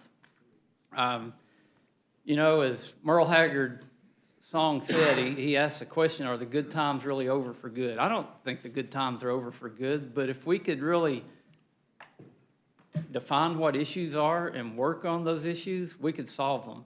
But a huge partisan spending bill that's got no Republican support, tied into an infrastructure bill that's not even gone through committee, I don't think that's going to solve any problems. So I wish we could do a better job. And here, willing to work, and I yield back. Well, thank you very much. I don't really have any questions. I don't really have any questions, but I do want to make a comment in response to what you just said. On the infrastructure bill, look, if I had my way, maybe it would have evolved very differently. But we have to operate in the world in which we're living, including a United States Senate, that in a bipartisan way, by the way, 17 Republicans actually voted for this infrastructure bill. You can't get 17 Republicans to vote for anything. They won't even agree on what to have for lunch in the United States Senate because they're such obstructionists. But they came together and got behind this infrastructure bill, and now it's up to us whether we want to take it or not. And look, there are things in the bill that I like. There are things in the bill that I don't like. There are things in the bill that are missing. But you know what? When you guys were in charge with the previous occupant of the White House, you talked an awful lot about infrastructure. We had an infrastructure week. We had an infrastructure month, infrastructure talking points. You know we got? Nothing. Nothing.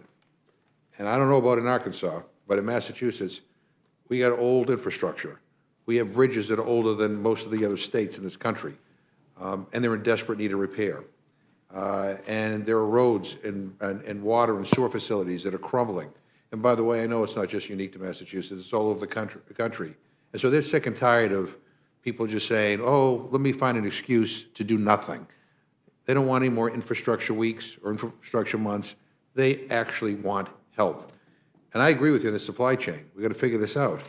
But I don't know how reducing premiums for more than 9 million people somehow is going to adversely impact our solving the supply chain issue or lowering the cost of prescription drugs or lowering insulin prices. I don't know about in Arkansas, but I get constituents in Massachusetts who tell me that their kids are paying high prices for insulin, which has been around forever. And they would say, why don't you help? You know, I mean, why aren't you doing something? This bill actually does something. Affordable housing. I want to thank Congresswoman Waters for being such a champion on this issue. But, I mean, we have a problem with affordable housing all over the country. And, you know, we have governors, Democratic governors, Republican governors, Republican mayors, Democratic mayors saying, can you please help us? Can you give us some resources so we can actually address some of these problems? And I do farm tours every year in my district. You know, we have different kinds of farming in Massachusetts than you do in Arkansas, than they do in California or Colorado or Oklahoma. But it's an important part of our economy, especially in my district. And when I go around and I talk to my farmers, the last 3 farm tours, you know what they talk a lot about? They do talk about the climate. They talk about how weather patterns are screwing up everything, that they're dealing with invasive species that they never dealt with before because our winters are milder. You know, they are dealing with flooding or record droughts. I went to a farm that produced maple syrup, and they're doing pretty well. But the guy said to me, we're now trying to think of what we do next. I said, what do you mean, what are you going to do next? He said, the weather patterns are changing so rapidly, we're not going to be able to make a living doing maple syrup here anymore. And it's all because of the changing climate. And they asked me, what the hell are you people doing? And we get people who deny that that there's such a thing as climate change. We had a president that took us out of a role of international leadership, and we've had Congresses that have really produced nothing to help with reversing the effects of climate change. So, I mean, maybe I get it. I mean, we're coming at this from different ways, but I will tell you the reason why I am anxious to get both these bills done is because people want us to deliver, and they're tired, of talk and no action, and and they're tired of the polarization. I mean, they're sick and tired of it all. And so people have been talking about these bills as political calculations, but at the end of the day, if we can get this done, it is going to be meaningful in people's lives.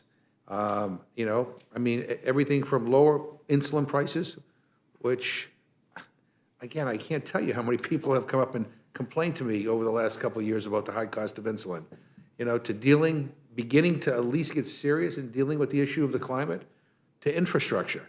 God, our country's falling apart. And it's like, what's been coming out of here the last few years is nothing. So maybe things are changing. I yield to my friend from Oklahoma. Thank you very much, Mr. Chairman. I'm going to suggest maybe we look at this where we're at a little bit differently, because I don't think we've, quote unquote, done nothing. Not been a very good year, but let's look at last year. Congress, when it worked together, managed to pass 5 coronavirus bills for $4 trillion in the middle, with overwhelming majorities on both sides. Didn't mean we agreed on everything, didn't mean there wasn't negotiation, but it happened. We passed all the appropriations bills by the end of the calendar year, overwhelmingly bipartisan. Passed the National Defense Authorization Act, overwhelmingly bipartisan. Worked together, actually overrode a Trump veto of that bill, not because we disagreed with what the president was trying to do, but because we didn't think it was the right instrument. We didn't want to partisanized defense. So we worked together, we got a lot done. And we got a lot done last year. You guys just made the decision this year that you would, rather than work together on another COVID virus relief bill and the $600 to $800 billion, no, we got to have everything we want. It's got to be $1.9 trillion or nothing. And that's what you're doing here. And that's, I understand why you're frustrated. I mean, I guess the first question I'd have because you're not going to get any Republican votes. You choose to go forward this way. There aren't any. You got really narrow majorities. You've got 5 members that have sent out a public letter that said they're not voting for anything until they see a CBO score and they have 72 hours to read the bill. That's not how we're proceeding here. We're evidently going to rush this to the floor unless your members actually hold their ground, which I don't know if they will or not. I know they're going to be under enormous pressure. And we're going to vote on a bill that the United States Senate will not vote on under its own rules until it has a CBO score. So why are we voting on it? Why are our members voting with less information than every United States senator will have about this bill? And again, I don't know if it's to try and jam the 1 or 2 senators over there that have a disagreement, but it doesn't look to me like they're backing down. So, I mean, if we're going to proceed under reconciliation, I would suggest you guys go talk to one another in your conference and across the rotunda with the senators, and we could move ahead, because we're spinning our wheels here. Let me start, Mr. Young, with you as the ranking member on Ag. Ag's a very famous bipartisan committee. You guys work together all the time. And farm bills are an art in compromise between the two parties. And in full disclosure, I'm from an Ag state. I voted for the farm bills here repeatedly. Overrode President Bush veto of one, I think in 2006 or 7. It's back in that time frame. So Ag's pretty important. Big chunk of money in this bill. Have you guys worked together and if you're looking at this spending bill, what's good at it and what are you concerned about? Well, first of all, concerned with the process. 2018 Farm Bill, privilege of serving with the chairman. He and I were actually led a subcommittee for the 2018 Farm Bill. And I'm privileged to serve with him. We worked in a deliberative way. It wasn't a go-alone attitude. The fact is, Mr. Ranking Member, we had over 100 different public hearings or listening sessions, roundtables, in preparing for the 2018 Farm Bill, because that's important. Because the Farm Bill is it's about making sure that people have access, obviously, to affordable, nutritious, quality food, safe food. But it's a whole lot more than that. It's about the rural economy. It's about all the needs in rural America. It's making sure that we are doing our best to create the conditions to restore a robust rural economy. As I like to say, without a robust rural economy, every American family, starting with those in the city, is going to wake up in the cold, dark, and hungry. That's the agriculture process. And I'm proud in this, but we've had both these reconciliation bills have been totally goat alone. Even when, the amount of amendments that were rejected, which were bipartisan amendments, we offered no poison pills. We sincerely wanted to contribute to the process. We wanted to refine and improve things, but every Republican amendment, even when my Democratic colleagues even during the hearings, the markups would speak in favor of those ideas, they were instructed by Democratic leadership to vote no on it. Now, we still have the ability to work well together. We've accumulated a nice record of pieces of legislation. July 14th with the rural broadband bill, and July 27th with a disaster relief bill, and we have done a number of other pieces of legislation related to livestock transparency and certain issues like chronic wasting disease. But this bill that we're talking about today, it's a mockery of the bipartisanship that we've always had on the Agriculture Committee, and so it really is an abuse of the process. And so starting with the process alone, first of all, I'm not sure what's in this bill. We've got 3 versions within an hour today, but it spends as much money as you combine 3 or 4 of the key parts of the Farm Bill that support those folks who are farmers and foresters or ranchers, the people that really work to provide us the food, the fiber, the building materials, the energy resources. This bill spends more than what we would put into a Farm Bill and the Farm Bill we do in a deliberative process. This really is done in secrecy. It seems to be it's a liberal wish list. I don't know how to describe it because there's just no transparency on it. And I'll be honest with you, I don't think when you proceed in a manner like that, you have the potential to hurt rural America. You look at the funding mechanisms with this, and I realize for the time being that stepped-up basis has not been removed, but the fact that I got 3 different versions within an hour, the 4th version that comes at 1 a.m. in the morning, right before we force a vote, will that end stepped-up basis?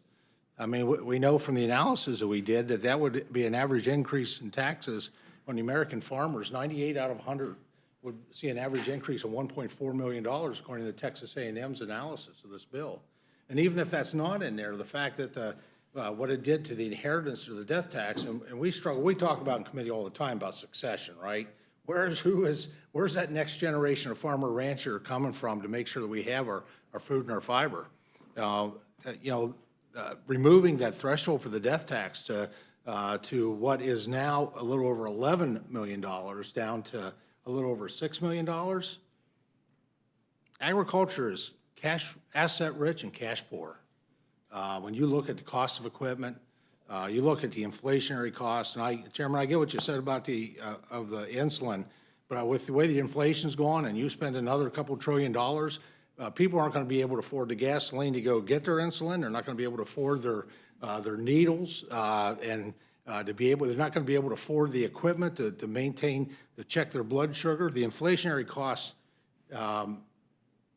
across the board, and certainly within agriculture, the methane tax, and that's devastating. When you look at how it impacts fertilizer, food processing, heating those the farms, the farmhouses, the manufacturing, the processing. This bill is devastating on the people that work so hard 7 days a week, providing us with our food and fiber. Mr. Chairman, you care to respond? Yes, I would. Believe it or not, I think the world of the ranking member. Oh, it's true. We have traveled the world together. We've been on that committee for May for 20, and I thank him for 18 or so. And I've always felt we were partners. But here's the point. The first thing he said was, in essence, we did this bill by ourselves. That's not true. And he knows better than that, because hundreds of groups, and I mean hundreds of groups, representing forestry, representing agriculture and every aspect, work with us on this bill. Not in secret, but in public. I brought them in for hearings. I know I have Ann sitting behind me. I know she's kind of tired of all the hearings that I've had. But I did that for a purpose, because it is important for us Democrats and Republicans to work together.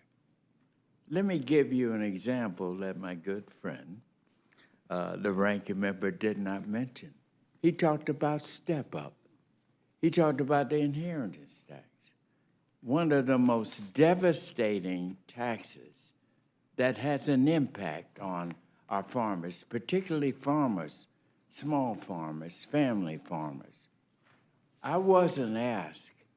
I took the leadership and sat down and wrote President Biden a letter coming out, asking him to make sure, number one, we were not going to accept, I was not going to accept it. And because I took the initiative to do that, we were able to accomplish something very significant. But I led the way on that, in the open on that. I received a lot of slaps upside the head for that from members of my own party. So don't question me about not working across party lines or in closed shops, particularly with agriculture. And I think the other thing, I didn't wait on climate change. I brought it into function.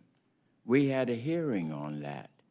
We brought together the carbon market, and to make sure that our farmers were not taken advantage of.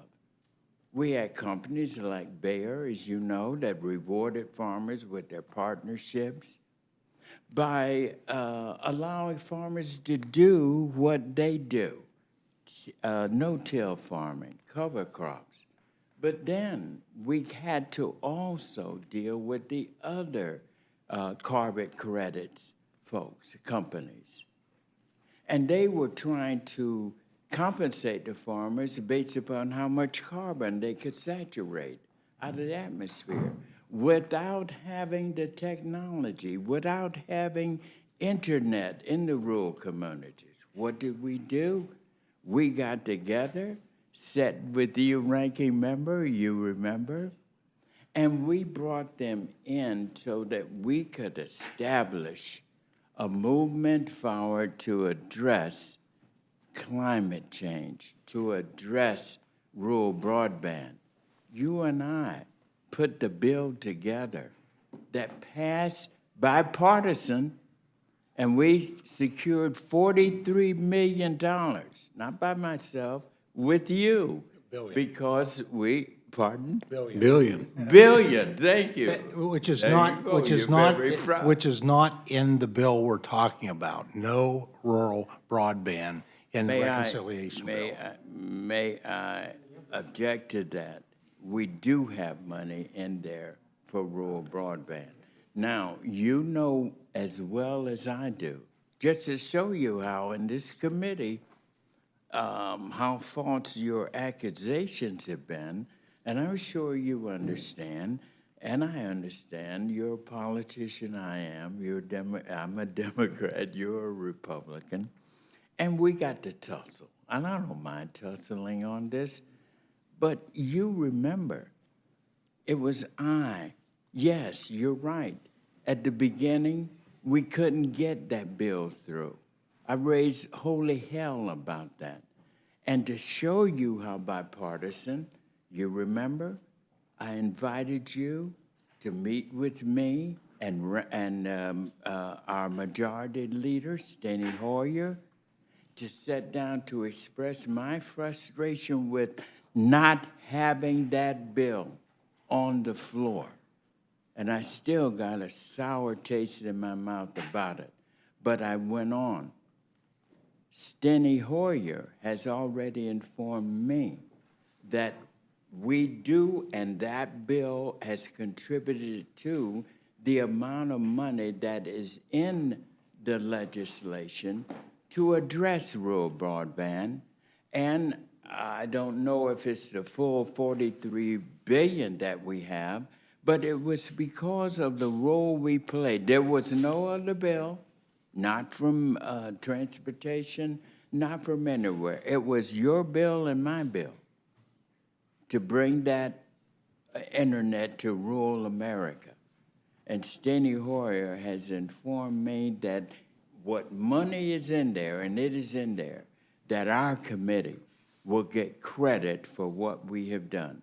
And all it was that stopped it was a jurisdictional situation by a certain member, of course, I'm not going to detail, but question, which insulted me as to why that the Agriculture Committee had no role, or USD had no role in bringing rural broadband to rural America.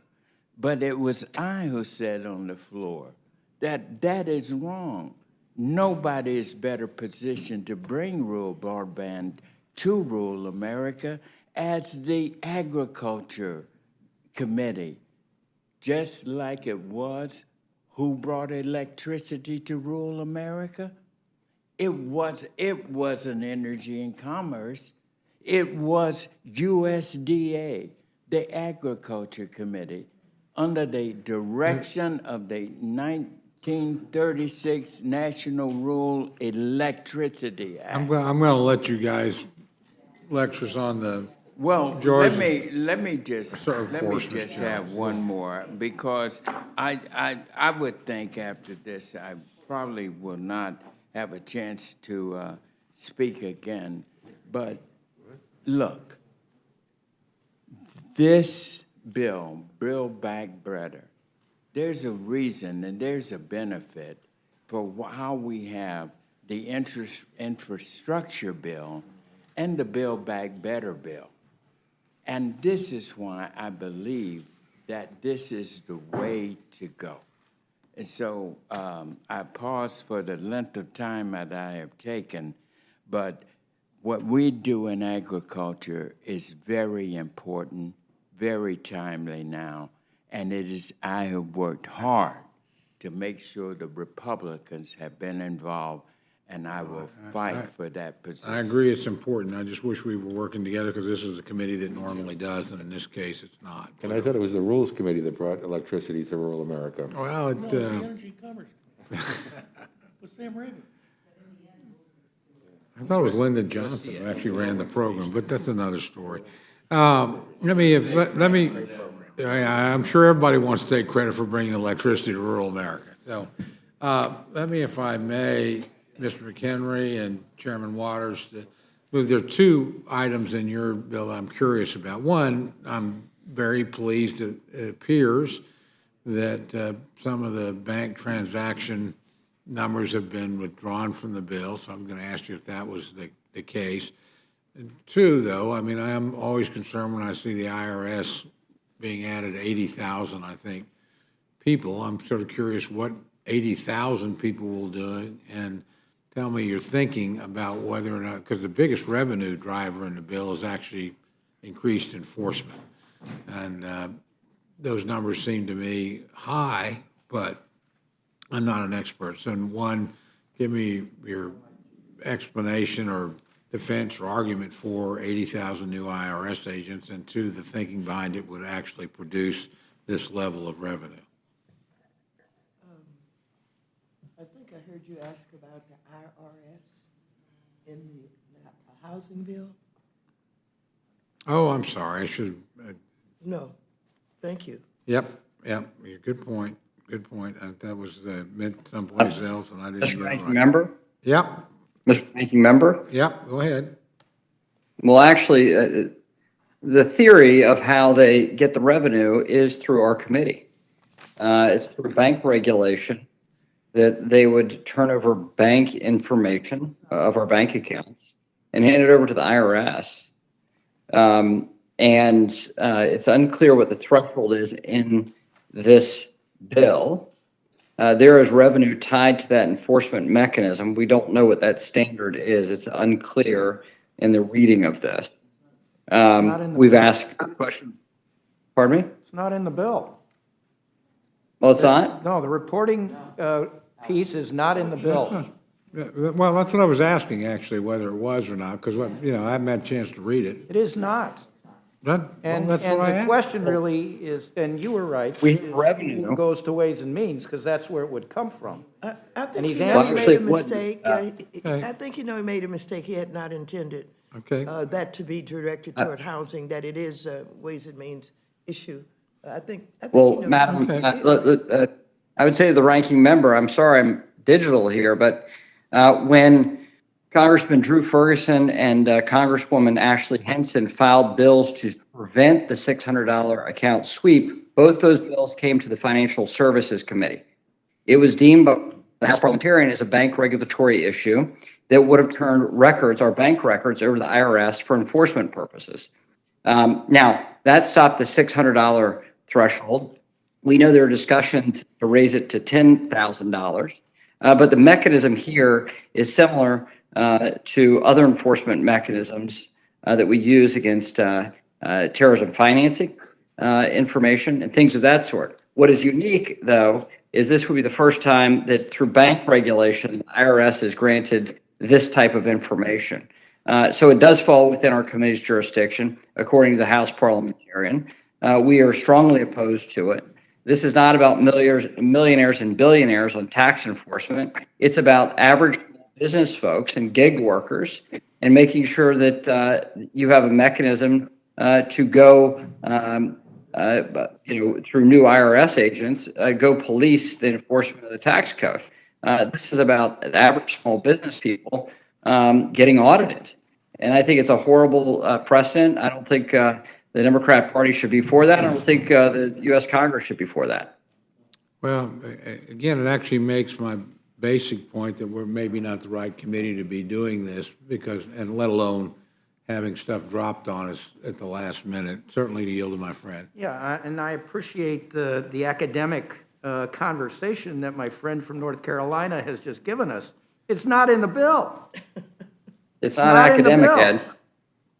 It's not academic. To Mr. Cole's point, he made, his point is whether you like IRS agents or you don't like them and 80,000 is too many, okay, I can appreciate that. We've had testimony about that.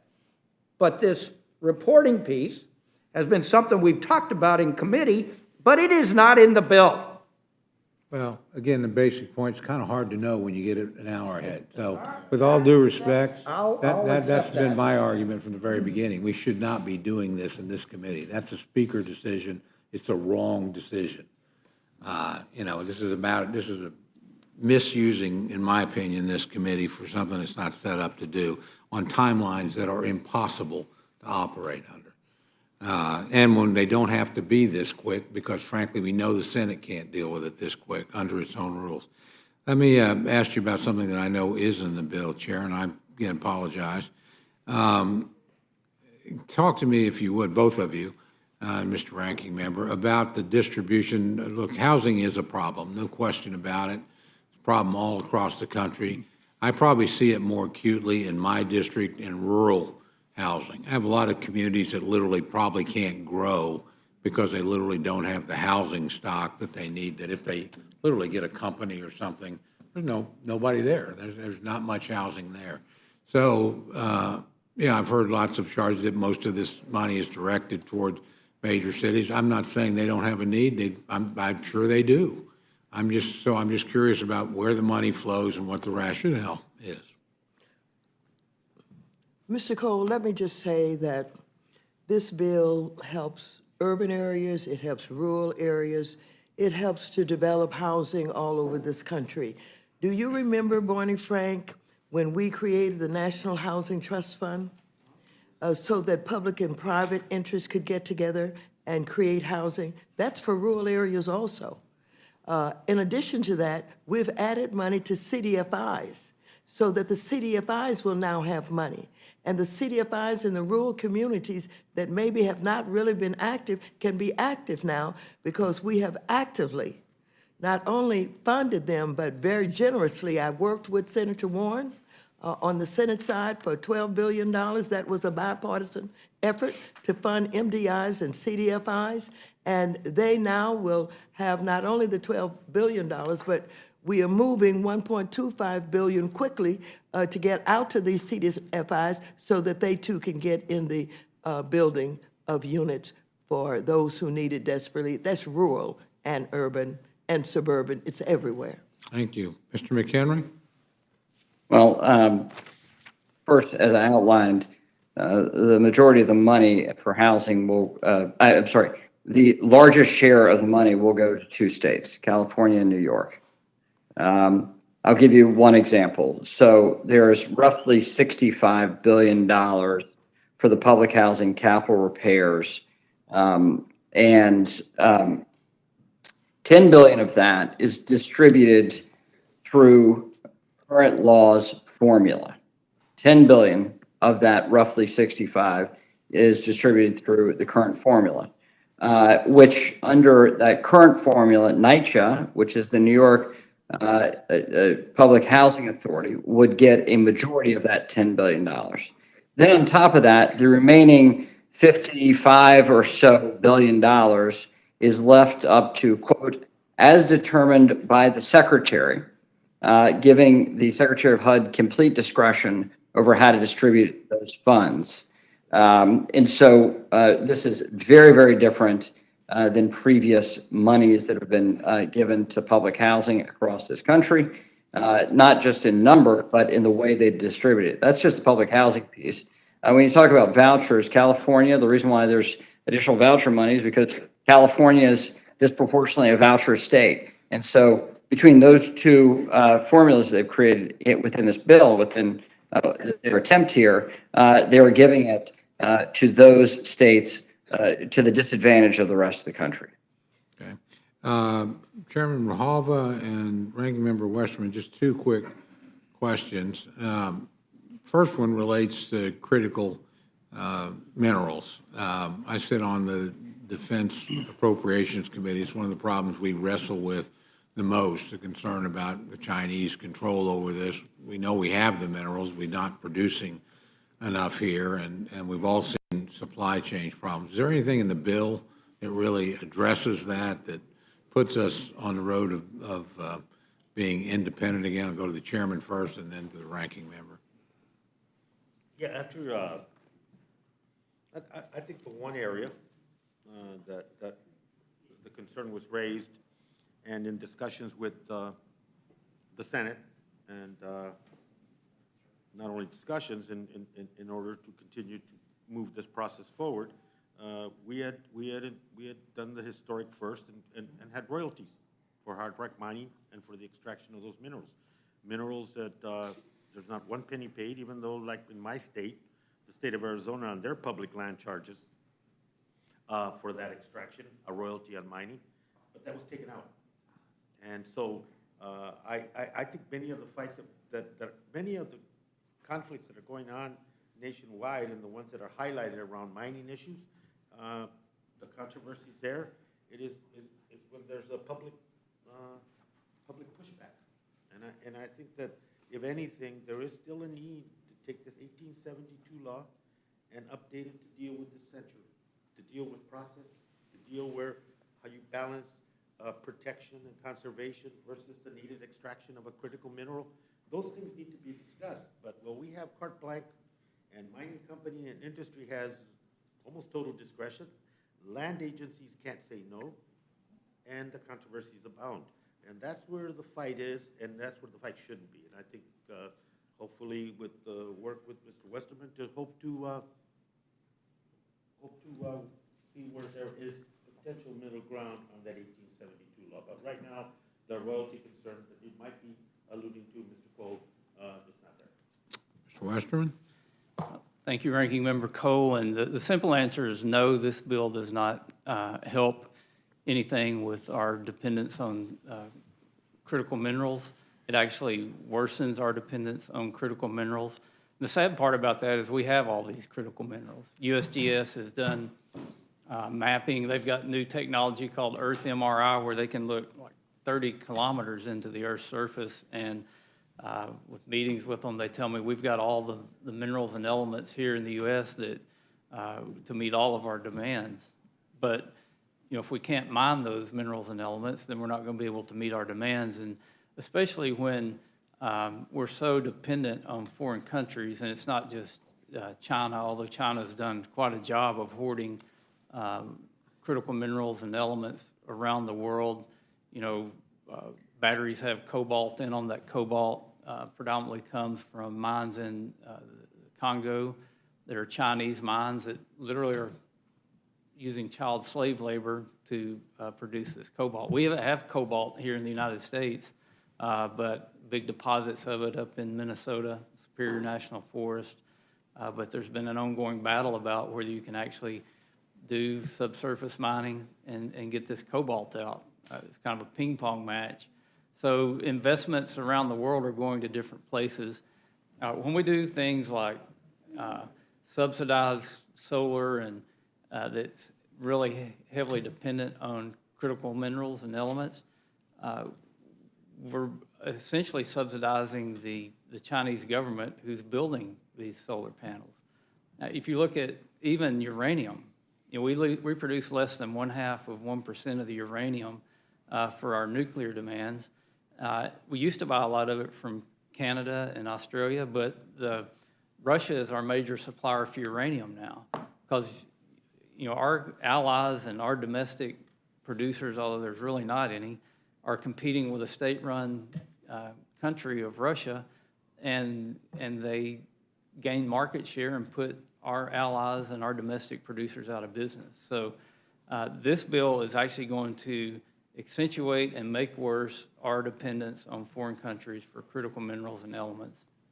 And the World Bank says that demand's going to go up like 200% over the next 50 years. Yeah, I'm concerned about it. Last question, and this is actually very directly to you. I still love your trillion tree bill. Is there anything in here related to that? And is that something we can work on together?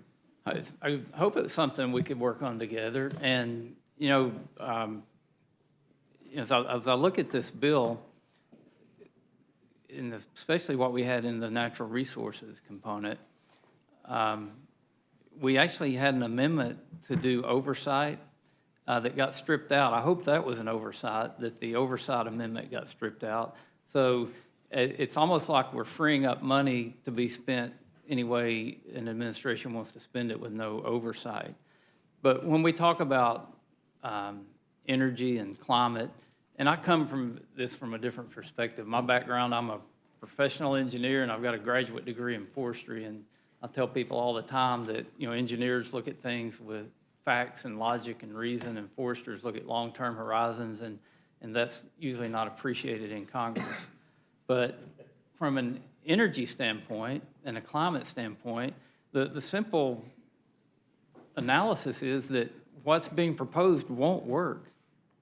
The focus is too much on transportation, which makes up only 29% of the U.S. contribution of greenhouse gas emissions.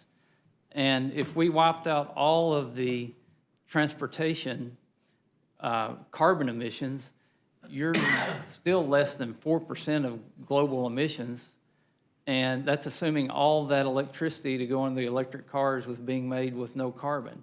So to solve a problem the wrong way is not fixing the problem. And that's why bills like the Tree and Trees Act, which researchers have said that if we planted 1 trillion trees around the globe, we could sequester 2/3 of the man-made carbon emitted since the beginning of the Industrial Revolution. The one thing they've agreed on in Glasgow so far is we should plant more trees. That is a no-brainer. But not only should we plant more trees, we should take care of the trees that we've got, and we've failed miserably at that on federal lands. I mean, giant sequoias burned in California this summer. We should all be appalled at that. For 2,000 years, these trees have had fire until the U.S. government decided to start putting fire out in these groves. For the average fire cycle per century was 31 up until the 20th century. And in these groves, you see 2 fires or 5 fires. So the undergrowth grew up, the fire came through, it climbed the undergrowth, got into the crowns, and killed sequoias that are the most fire-resistant species we got. We should be appalled at that. We should be working together to fix that. You can't fix forestry by throwing more money at it. If you all remember, a few years ago, we had the fire funding fix. It was going to free up money for management. Problem is, the Forest Service can't manage. They can't go in and do the management because of the environmental laws that have been weaponized. If we really wanted to fix the forest, we could do that. We'd let the Forest Service do their job, and we've got to give them the tools to do that. Thank you. Thank you, Mr. Chairman. Thank you. Let me just remind everybody, we have 2 more panels, so if people keep their answers and questions concise, that would be much appreciated. Ms. Torres.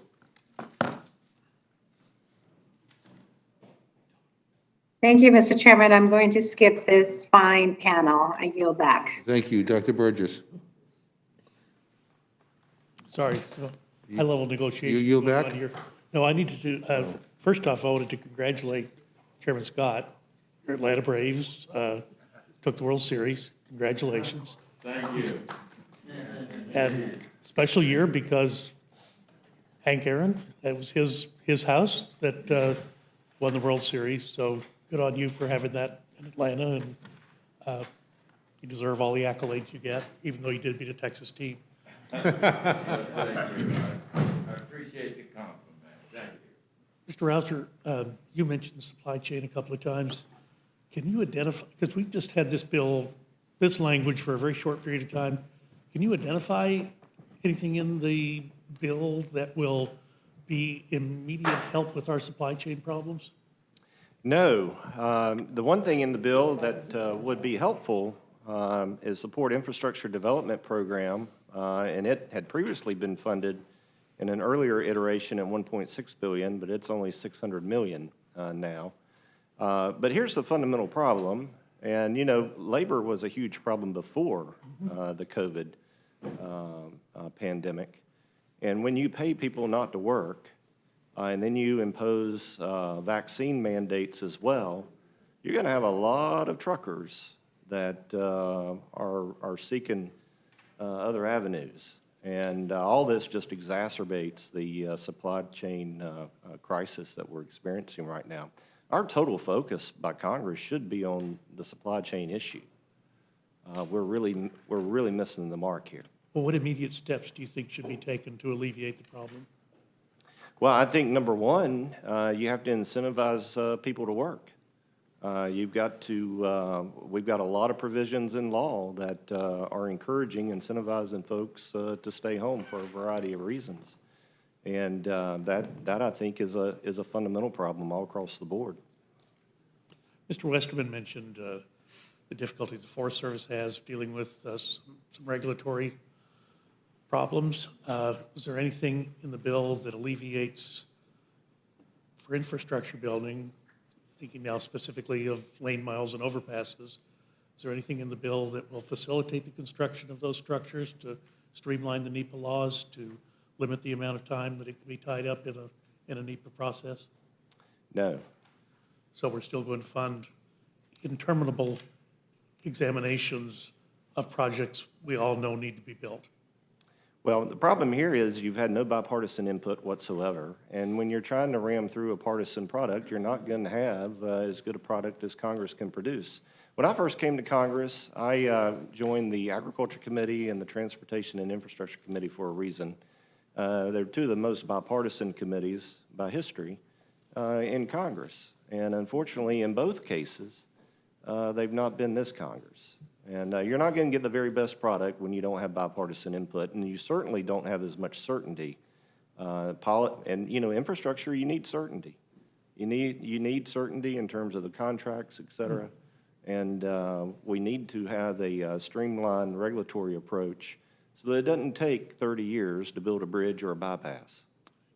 Mr. West, let me just ask you, do you have an opinion on the American Rescue Plan? Has it been successful? I don't think so. I think it's been, well, it depends on how you define success. I think it's been successful at making our supply chain issues worse. I think it's been successful at doing just what Mr. Rouser said, you know, paying people not to work. When I've visited manufacturers in my district who said that they had employees come in and show them checks they got from the federal government that was more than their monthly pay working at the factory. So there's a huge incentive not to go to work when you can stay home and make more money than you're making at your place of employment, which that affects all of us and drives the inflation up. The point being that that was a very large reconciliation bill passed through without any Republican input, and it was supposed to crush the coronavirus. And what have we seen every month since then but more and more coronavirus? I don't think it crushed anything at all other than the, you know, maybe America's ability to recover from this virus. And you just worry about, it's not even the amount of money. They're frightening amounts of money that are being spent. I do stipulate that. But it's the velocity with which money is being spent. And the economy can't absorb the number of dollars that we're pumping into the system. And the result is just exactly what we've got. Thank you, Mr. Chairman. I'll yield back. Mr. Chairman, can I respond? Yes, I mean, if Mr. Burgess can, yeah, yes. Thank you, Mr. Chairman. I'd like to respond to the question to the ranking member and just remind you that I said we had 15 and a half hours of markup. We heard that serious bipartisan amendments had been offered to these bills, I think the agriculture bill. Well, in T&I, Mr. Perry offered a total of 18 amendments, which would just strike parts of the bill. One would have made it more difficult for disadvantaged businesses to receive preferences for contracts. Another one weakened Davis-Bacon. We also had Republican amendments on critical race theory, on Afghanistan, and on defunding the police. This was for the infrastructure and transportation bill. Also, this business that the supply chain problem can only be tied to the fact that we paid people not to work is just an old Republican trope we've been hearing for generations. If you want, we've heard no suggestion for how to deal with the supply problem. We've got $600 million in the bill to deal with just ports alone. If you want to talk about supply problem, look at my district. As I say, we don't make anything in Las Vegas, but dreams come true. We got to import everything. It's people, it's flowers, it's lobster. And that, if you can't improve infrastructure, we're not going to be able to do that. That's why in Las Vegas, you've got the Chamber of Commerce, Organized Labor, Restaurant Association, Gaming and Hotel Association, all supporting improving infrastructure because it is aimed at that supply problem. Now, if you think you incentivize people to go back to work by not giving them any federal benefits, the way you incentivize people to go back to work is you give them child care, you give them higher wages, you give them training to do some other kind of job. That's what will get people back to work, because we saw in the states that did not match the federal addition to unemployment, that didn't make any difference about unemployment. And when that federal amount ceased, people didn't rush back to work because they weren't getting paid to stay home. So those are just specious arguments. And I thank you. But, well, the fact remains, though, the problem has occurred and it's worsened in the last 10 months. I don't think anyone could argue that point. It is demonstrably worse today than it was in January this year. And I frankly do not understand. I'm trying to find answers to that, and I'm hopefully looking for solutions. But I know we've got to figure out something because we can't stand this any longer. Thank you, Mr. Chairman. I'll yield back again. The T&I committee is going to have a hearing on this on November the 17th, so if y'all want to come and offer some suggestions, we welcome that. Mr. Perlmutter.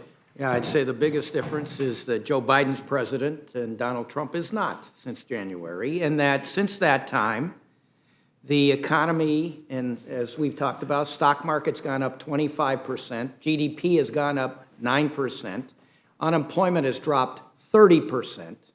Inflation, and my friend Mr. McHenry brought it up, Mr. Rouser, you brought it up, the core inflation over the course of last year is 3.7% compared to a GDP increase of 9%. So, you know, it's because things are booming, and we've still got, as Mr. Westerman read in his MIT statement, COVID disrupted everything. And so last year, we couldn't get masks. We couldn't get Purell. We couldn't get lumber. We couldn't get a lot of things. We got a lot of that. In fact, lumber prices have dropped like a rock because, you know, what was an undersupply is now an oversupply. So these things are going to moderate. And do any of us like the fact that prices are up 3.7% after they dropped like a rock last year? No. Are they going to moderate? At least the Federal Reserve thinks that they are. And this bill is for 10 years. This isn't for tomorrow. This is for 10 years. The lady from Las Vegas, her point is so well taken about the workforce development component of this bill, the apprenticeship piece, to make sure that there is labor for the kinds of industry and innovation we expect over the next 10 years. This is about the future. This is about us really preparing ourselves for the next 50 years because it fits hand in glove with the infrastructure bill that we're going to pass in the next few days. So, you know, when my friend Mr. McHenry says, why are we here? I'll tell you why we're here. We're here to provide affordable housing for seniors. That's why we're here. We're here for workforce development, you know, for lifelong learning. That's why we're here. We're here for health care. We're going to expand the Affordable Care Act and make sure that millions more people have insurance. That's why we're here. We're here to negotiate prescription drugs so that seniors don't have to pay so much. We're here so that young families can have preschool education for their children, and so that young women, if they choose, and young men can be part of the workforce to avoid these labor shortages that we all see and don't like. We're here, as Mr. Grijalva said, for resiliency in our environment and sustainability in how we approach things. My district right now is a very suburban district, western and northern suburbs of Denver. But under the new maps, I go up into the mountains. I have probably the most beautiful district in America as the maps have been drawn. I have 14,000-foot peaks, I have streams, I have lakes, I have national forests, I have BLM, and I have interior. I have all of that. And I can tell you this bill invests in public lands, in open space, in things that Coloradans and all Americans care about. This bill, why we're here, Mr. McHenry, is for tax cuts for families with children. That's what this is. And it's all paid for. Every penny is paid for. So, you know, I may not like reversing the Trump tax cuts, okay, but it's going to be paid for. May not like adding enforcement to search out tax cheats, but it's paid for. With that, I yield back to the chair. Thank you. Mr. Reschenthaler. Thanks, Mr. Chairman. I appreciate it. This is my good friend, Mr. Perlmutter, reference my other good friend, Mr. McHenry. I'd yield to Mr. McHenry in the event he wants to respond. Oh, heck, I'd yield to him. Well, don't, use his time. I'll tell you what, I'll yield to my good friend Ed, so Ed can His yield time. to Patrick. How about that? His time. Well, I do appreciate it. I appreciate the opportunity to respond. The fact is, no housing is being built as a result of this. I ask unanimous consent to submit for the record an LA Times story from just the other day about the food fight between New Yorkers and Californians over the housing funds. Without objection. Well, thank you. And the point of reference here is in California, there are 27,000 public housing units, and they say they need 1.2 million new affordable housing units to come on the market. The federal government's not going to do that. These monies will not go that far. They will not make that type of impact. What we need to do is have more housing built. Driving up the cost of things, everything to produce a home, to produce a housing unit, the restrictive zoning procedures, and all the inputs into building new housing are made worse by this bill. So what you're doing is making housing less affordable in the name of making housing more affordable. It's absurd. And then on top of that, the fight between New York and California getting the disproportionate share of these funds is not right for the rest of the country, whether it's Colorado or Massachusetts or Pennsylvania or North Carolina. So look, the rhetoric here is not in keeping with the reality of the policy. And so there's a lot to go into this, but the rising price of things, that's real.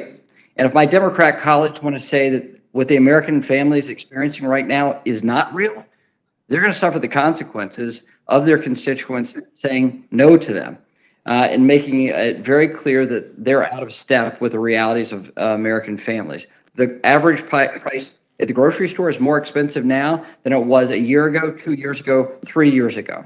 The cost of things are going up. The cost of everything that families need in order to get through their week, their month, and their year is more expensive now as a direct result of Democrat policies here in Washington. The overspending and the bad programs have made have made things much worse. So that's a broader set of issues we have to resolve. The housing crisis is a larger one, and we should have a holistic view of how to deal with this. Writing a check from the federal government will not resolve this issue. We will be talking about this a year from now and 5 years from now.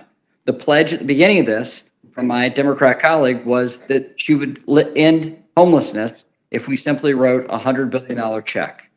With $156 billion in this bill, they're saying we're not going to end homelessness. Well, it's true. We haven't reformed any of the programs on the delivery of much-needed housing. We've not reformed the way that we help people get into work and a sustainable lifestyle. It's a real travesty that we have such a missed opportunity for us to do reasonable and good things to get people back in a sustainable position for the long term. So I thank my colleague, Mr. Reschenthaler, for yielding, and I appreciate my friends and the opportunity to debate and actually have a fulsome, real debate about these things. Thank you, Ranking Member McHenry. I appreciate it. Just two real quick questions for Ranking Member Westerman. Mr. Westerman, I was just reading through some of the notes on this bill. Some of the bulleted points I have here regarding oil and gas is that the bill would permanently ban new offshore oil and gas leasing along the entire Atlantic coast, the entire Pacific coast, and the eastern Gulf of Mexico. You would raise onshore royalty rates to 18.75%. Offshore would go up to 14%. Additionally, the lease terms would be shortened from 10 years to 5 years for coal leases. And then for oil and gas leases. Then for coal leases, you go from 20 to 10 years. You don't have to be a genius to know that that's really bad for the oil and gas industry and the coal industry as well. Could you just talk briefly about what impact this would have on our energy security? Yeah, thank you, Mr. Reschenthaler. It's not really bad on oil and gas. It's bad on American oil and gas. It's bad on American energy. It's actually going to benefit Russian oil and gas, Middle East oil and gas, take OPEC plus Venezuela. That's who's going to benefit from this. And we've already seen it. We've already seen the administration asking OPEC to up their production while they're telling the U.S. to stop production. I had a chance to go out in the Gulf of Mexico back in the summer, and I saw many huge drilling rigs anchored in shallow water. I mean, they're shutting down, this administration's shutting down oil and gas development in this country while they're asking our many times adversaries to fill in the gap. So it's not an attack on oil and gas, it's an attack on American energy and American jobs, and it's exporting wealth overseas. Thanks. And then when we look at mining, I know there's increases in royalty fees, some additional regulation for rare earth elements, et cetera. Again, just focused on the mining aspect of this. I know my colleagues across the aisle say this is a quote-unquote fair share, however you want to describe it. What kind of impact do you think this increased regulation, these increased fees will have on American mining? It will shut it down and send it overseas. It's not just mining, though. When you mine something, you have, you refine that ore, you have jobs that are downstream from the mines. And these could be good, high-paying American jobs, but it's shifting the supply chain and the wealth overseas. That's what it will do. And have worse environmental impacts in the long run because we have the best procedures and practices here of anywhere in the world. Thanks. Before I yield back, it's a shame that my friend from Las Vegas is here, my co-chair in the gaming caucus, but we don't have any gaming to talk about. I wish we did. So until that time, we can talk about gaming. I'm going to have to yield back to the chairman. Thank you for your time. Thank you, Ms. Scanlon. I will associate myself with the chair's prior remarks and yield back. Ms. Fishbach. Thank you, Mr. Chair. I just wanted to say a little bit about, I sit on the Ag Committee, and I just wanted to say a little bit about that, not to open up the entire discussion again, but I guess I have been disappointed in the fact that it hasn't been bipartisan. It has not, and I, with all due respect, Mr. Chair, I have not seen any Republican amendments ever be even considered. They're always voted down, straight party line, rarely any kind of real discussion on the importance of them. My amendments included, there are many, many amendments that have been offered, good, solid amendments offered by Republicans. And I appreciate that you hold hearings, but those hearings are not, those aren't where we do the real work of putting together legislation. We hear a lot of things, we're able to ask questions, but when we're marking up a bill and every single Republican amendment is turned down, that's where, bipartisanship and having input from the entire committee is the important part. And so I appreciate it, and I'm not going to open it all back up, but I felt the need to say that because I have been very concerned about that. And the broadband bill that we passed out of committee, yes, it was bipartisan, but none of it ended up in the bill that sits before us now. And that's very disappointing, just very disappointing on that. And I also wanted to comment a little bit on the housing. We concentrate so much time on low income or affordable housing, whatever the term you want to use is. But in my district, we need market rate housing too. And in rural areas, that's very difficult. And I will tell you, I know that the Minnesota Home Builder Association did a study, and a lot of the issue with the housing was overregulation by government. And that's what was bringing those prices up. And I'm just kind of curious if anybody's ever looked at that, because I know on the state level, we were looking at that and trying to figure out how we could, of course, we want good, safe housing, but what were we doing that was driving those prices up that we could help? Because I've got people who have jobs who can afford to either rent or buy market rate housing, but there is none because they just can't get it in rural areas. And so when we're putting, and Mr. McHenry mentioned all the money that's going into California and New York and everywhere, I wish that we could just even, get that, some of that to help developers, because it's not about necessarily low-income housing in my area. We actually have, one of the cities I was visiting actually has low-income housing that has empty units because people qualify for the first month they work and then they have to move out, and then they can't find other housing. because they need market rate housing. So I don't know if we're always getting, just by dumping more and more money into it, if we're really getting what we want, and what we're trying to accomplish, because it's not in our area, at least my area, it's not doing what it's supposed to be doing, or what you think it's supposed to be doing. If I may, let me just say that when I responded to Mr. Cole, basically talking about this bill is about providing housing opportunities for everybody in all sections and sectors of our country. And you talk about low-income housing as opposed to market rate housing, et cetera, et cetera. First of all, every jurisdiction practically in this country is receiving home money and CDBG money with flexibility to use in support of the development of housing, the assisting with down payment, and all kinds of things to help whatever the needs are in those communities. And so, yes, you are correct that some cities are not able to have one-stop shops and don't expedite, they don't do permitting in ways that will help those who are developing this housing. And unfortunately, the people in those communities don't ask their city governments or try and force them to use the money in ways that you and others maybe believe that money should be used. When Mr. McHenry talks about all the money going to California and New York, believe me, he has no documentation for that. I mean, that is a kind of a messaging point that he does to get everybody excited and angry that somehow money is going to New York and California. When we talk about the voucher system, the vouchers are available all over this country. And there are many communities that talk about wanting affordable housing or wanting to be able to rent their units, but somehow they don't want the vouchers. But the vouchers are available all over this country. With all due respect, I was talking about market rate housing.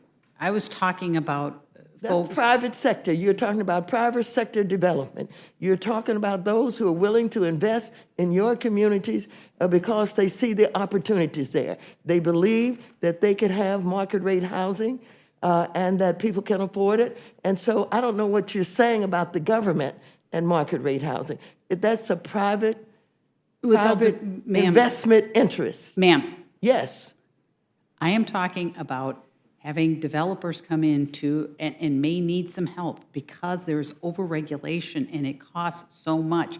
And I mentioned the Minnesota Home Builders Association study in Minnesota in particular, but I believe the national group has done similar studies about the cost that government regulation adds to market rate housing. And I am saying to you that much of the regulations that you may be concerned about are in your cities, in your districts, in your communities, and you don't do anything about it.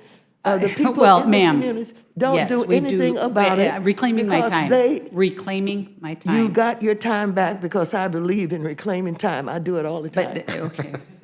And yes, ma'am, I know I've, Yeah. yes.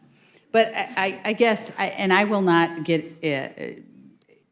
have this discussion any further, but I think that when we are talking about the kinds of taxpayer dollars we are putting into this, we should be looking at more than just putting money into low-income, affordable housing, whatever you want to call it, and we should be looking at the whole issue, because when you talk about the cities in my district, these are probably not cities that you would recognize as cities. These are small cities. These are, several 100,000 people. And what they need is help in getting that initial investment to get someone in there to build 2 or 3 homes. That's the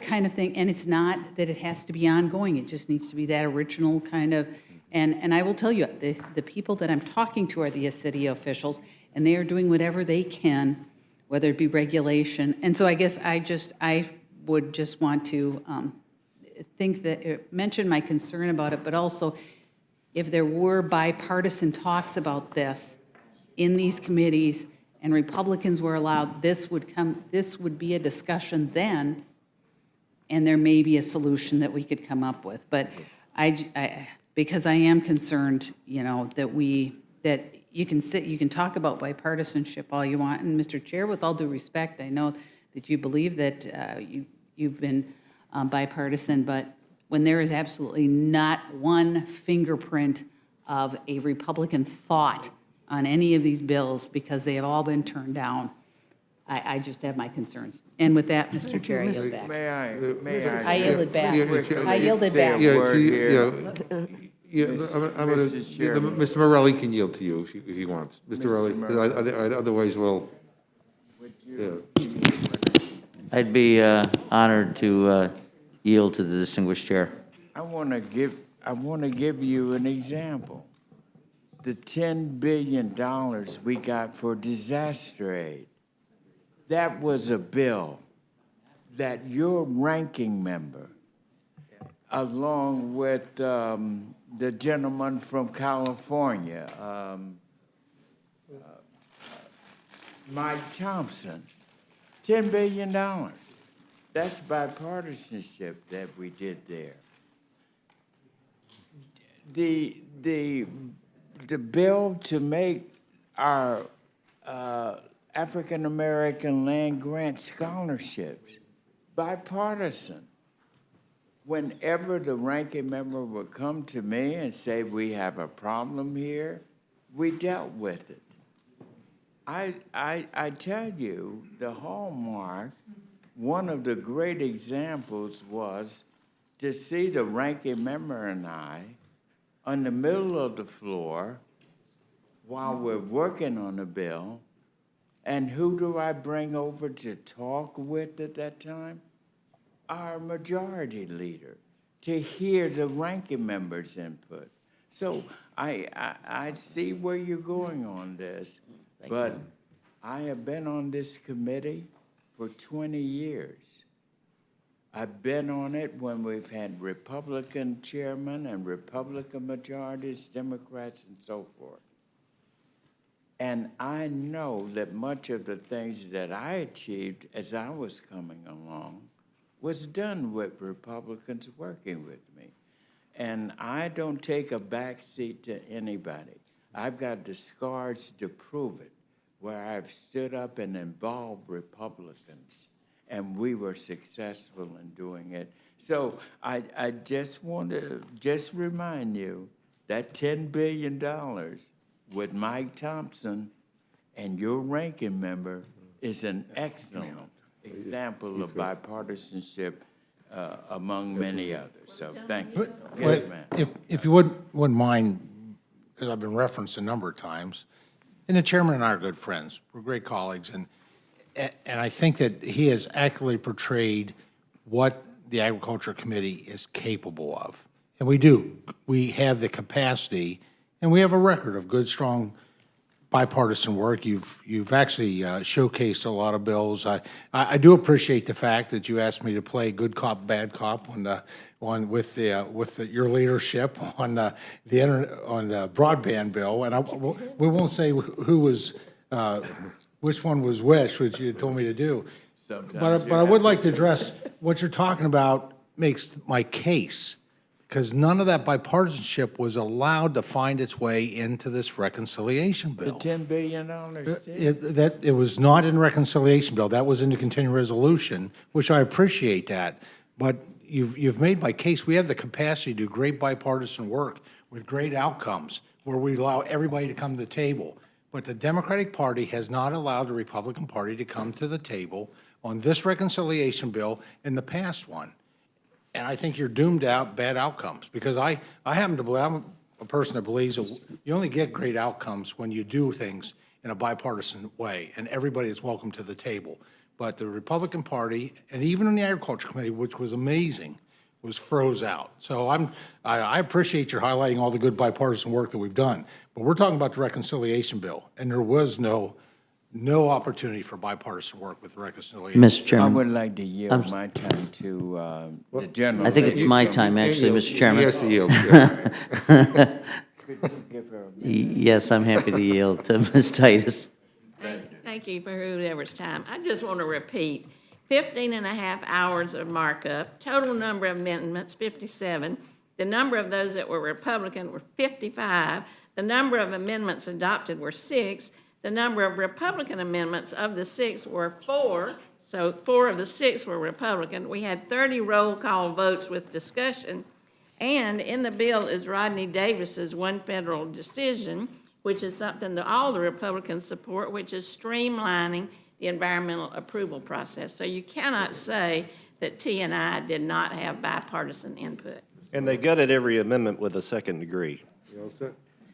Yeah, I appreciate all the hard work by all of my colleagues. I would just make this observation. I think there comes a point, as much as we would love to have bipartisanship here, and much as we'd love to get folks together and find common ground, I think in many ways, and I appreciate the comments by my colleagues, I think we have different values, we have a different vision about what we think ought to be happening, not only in the advent of the pandemic, but our desire to transform America in a different way. So I think we would welcome it. I just think sometimes you just got to agree to disagree, and I think that's where we are, and appreciate all the interest in bipartisanship, but I just think we see the world differently right now, and it's time for us to move ahead. With that, I'll yield back, Mr. Chairman. Okay, I don't, Ms. Ross, I don't see, Mr. Neguse. I'm here. Sorry, do you want to say anything? I just wanted to say one thing in the interest of bipartisanship to my good friend from North Carolina, Congressman Rouser, that North Carolina is a big fan of high-speed rail from Raleigh to Richmond and then eventually to Washington, D.C. Be way better than dealing with the airports right now. And so I'm very excited about the high-speed rail component of this bill, and with that, I would yield back. All right, now Mr. Neguse. Thank you, Mr. Chairman. Well, I found this debate to be so riveting, I wanted to come by in person to say thank you to the chairs and the ranking members for their testimony. In particular, I want to thank the chairs for their remarkable work on the Build Back Better proposal that we have before us today. To Chairwoman Waters, who's been a leader on housing throughout her entire career. I think the transformational investments that are in this bill are going to be ultimately remembered as once-in-a-generation type investments in housing, in affordable housing, and ensuring that every person in our country, every family in our country has a place to live. And I applaud her and her committee for their leadership in that regard. Of course, I also am grateful to Chairman Grijalva. I serve on his committee. He's been a wonderful and accommodating and generous chair, I think, to each and every member of the Natural Resources Committee. And for those who doubt that there was a thorough process in this instance undergirding the bill that we're considering today, I invite them to watch the painstaking hour upon hour upon hour of proceedings that we had in the House Natural Resources Committee, which I was a part of. We entertained more amendments from my good friend from Louisiana, Mr. Graves, than I can remember. And I believe we'll be doing that again here in this committee as I look at the proposed amendments and know Mr. Graves will be submitting those to this committee for consideration. So I applaud Chairman Grijalva for his work in that regard with respect to that particular markup. Finally, let me just say this, one particular component that is very important to me, just to paint a picture as we talk about our respective areas of the country. And I take Ms. Fishbach at her word, with respect to the notion about differing values. And I think the better way to frame it is we just have a different vision or a different worldview, right, in terms of the way in which we think these problems should be solved. I represent a district in northern Colorado that borders Wyoming. It is bigger than the state of New Jersey, 10 counties. 52% of it is federal public land. A year ago, today, I was traversing my district, helping as our local communities dealt with 5 wildfires raging simultaneously. The two largest wildfires in the entire history of Colorado, 137 years, both happened a year ago in my district, miles from each other. Devastated homes, devastated businesses, tragically, lives were lost. The investments that we make in this bill, thanks to the leadership of the chairman of the Agriculture Committee and the chairman of the Natural Resources Committee, in wildfire resiliency, wildfire mitigation, ecosystem preservation, reforestation, watershed protection, across the board, transformational for my communities. And let me just say, they're not Democratic areas or Republican areas. These are areas of Colorado that are desperate for federal investment to help ultimately deal with what is a very devastating set of challenges as a result of those natural disasters, and ultimately what we know is only likely to continue in the coming years because of climate change. So I'm grateful, as I said, to our chairs and to the committees for their work. And with that, Mr. Chairman, I would yield back. Well, thank you very much, and I appreciate everybody being here. And if I can just say one thing, because we've heard a lot about bipartisanship here. Let me remind everybody that bipartisanship is a two-way street. And I couldn't help but think about probably one of the most truly bipartisan initiatives that had come out of this Congress, out of committees, was the commission to investigate what happened on January 6th. I mean, literally everything the minority leader had requested, everything the Republicans requested had been agreed to. And then when everything was agreed to, my Republican friends said no to everything. So let's not take a holier-than-thou attitude about bipartisanship. It is a two-way street. And I think if there was a sincere belief that, in fact, a lot of my Republican colleagues actually were interested in passing something near as transformational as what we are trying to do, I think maybe more of your amendments would have been accepted. Some of them were. But I point that out because it's one of those things that sticks with me to this day when I think back on that committee that was designed to investigate an attack on this House, on this institution, and our democracy, and in a truly bipartisan effort in the relevant committee, a bipartisan commission was established, and I don't know who to vote, but most of you said no. So I just state that for the record. But I appreciate you all being here today. I hope I don't see you anytime soon. But in the meantime, be safe, and thank you. Thank you, Mr. Chairman. We are now. Thank you. Chairman. I now want to welcome up our third panel of witnesses to H.R. 5376. Chairwoman Velasquez and Ranking Member Lukemeyer, Chairman Takano and Ranking Member Bost, Chairman Nadler and Ranking Member Jordan. And so I need a...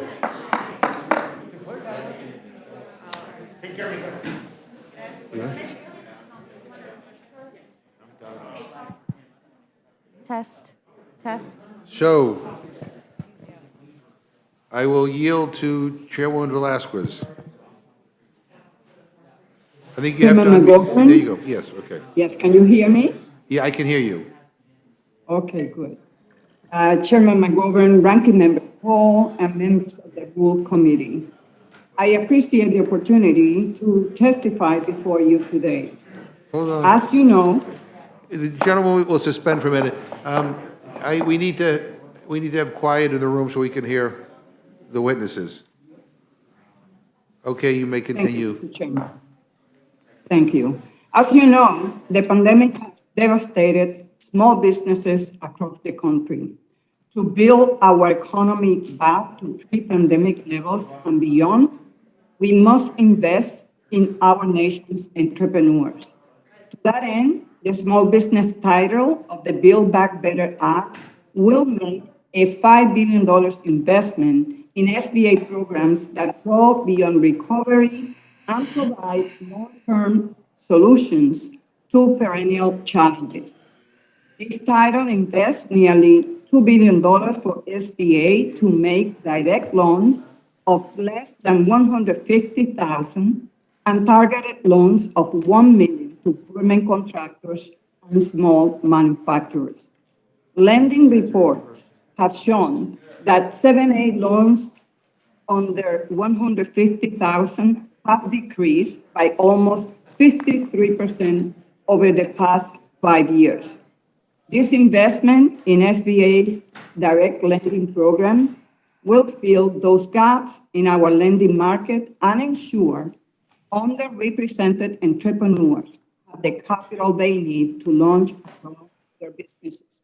Most importantly, SBA will continue to work with mixing lenders to leverage the inroads that were made over the past year to reach entrepreneurs that have long been left behind.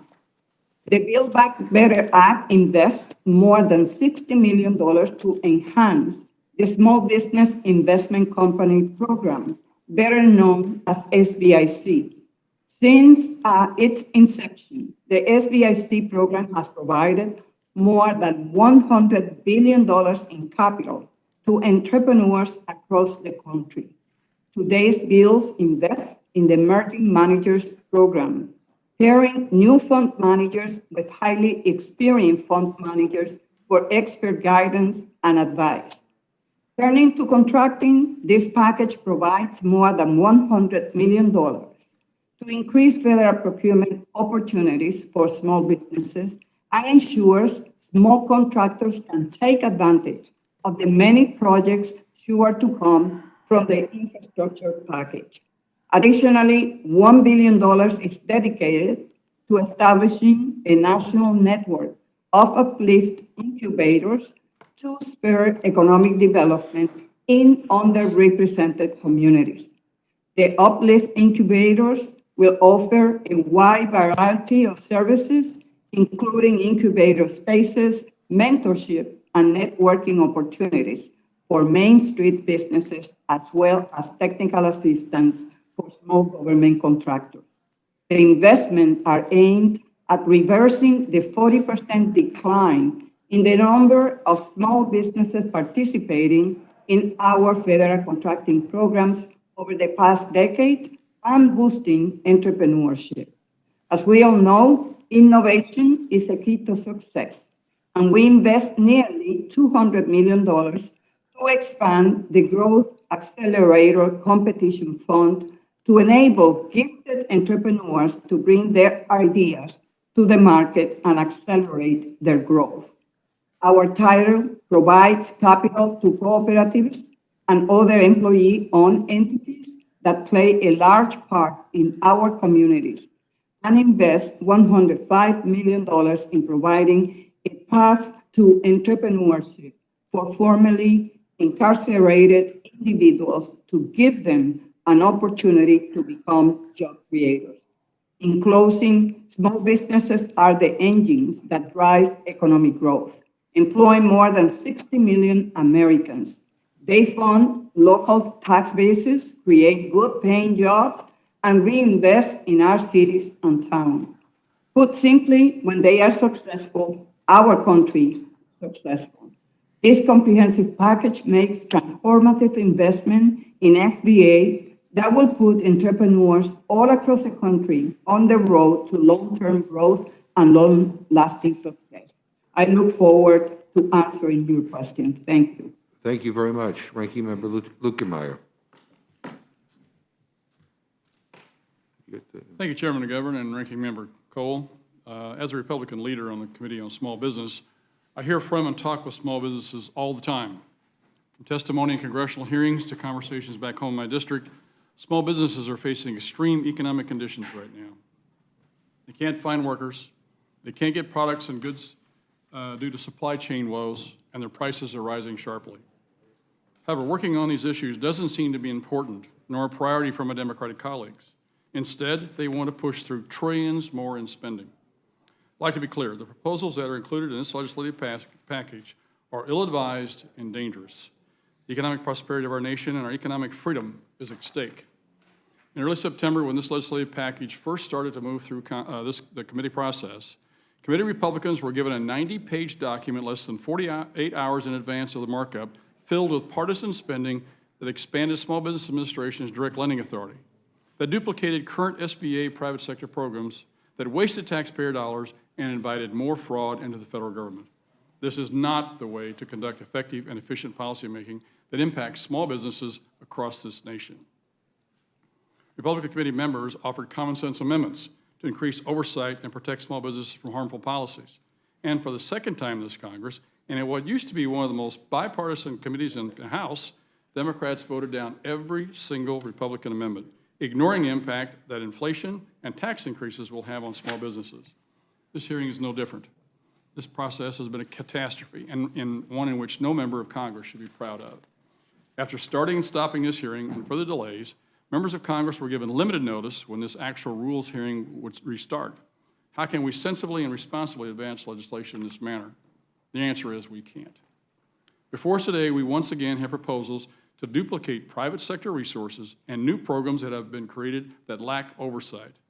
Additionally, this package continues to put an emphasis on and expands direct lending at the SBA, which we know is filled with fraud and severely lacks efficiencies.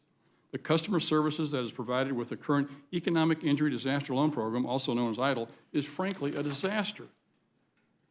To explain this point, the SBA's Director General has found that nearly 30%, or $78 billion in EIDL loans, have been fraudulent. Over 1 million EIDL grant applications have been flagged for identity theft concerns. SBA's direct lending processes are not efficient and do not protect the taxpayer dollars. Knowing all of this, because this report is public knowledge, how can the congressional Democrats expand direct lending at the SBA? I believe it's simply a mechanism to provide the federal government more control. This should be alarming for everyone. I'd like to point that small businesses create nearly 2/3 of all private sector jobs in this country. They are the drivers of our local economies. Their success determines the success of our American economy.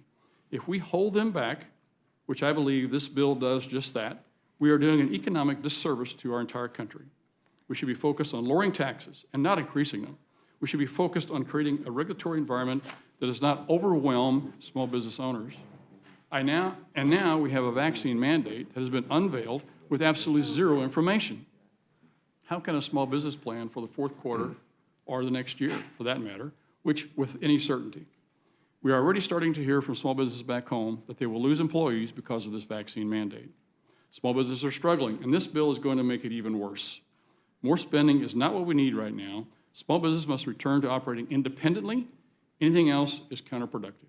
I'll say it once again, economic freedom is on the line. With that, Mr. Chairman, I yield back. Thank you very much. It's good to have you back on the Rules Committee. I think the last time you were here is when we celebrated Chairman Sessions. Yes. So he's hanging right behind you. That means right you look now. over my shoulder. Yeah, Is that what you he's said? watching. Okay. Yeah, so Chairman Takano. He has a smile. Yeah, Oh, yeah, yeah. yeah. Oh, okay. Thank you, Mr. Chairman. Yeah. Window. Well, my notes originally said good afternoon, but it's good evening now. Good evening, Chairman McGovern and Ranking Member Cole. I am here today in support of the Build Back Better Act of 2021. As Chairman of the House Committee on Veterans Affairs, I'm proud of the bipartisan work our committee has done to expand resources for veterans in crisis, reduce veteran suicide, increase VA access for populations of underserved veterans, and ensure veterans receive timely and high-quality care.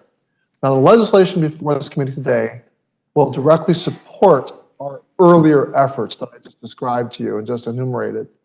By making a critical investment in VA, we can start rebuilding VA's capacity in terms of brick and mortar infrastructure, human capital, and the support structures that serve our nation's veterans. If we do not make these much needed investments now, it will become increasingly difficult to deliver on the promises we have made to our veterans already.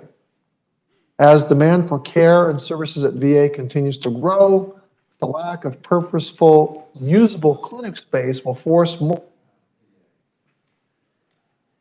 care to be sent to lack the military cultural competence to deliver the specialized care our veterans need. Now, first, the bill would provide $2.3 billion for VA's capital investment portfolio. This is the brick and mortar investment that will allow VA to update its aging facilities, many of which have been around since or before World War II. Second, we provide $455 million for VA to invest in a veteran-centric enhanced lease program. This expands VA's existing authority to lease vacant or underutilized buildings to organizations that provide services to veterans. VA can already lease property to organizations that provide supportive housing. This will allow the department to lease property to serve other veteran needs. Third, we are providing $1.8 billion for major medical facility leases. Now, this is a very key investment and one that I believe will truly impact veterans, including many veterans in your districts, and it will vastly improve access to care. It will help VA address a backlog of 21 medical facility leases that have been awaiting congressional action. Fourth, we need the staff and clinicians to provide the world-class care we have promised to veterans, and this investment in human capital is one of my top priorities. In this package, we provide $268 million for VA to conduct an education and training program for health professionals.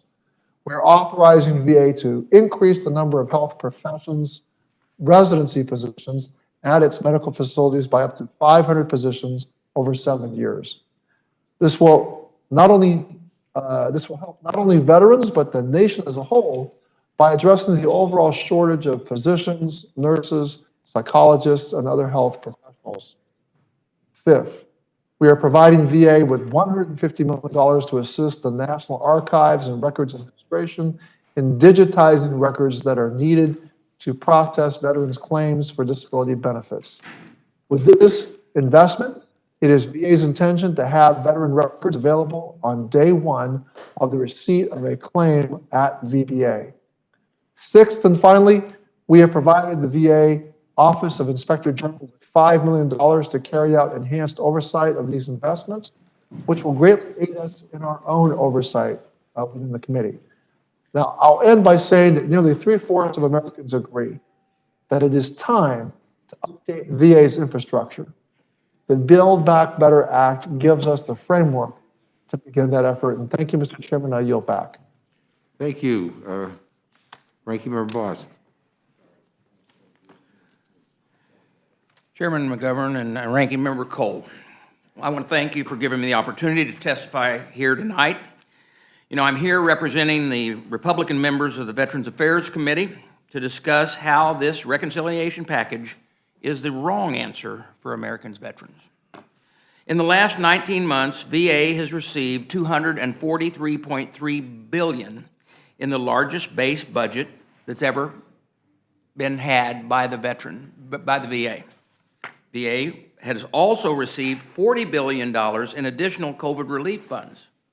Tens of billions of dollars of the COVID relief money has not been spent as we sit here today.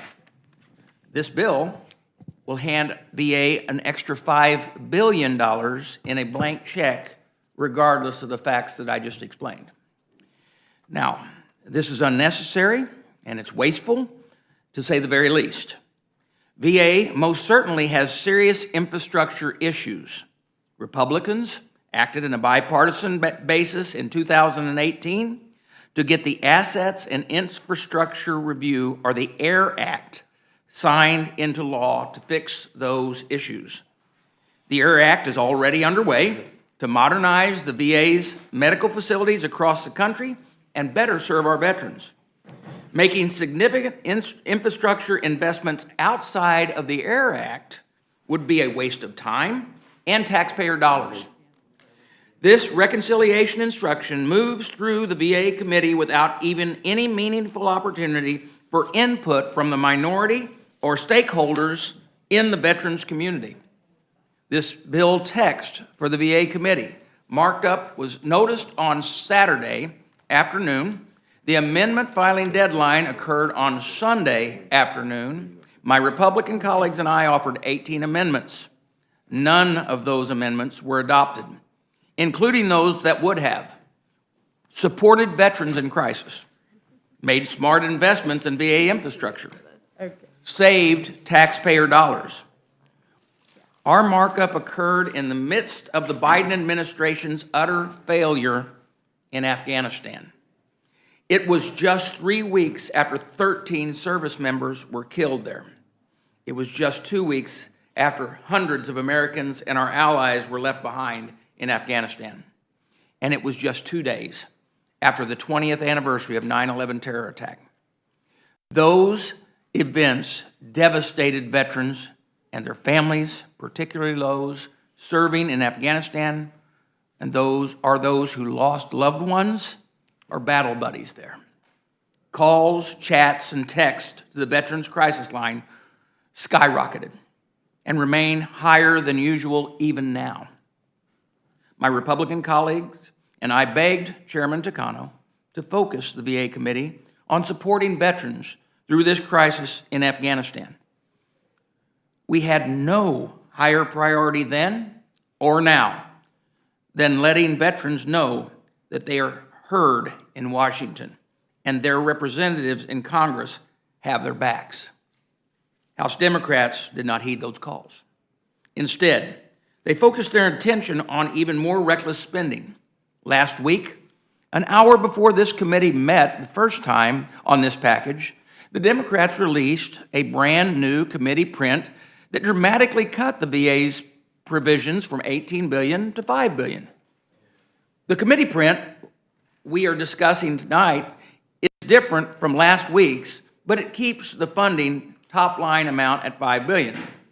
Republicans have always questioned the need to provide VA with additional funding given the massive appropriations and spending supplements that the VA has received over the last 2 years, which I talked about earlier.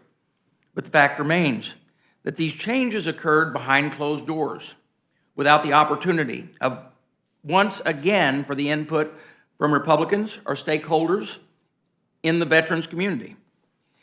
It is unclear what, if any, thought process was behind this other than meeting the arbitrary deadline and the dollar amount that maybe the Democrat leadership required. In fact, there was a major mistake in the VA's provision of the text this committee was debating last week that had to be fixed in the text we're debating now because someone confused the number 50 million with 150 million in a section pertaining to veterans' records. This provides what a partisan farce this has been all along, and just how sloppy it has been handled. There are real consequences to veterans, their lives, when they rush and we make mistakes like this one. I'm glad we had an unexpected week delay to correct that error. But what other mistakes are in this massive bill that also addresses issues impacting immigration, the IRS, healthcare, that none of us had a chance to even read yet? This is not the way the founders intended to legislate on important issues. The American people deserve better than this late-night sham. This is no way to honor the brave men and women who serve. Veterans are a wise investment, but they're also taxpayers.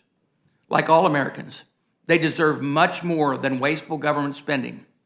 They will pay for this in higher taxes, skyrocketing inflation for generations to come. And with that, Madam Chair, I yield back. Thank you. I now recognize the gentleman from New York, Chairman Nadler. Thank you, Chairman McGovern, Ranking Member Cole. I am pleased to testify today about Title VI of H.R. 5376, the Judiciary Committee's contribution to the Build Back Better agenda. Since we learned that the Judiciary Committee would receive reconciliation instructions, we have been working hard to turn President Biden's bold agenda into legislative action. The proposal that we marked up last month, and that we have improved upon since that time, calls for historic investments in our people, our communities, and our economy. First, our title invests in people by improving our immigration system to provide protections and stability to those who have made significant contributions to our economy. We do this by providing an opportunity for certain individuals who resided in the United States for an extended period of time to receive temporary protection from removal and work authorizations, and making improvements to the green card process. After our markup, the Senate parliamentarian determined that the provision we passed in committee, which would have provided a path to permanent residence for Dreamers, temporary protected status holders, essential workers, would be subject to a point of order to Senate floor. This decision was based on the parliamentarian's view that the budget impact of the legislation was incidental to the policy implication of providing permanent residence to the named populations. I disagree with this decision, as do many of our country's economists, because the economic benefits of immigration are substantial and uncontroverted. Nonetheless, in response to this determination, we have adopted an alternative approach, one that presents the strongest path forward for success. This proposal, which gives the Secretary of Homeland Security the authority to grant a temporary reprieve from deportation and work authorization to individuals, is included in the Rules Committee print posted today. Under Section 212D5 of the Immigration and Nationality Act, the Secretary of Homeland Security currently has the authority to allow individuals to remain in the United States for, quote, urgent humanitarian reasons or significant public benefit, close quote. Under the language before you today, in order to further qualify, an individual must have entered the United States before January 1st, 2011, must not be inadmissible on criminal, national security, and other ground, and must pass a background check to the satisfaction of the Secretary of Homeland Security. While this is not the permanent protection so many of us wanted, there is no doubt that the American public will benefit significantly from the economic gains that accompany an authorized workforce, particularly at a time when we face COVID-induced labor shortages. A higher percentage of authorized workers in the labor force leads to better opportunities and work conditions for American workers. Further, the peace of mind that comes along with protection from deportation is life-changing for these individuals and their families. Someone might want to mute themselves. This legislation will provide security and stability to millions of people, including an estimated 1.6 million Dreamers, 1 million farm workers, and 2.6 million other essential workers who kept us safe during the pandemic. In addition to the protections and permits, this legislation makes other important changes to better the future of American families and U.S. businesses by restoring the availability of over 400,000 unused immigrant visas lost due to COVID-19 or bureaucratic delay, and enhancing green card processing. According to the latest data, 10.4 million jobs are currently available in the United States, and millions will be created through the Build Back Better Act and the bipartisan infrastructure bill. Our economy, which is now waking up from the COVID-19 pandemic, will come roaring back when this bill is enacted. The immigration provisions are critical to expanding our infrastructure and building a stronger economy. In addition to these important immigration provisions, we also invest in communities by providing $2.5 billion to the Department of Justice for community violence intervention programs. These programs apply an evidence-based, localized, and community-informed approach to community violence by identifying and supporting those who are at the highest risk of being victims or perpetrators, or both, and by working to reduce violence through targeted interventions, programs, and strategies. We also invest in our economy by providing a combined $1 billion in additional funding for the Justice Department's Antitrust Division and the Federal Trade Commission's Bureau of Competition. Despite waves of mergers over the past decade that have harmed competition and limited consumer choices, funding for antitrust enforcement has been funded at historic lows. Finally, we also provide $498 million in additional resources for the Tax Division at the Department of Justice to ensure that the tax laws are enforced fully and fairly. The Build Back Better agenda presents a historic opportunity to invest in our people, our communities, and our economy. I am proud of the Judiciary Committee's contribution to this legislation, and I look forward to your questions. Thank you. I now recognize the ranking member, Mr. Jordan. Thank you, Madam Chair. A few hours' notice for a 2,100-page bill, a bill that we all know will probably change again. I mean, think about it. Four separate occasions we were told by the Speaker of the House we were going to vote on this legislation. Each time it didn't happen. She's 0 for 4. Twice she summoned the President of the United States to Capitol Hill to close the deal. He's 0 for 2. Let's hope this week it's not just 0 for 6, it's 0 for 7, because this legislation is not what the country needs. 71% of the country, according to surveys, according to polling, 71% of the country think that our nation is on the wrong track. I think the real question is, who are the 29%? Who thinks anything's going right? Price of gasoline's $3.50 a gallon. Inflation's up for everything. Relatively safe streets have now turned into crime going up in every major urban area in our country. Again, we went from energy independence to the spectacle of the President of the United States begging OPEC to increase production. And this bill does nothing to fix those problems. And this legislation does nothing to fix the Biden border crisis. Makes it worse. U.S. Customs and Border Protection encountered 1.7 million illegal aliens, an all-time high on the southern border during this year alone. I said this on this committee before. March was the highest month on record for illegal crossings until April, and then April was the highest month on record until May, and then May was the highest month on record until June, and June was the highest month on record until July when it was 212,000, and August went all the way down to 208,000. Probably was a higher number, but remember, that's the month we had the Haitian migrant concern at the Del Rio Bridge. It just keeps getting worse. We know that an estimated 400,000 individuals got away, successfully evaded U.S. Border Patrol and disappeared in the United States because they're so darn busy with everything else that's happening on our border. Tens of thousands of migrants are currently in a caravan moving toward our southern border. Maybe one of the reasons they're coming there is because news reports indicate that the Justice Department wants to give $450,000 to people who illegally came to the country, broke our law, entered our country. And how do Democrats in Congress respond? With a bill that gives amnesty to what's estimated to be 8 million people. Democrats are choosing to ignore the violence, danger, and illegal activity at the border in favor of rewarding aliens who have disregarded our law. We saw Plan A at the markup. We saw Plan B unveiled last week. Now we got Plan C because of the Senate parliamentarian won't let you do what you want to do in the initial plans. Of course, we have no idea what the text they are considering today will even be the final immigration-related text because, as I said, the Senate parliamentarian has already told Democrats their first two tries couldn't be included in reconciliation. So here we are again looking at a new plan.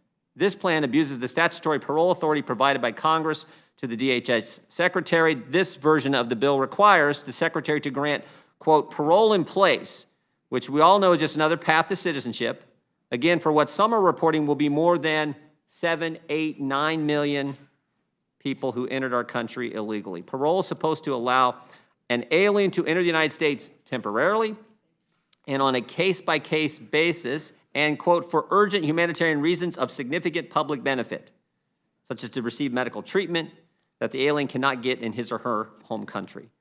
But the Democrats have decided to use this bill to give amnesty to millions.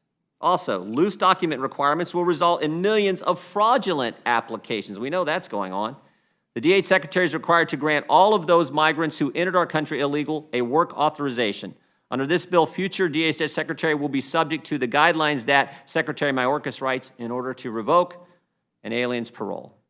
But don't worry, because the aliens can get parole until they complete a background check to the satisfaction of Secretary Mayorkas, the same secretary who knew that Customs and Borders had encountered 1.7 million illegal aliens on the southern border this year, but still testified to Congress that the border is secure. In addition, this version ensures that criminal aliens and other bad actors can also get amnesty. For instance, aliens with DUI convictions, certain sex offense convictions, certain firearms convictions, and even gang members can get amnesty under the Democrats' legislation. Republicans offered numerous amendments during our markup to prohibit these criminal aliens from being eligible for the Democrats' amnesty. However, the Democrats rejected each and every one of our amendments. Chairman Nadler even defended his belief that criminal aliens should get amnesty by saying it doesn't matter if an illegal alien has, quote, 2 or 6 or 20 convictions for DUI. During the entire markup, Democrats never explained why they want criminal aliens to become U.S. citizens. Instead, they use the term human infrastructure. Even after rewriting this bill a couple of times, the Democrats failed to address the concerns that Republicans raised at a markup. Democrats are still rewarding foreign nationals who disregard our laws. Document fraud will still be rampant. Criminals like those with DUI convictions and gang members will still get amnesty, and the Biden administration wants criminal aliens to stay in the United States. In fact, on September 30th, 2021, Secretary issued a memorandum directing that just because an alien is removable pursuant to the law doesn't mean the alien should be placed in removal proceedings. Well, that's amazing. In addition to the amnesty, Democrats also include a massive green card expansion in their reconciliation legislation. This radical provision would make hundreds of thousands of green cards available over and above the current annual limit set by statute, set by us, by using a gimmick known as a green card, quote, recapture. The bill then exempts unknown number of aliens from the green card limits. And since we marked up this text, the Democrats added new spending, wholly unrelated to anything our committee considered at markup.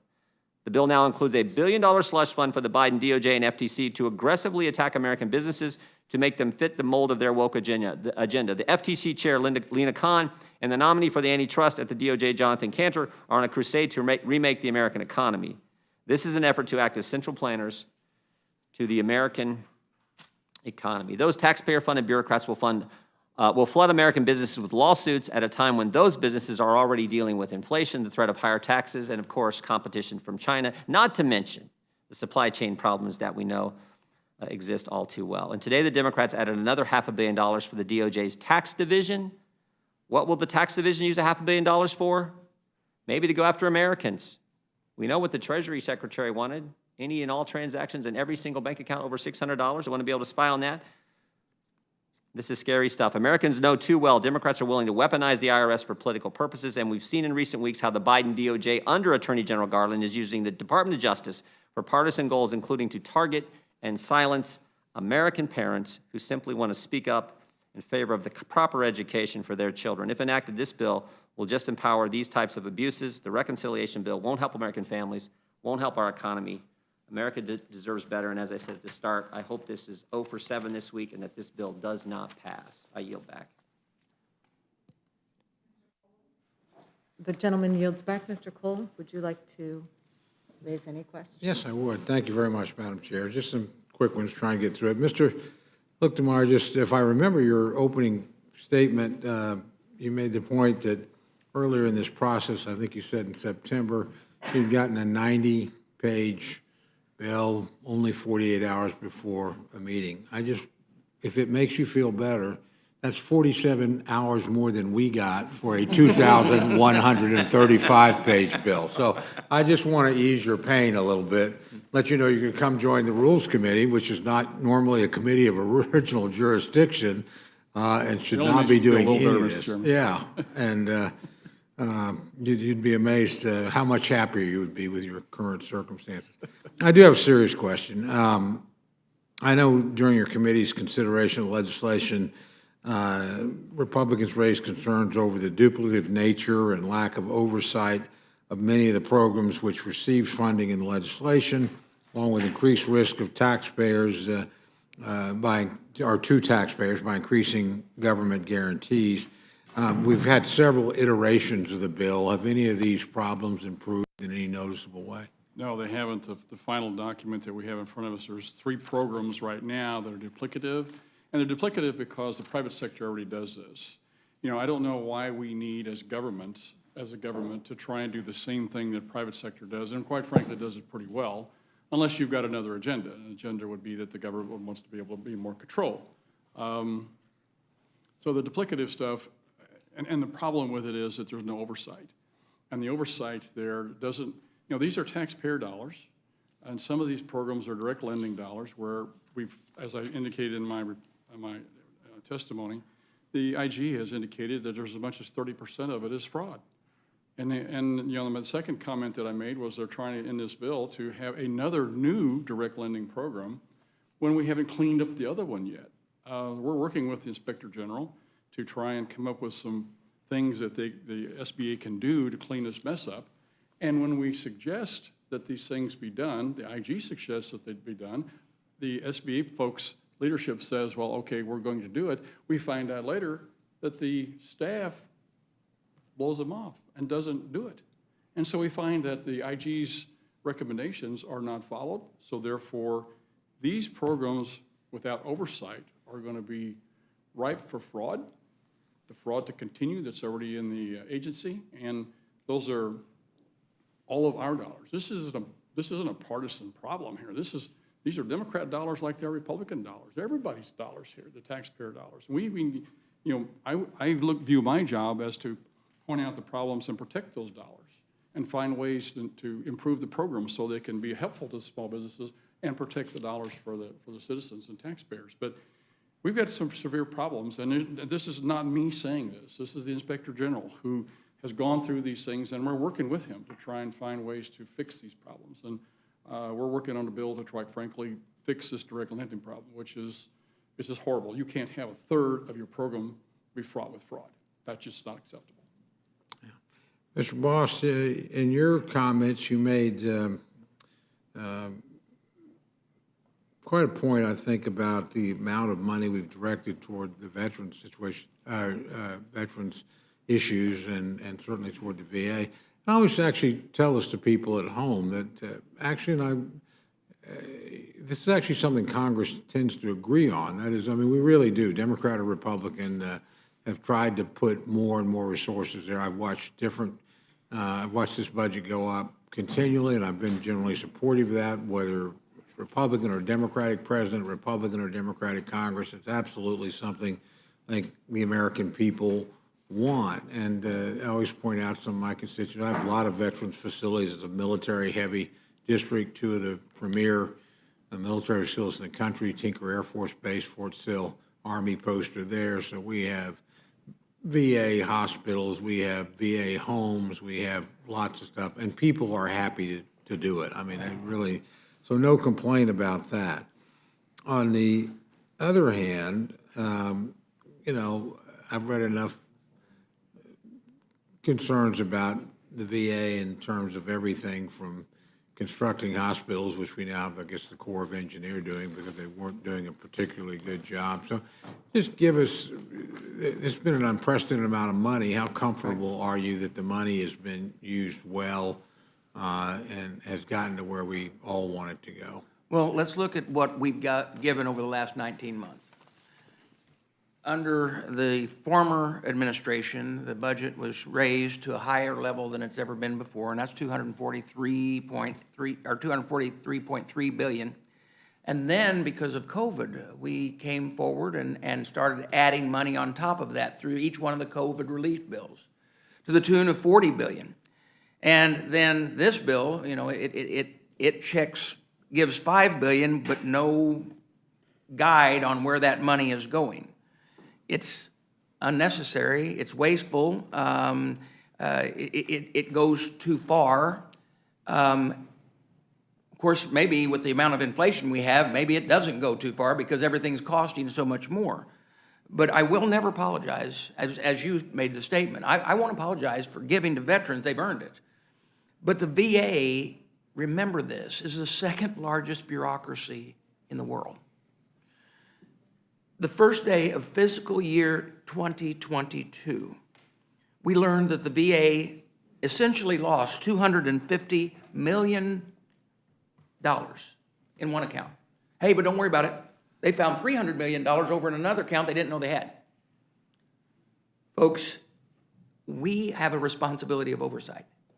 We are the U.S. Congress, and we need to take hold of these bureaucracies and not just throw blank checks at them, but truly do the oversight necessary to make sure the money's being spent. But when you've given a bureaucracy so much money that they find and lose $250 million and then $300 million, the average taxpayer can't understand that. And let me also say this, the average veteran doesn't understand that.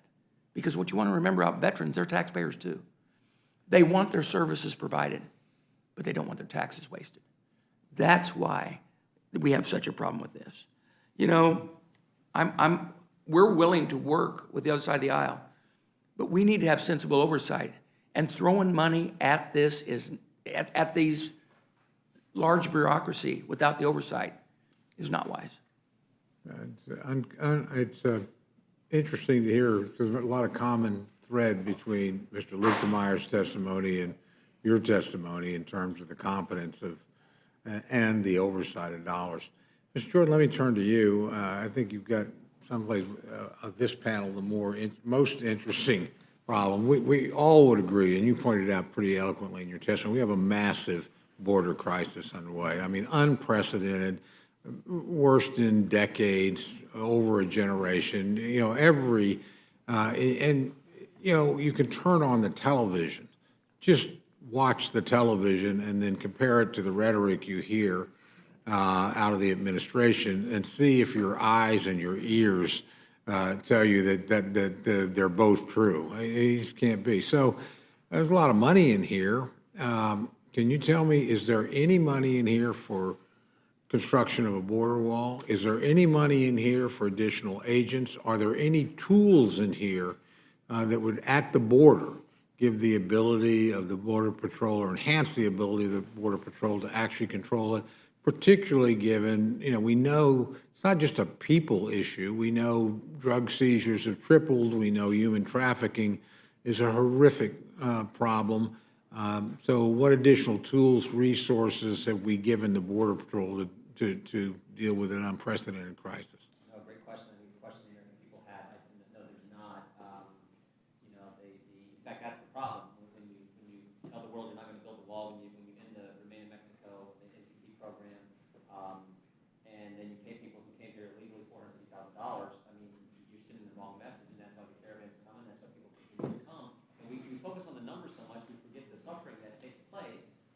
And when you're trying to deal with the human problem, the suffering that takes place with so many, particularly young children and young women, you also can't deal with the drug problem you raised too. So it's all that and more. But I don't think there's any money in this that's going to help with the wall. Any money that's going to help with. I don't even know if there's any money in here for like more judges to deal with the huge number of cases that you have to work through. So well, why wouldn't you know? You've had 2 or 3 hours to look at this thing. Exactly. And understand the plan itself, as I said in my opening remarks, is changed 3 times now. And that's due to the Senate parliamentarians saying that you can't do what they initially wanted to do, so they happen to finagle with it to get basically the same result. That's the next question, actually, I wanted to ask you is, because number one, this is a fairly unusual way to do immigration reform, even if you agreed with it. I don't think reconciliation package was ever designed for this tool. And we know this is going over to a parliamentarian that has already demonstrated they're skeptical about the use of this tool to deal with this. So given that, I'm curious, number one, what you think the odds are anything we have in here will actually pass parliamentary muster, so to speak, over there. And number two, if it's long odds, and I suspect it is, then why do you think it's in there? You'd have to ask the Democrats why it's in there. I think it exacerbates an already just terrible situation. And frankly, I give the Senate parliamentarian a lot of credit because I know she faced a lot of political pressure from our friends on the other side of the aisle. So we'll see how it shakes out. I don't think it's going to fly either because twice they've tried it and twice they've been turned down. But we'll just have to wait and see. Well, Mr. Nadler, or Chairman Nadler, excuse me. Can you tell us why it's in there? Because I actually agree with the ranking member. This is a pretty long shot that we're taking there. Well, thank you for that question. After the Judiciary Committee markup, the Senate parliamentarian ruled that the reported language, Section 245B, would be subject to a point of order on the Senate floor. The parliamentarian's opinion was based in part on her view that Section 245B was a new immigration policy that created a new pathway to permanent resident status for specifically defined classes of individuals. This new language addresses those concerns and represents our best chance of success moving forward. The new provision relies on existing statutory authority. It does not create a new program, and the benefits provided are temporary in nature. The provision sunsets on September 30th, 2031, and are not limited to specific defined classes of individuals. Many of our nation's top economists have confirmed the economic benefits of immigration are substantial and uncontroverted. We're confident the budgetary effects of this new provision substantially outweigh the policy implications, and we therefore anticipate a ruling from the parliamentarian, favorable ruling from the parliamentarian on this provision in the near future. Well, you may be right, but I count me as skeptical. And let me suggest, because your margin is so narrow here, and that's really part of the problem, I think this bill gets twisted quite a bit because you got to have every single vote. And you get 3 members that say they're not going to do something unless something I want's in this bill, whether it's good policy or not, whether it's going to pass the parliamentarian or not, it's in the bill. I mean, I've seen it over and over all evening long. Any 1 or 2 or wherever 3 people gather, a new provision can be produced for reconciliation. I promise you. Go ahead. I would just say, the ranking member, there's the old line, there's nothing more permanent than a temporary government program. And Mr. Nadler just said this is a temporary 10-year program. So that's about as permanent as you can get. And again, we don't know if it's even going to fly. So that's the situation. Well, and to my friends, I just end with this observation, and I'll yield back, Madam Chair. I don't think if you get this out of here and over there, it's not going to look a lot like this when it comes back. Senator Manchin made the statement today, he isn't working from the House bill.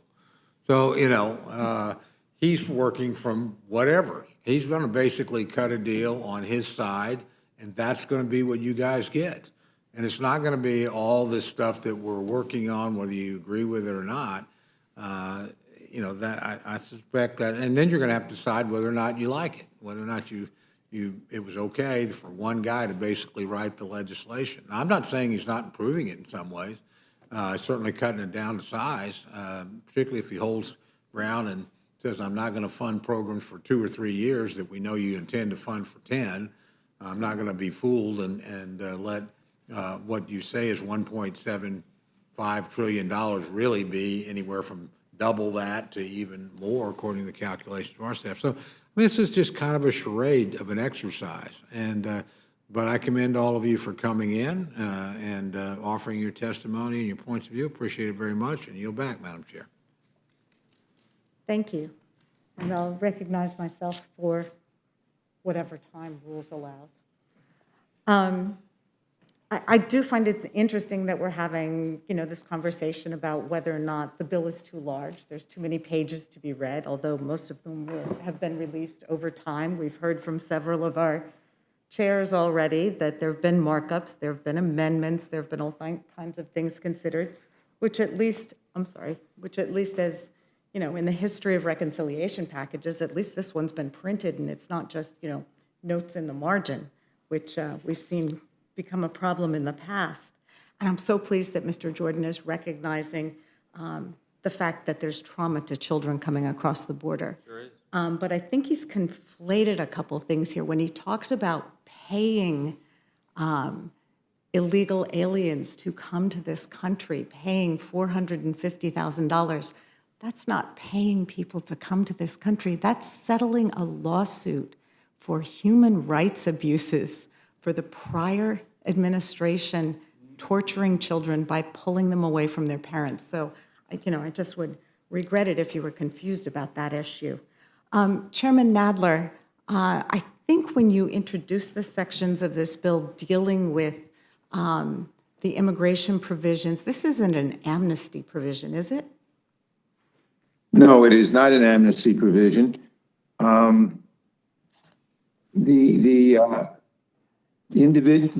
Republicans are quick to disparage any immigration legislation as amnesty.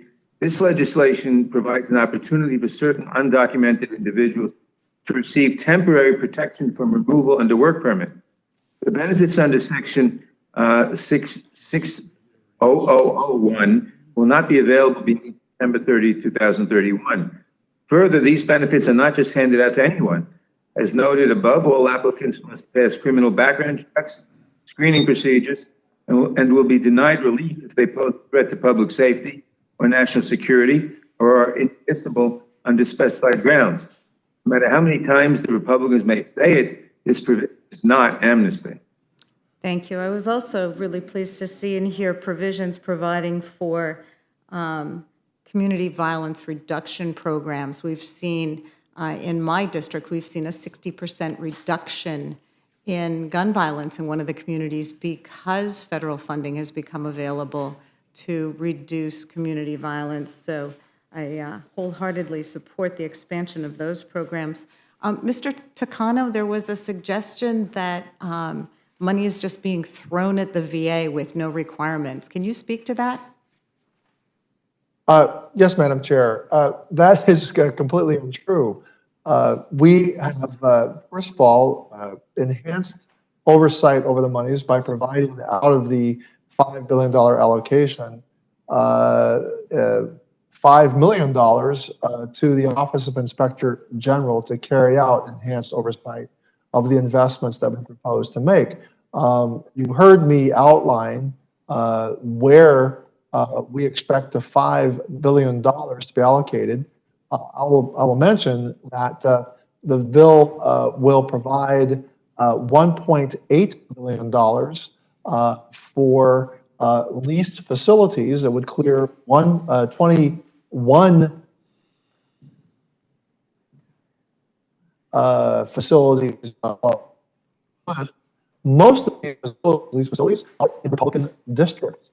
I would dare say that if we were to ask the ranking member if he would like to see this actually excised out of the allocation, that there would be a number of Republican members that would see those facilities not be there. Who really is going to argue with 500 more residencies for health professionals, whether it be doctors, nurses, or others in the allied health professional field that we need to animate and staff our facilities across the country. I do not find that to be anywhere near a wasteful investment. Now, one thing I did hear the ranking member do is he tried to conflate the emergency allocations that were given under a Republican administration to address the unprecedented pandemic, the effects of the pandemic. We had to do a lot more, not just a lot more, just to really describe what we had to do with veterans who weren't able to come into facilities, and we had to address through telehealth. We invested a lot of money, or the VA used a lot of our resources to address the mental health issues that occurred, to beef up all the different ways in which we had to reach out to veterans during the pandemic. We also allocated emergency funding under the American Rescue Plan. Now, I have no regrets in either case for either administration for making sure that we allocated emergency funding to address all the different effects of the pandemic. This $5 billion is about the human capital and the physical infrastructure that we need to invest in now. I already said that a lot of our facilities are over 50 years old. That does not allow them or position those facilities to deliver the 21st century healthcare that need modernized facilities in order to do that. Thank you. And as someone whose sister depends upon the VA for her medical care, I appreciate those efforts. I will yield back my time and recognize Mr. Burgess. Thank you. Thank you all for staying with us.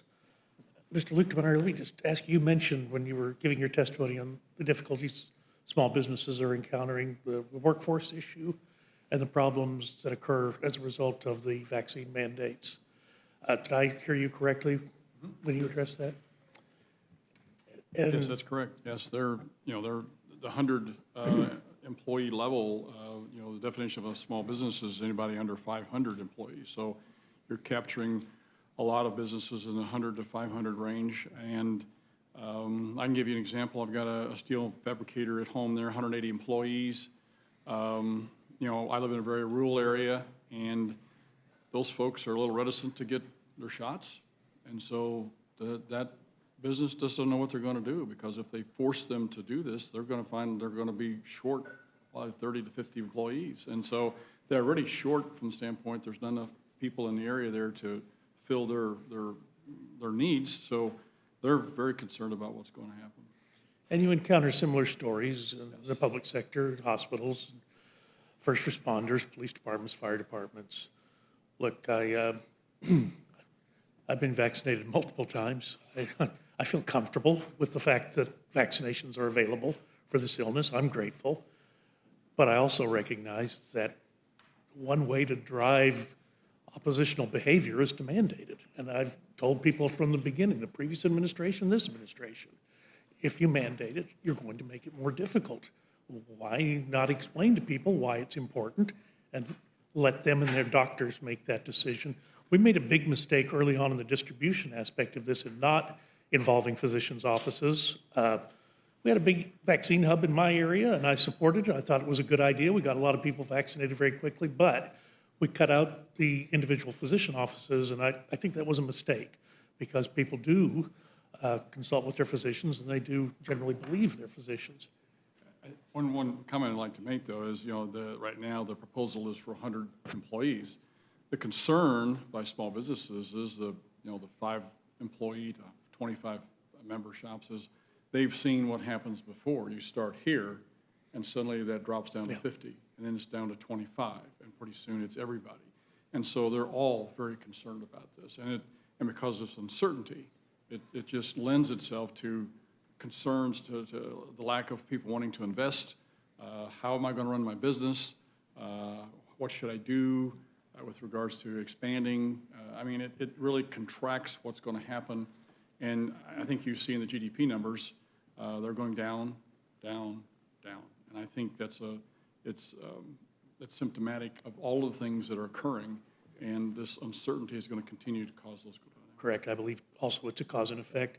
And I would also share with you, and this has been difficult because it's hard to get telephone calls answered from people in the agencies when you're a member of the minority party.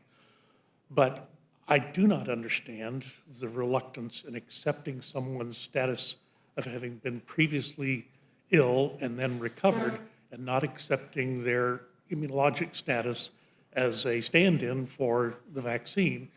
And yesterday, finally, the CDC, through their Morbidity and Mortality Weekly Report, suggested in the lead paragraph that immunity acquired from an infection was just as good as the immunity acquired from a vaccine. They still ended up their article with, we want everyone to get the vaccine, even people who've been previously infected, which was a non sequitur.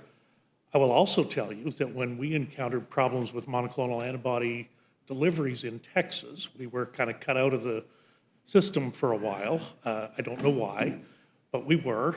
And in telephone calls with both the CDC and the FDA and the NIH, I asked the question.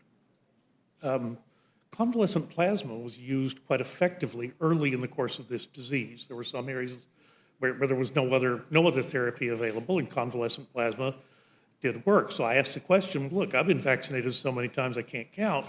Can I donate plasma? Do I have antibodies that would work in a convalescent plasma donation? And I was told by the chief hematologist that no, the robustness of the immunity with the illness is much more complete than what you see with the vaccine.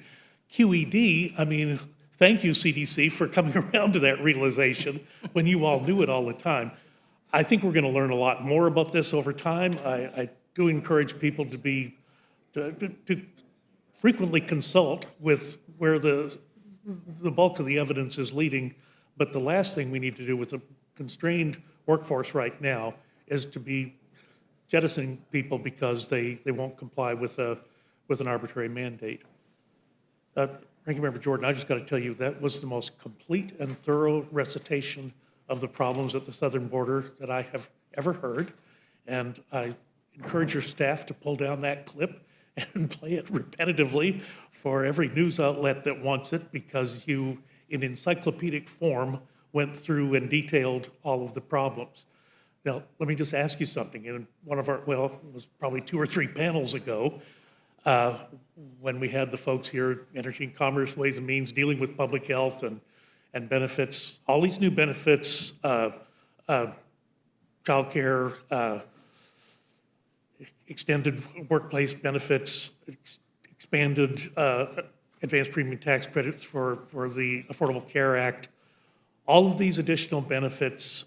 I asked the question, is there any requirement for citizenship to receive these benefits?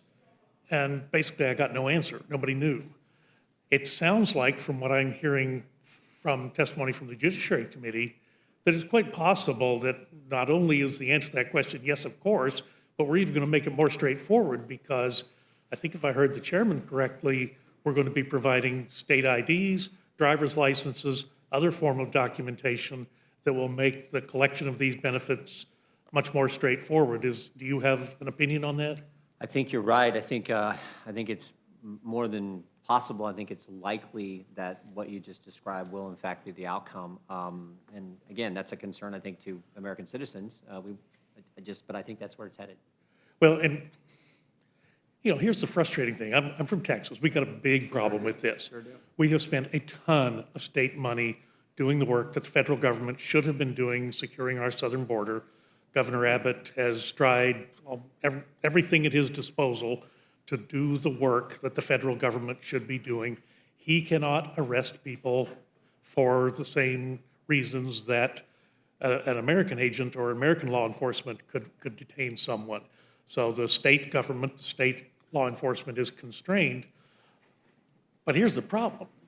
We are enticing people to come. Yep. It started first off with just statements by the vice president that, hey, we got an open border, y'all come. But now we're saying we're going to pay you to various degrees. Forget the $450,000 settlement. We're going to pay you a child tax credit. We're going to pay you advanced premium tax credit for your health care. We're going to provide all of these benefits to you, and American citizens are saying, the same ones who say that 79% say we're on the wrong track, they also, I think, believe that that's a false promise and it should not be offered. Yep. And I don't know, just call me crazy. I think we saw some evidence of that last night. I think you're right, and I couldn't say it any better, but I think you described the situation, and it's, again, probably one of the many reasons why there's 71% of our fellow citizens who think the country's on the wrong track. Well, we've got to get control of this, and again, we're not going to build the wall, we're not going to increase border enforcement. I, like you, do not trust anything that Secretary Mayorkas says. He won't return my phone calls, he won't answer my questions. I've got no reason to believe anything he says. We're creating a problem and making it worse, and now we're doubling down on it with this vast amount of money that we're allegedly spending in this bill. So thank you for your observations. Thank you for your service on the Judiciary Committee. We've got to keep our eye on this, and we've got to improve the situation. The people are demanding it. Thank you. And then finally, on General, on the VA, in the previous administration, they worked hard to get us to provide them the tools they needed to fire someone at the senior executive service level if they were not doing their job in the VA. Statement was made, you can't fire anyone for non-performance of their job. Is that still in effect, that law that Congress passed, and is this administration enforcing it? It is. The enforcement mechanism may not be as strong as what it was during the previous administration. It is still there. It was a concern that we had. I know there was a lot of argument from labor side, and as many of you know, I'm a union firefighter, and I understand the importance of that. But the reality is the priority should be making sure that the veterans are provided the best service possible. We had situations that occurred where, and in my particular VA, and there's situations all over, that because of religious reasons, a person after they've received their doctorate were actually chose not to do certain things that were required with her job, and they couldn't let her go, but that meant the veterans weren't being served. So by modifying that law during the previous administration and allowing the opportunity to try to straighten out where we have sometimes a different motivation. Let me tell you that a majority of the people that serve our veterans are great people who truly have the veterans in mind. But a bad apple needs to be let go now and again. And this allows the administration to do that. It is still in place. The question is it being done at the level that it should, or are they falling back into the older ways? Right now, we're having oversight saying that they're still doing it the way they should. We're counting on you to do the oversight. Thank you. Thank you for your service. I'll yield back. Thank you. Ms. Torres? Mr. Chairman, thank you. It's really shocking to hear how concerned we are and afraid about the little brown children that are coming to our southern border seeking asylum. But yet we have absolutely zero to say about the accused sex traffickers and offenders within your ranks, and also the insurrectionists that continue to serve a rank. My question is it's directed to Ms. Velasquez. Can you provide a little more information about the SBA, the lending programs that they have, and any fraud and transparency programs are included in this bill? Well, we are providing $2 billion for direct lending for the Small Business Administration. I just want to correct the record. This is not a new program. This is in statute, was created and signed into law by Ronald Reagan. It hasn't been activated for many years now, but it will fill the gap that exists for those loans less than $150,000. Throughout the pandemic, we saw that many businesses in underserved communities, women, minorities, and in rural America, when they applied for PPP loan, despite every effort that they made, they were left behind. So this direct lending will not compete with the private sector. It will fill a gap. It will enhance programs that exist. The other issue about fraud that was mentioned, I just want to make it clear that that under the leadership of the prior administration, millions of PPP dollars went to large, well-connected businesses. Vital data was withheld from Congress, and the guardrails for the idle programs were lowered considerably.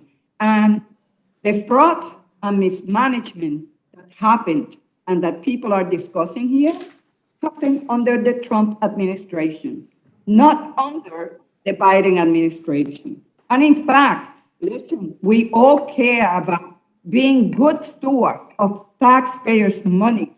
And I listened to the concern expressed by the ranking member. And that is why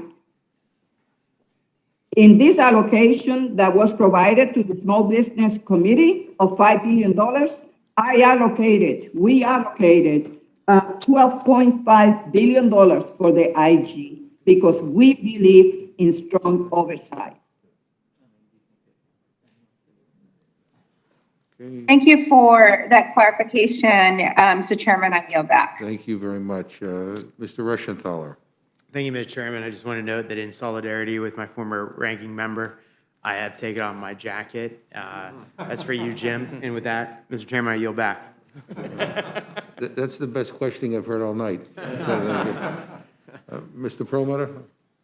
Thank the witnesses, and I yield back. Ms. Fishbach? Mr. Chair, might I say it's, 3 strikes. I yield back. You're the best. Mr. Raskin? Ms. Gillen, you already went, right? Yeah, Mr. Morelli? I'm perfectly happy to yield back Ms. Ross? Yield back. Mr. Neguse?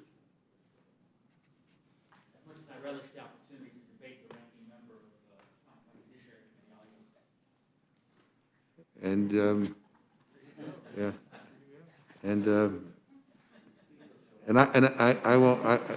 I have no questions other than to say thank you very much for being here.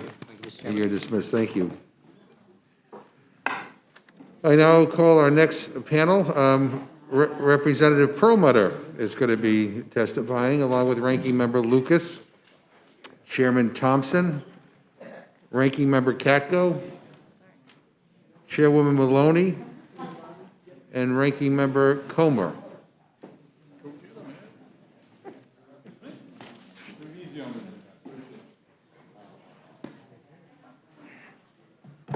Where's Comer? I think he's here. He was in the hall. All right.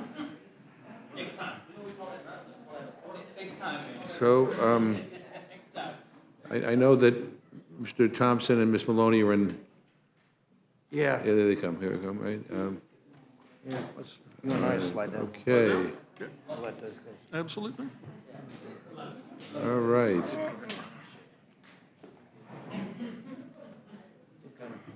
Keep going. It's an unstable world. So, I know, well, we gotta. So, I don't, we'll work on that, yeah. Yeah, make sure your mic is on, by the way. Is your mic on? So we'll begin with, Your mother. I'll begin with yielding to somebody who we don't often hear from, Representative Perlmutter.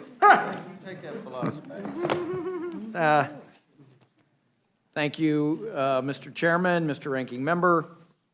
I'm here appearing on behalf of Chairwoman Eddie Bernice Johnson in support of the science and technology provisions contained in the Build Back Better Act. And I'd like to offer my remarks for the record, as well as a memo by the Science, Space, and Technology Committee that's been prepared, kind of outlines in summary form the investments that are being made in the section of the bill dealing with science and innovation. Just to summarize my remarks, there is investment in a number of different sections dealing with the Department of Energy, primarily on the Office of Energy Efficiency and Renewable Energy. There is components dealing with sustainability and conservation in a variety of ways, high assay, low enriched uranium. There is investment in the Environmental Protection Agency, specifically air quality and climate research. There is wildfire management, prevention, and research, both investments in the Federal Emergency Management Agency as well as the National Science Foundation, NASA. There's substantial investments in NASA, particularly revitalizing NASA's infrastructure, which has become dated over the last 60 years. We invest in the future of aviation, so there's money for aeronautics research and development. Again, assistance in resources. We provide resources for assessing and mitigating climate change. More wildfire research by NASA in terms of its imaging and satellites looking down on the various fires. The National Institute of Standards and Technology gets substantial investment for modernizing research infrastructure. There is substantial investment in American manufacturers. The Hollings Manufacturing Extension Partnership, which is a public-private partnership with centers in all 50 states. National Oceanic and Atmospheric Administration gets an investment for weather forecasting, accelerated advancements in research observations, modeling related to weather, coasts, oceans, and climate, as we've seen these extreme weather events. There's competitive climate research grants, and there's substantial investment through the National Science Foundation. So all of the various agencies that the Science Committee has jurisdiction over receive substantial investments which are really dedicated to the future of our nation and our planet. And I'm happy to answer questions and would yield back to the ranking member.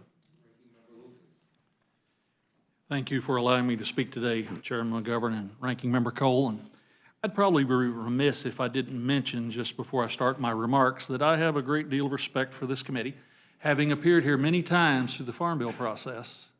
You and I, Chairman, worked together on a number of provisions there. We did. I think a committee that produced a product that might not have, in 2014, been loved perfectly by leadership on either side of the room, but yet a product that met the needs of both the producers and consumers of food and fiber in this great country. That's why I always liked you.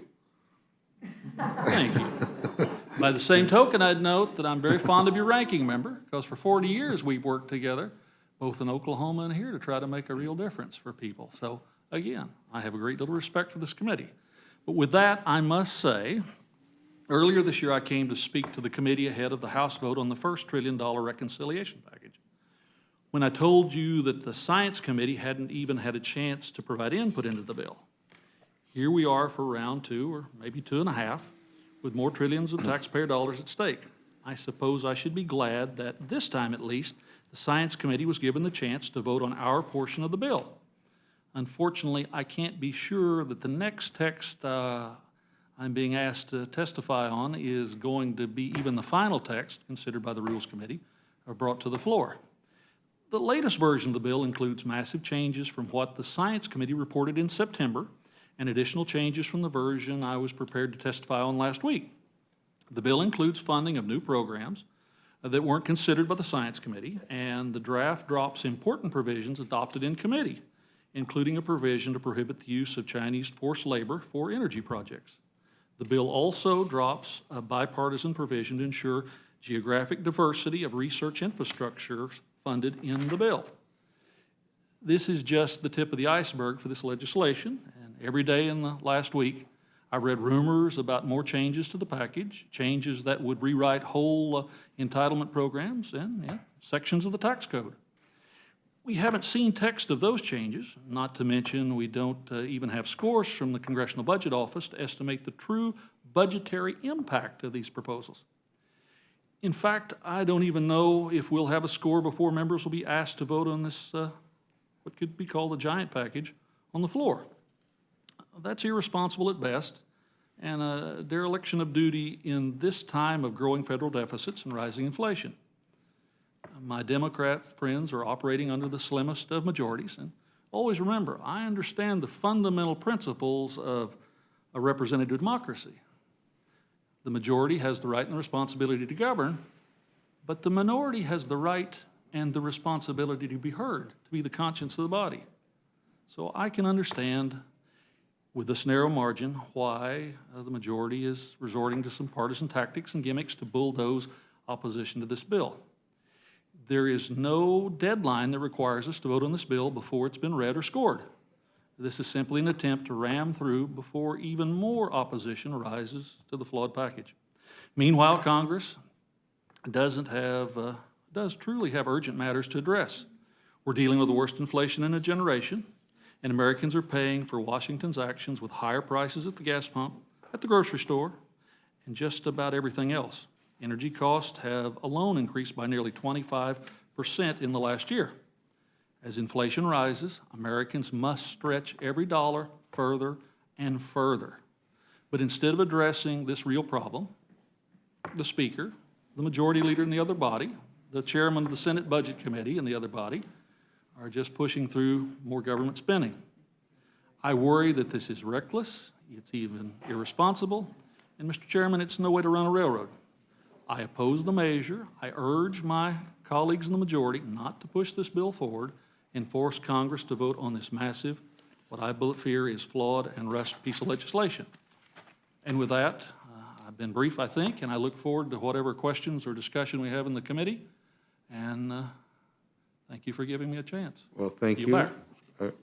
Chairman Thompson. Thank you very much. Mr. Chairman, I thank you and Ranking Member Cole and the members of the committee for the opportunity to testify regarding the Homeland Security provisions in the Build Back Better package. Title V of the measure before you making important investments in urgent Homeland Security priorities. I appreciate Chairman Yarmouth and House leadership working with me to include these investments in the final package. The Homeland Security title includes $1.5 billion to help the Department of Homeland Security address three pressing national security challenges: improving our national cybersecurity posture, helping to secure places of worship and other nonprofit institutions against domestic terrorists and other violent threats, and intensifying DHS's efforts to reduce its carbon footprint. These urgent Homeland Security challenges need sustained investment. Everyday cyber criminals and our adversaries exploit cyber tools to extort money from cyber attack victims, conduct espionage, and disrupt our way of life.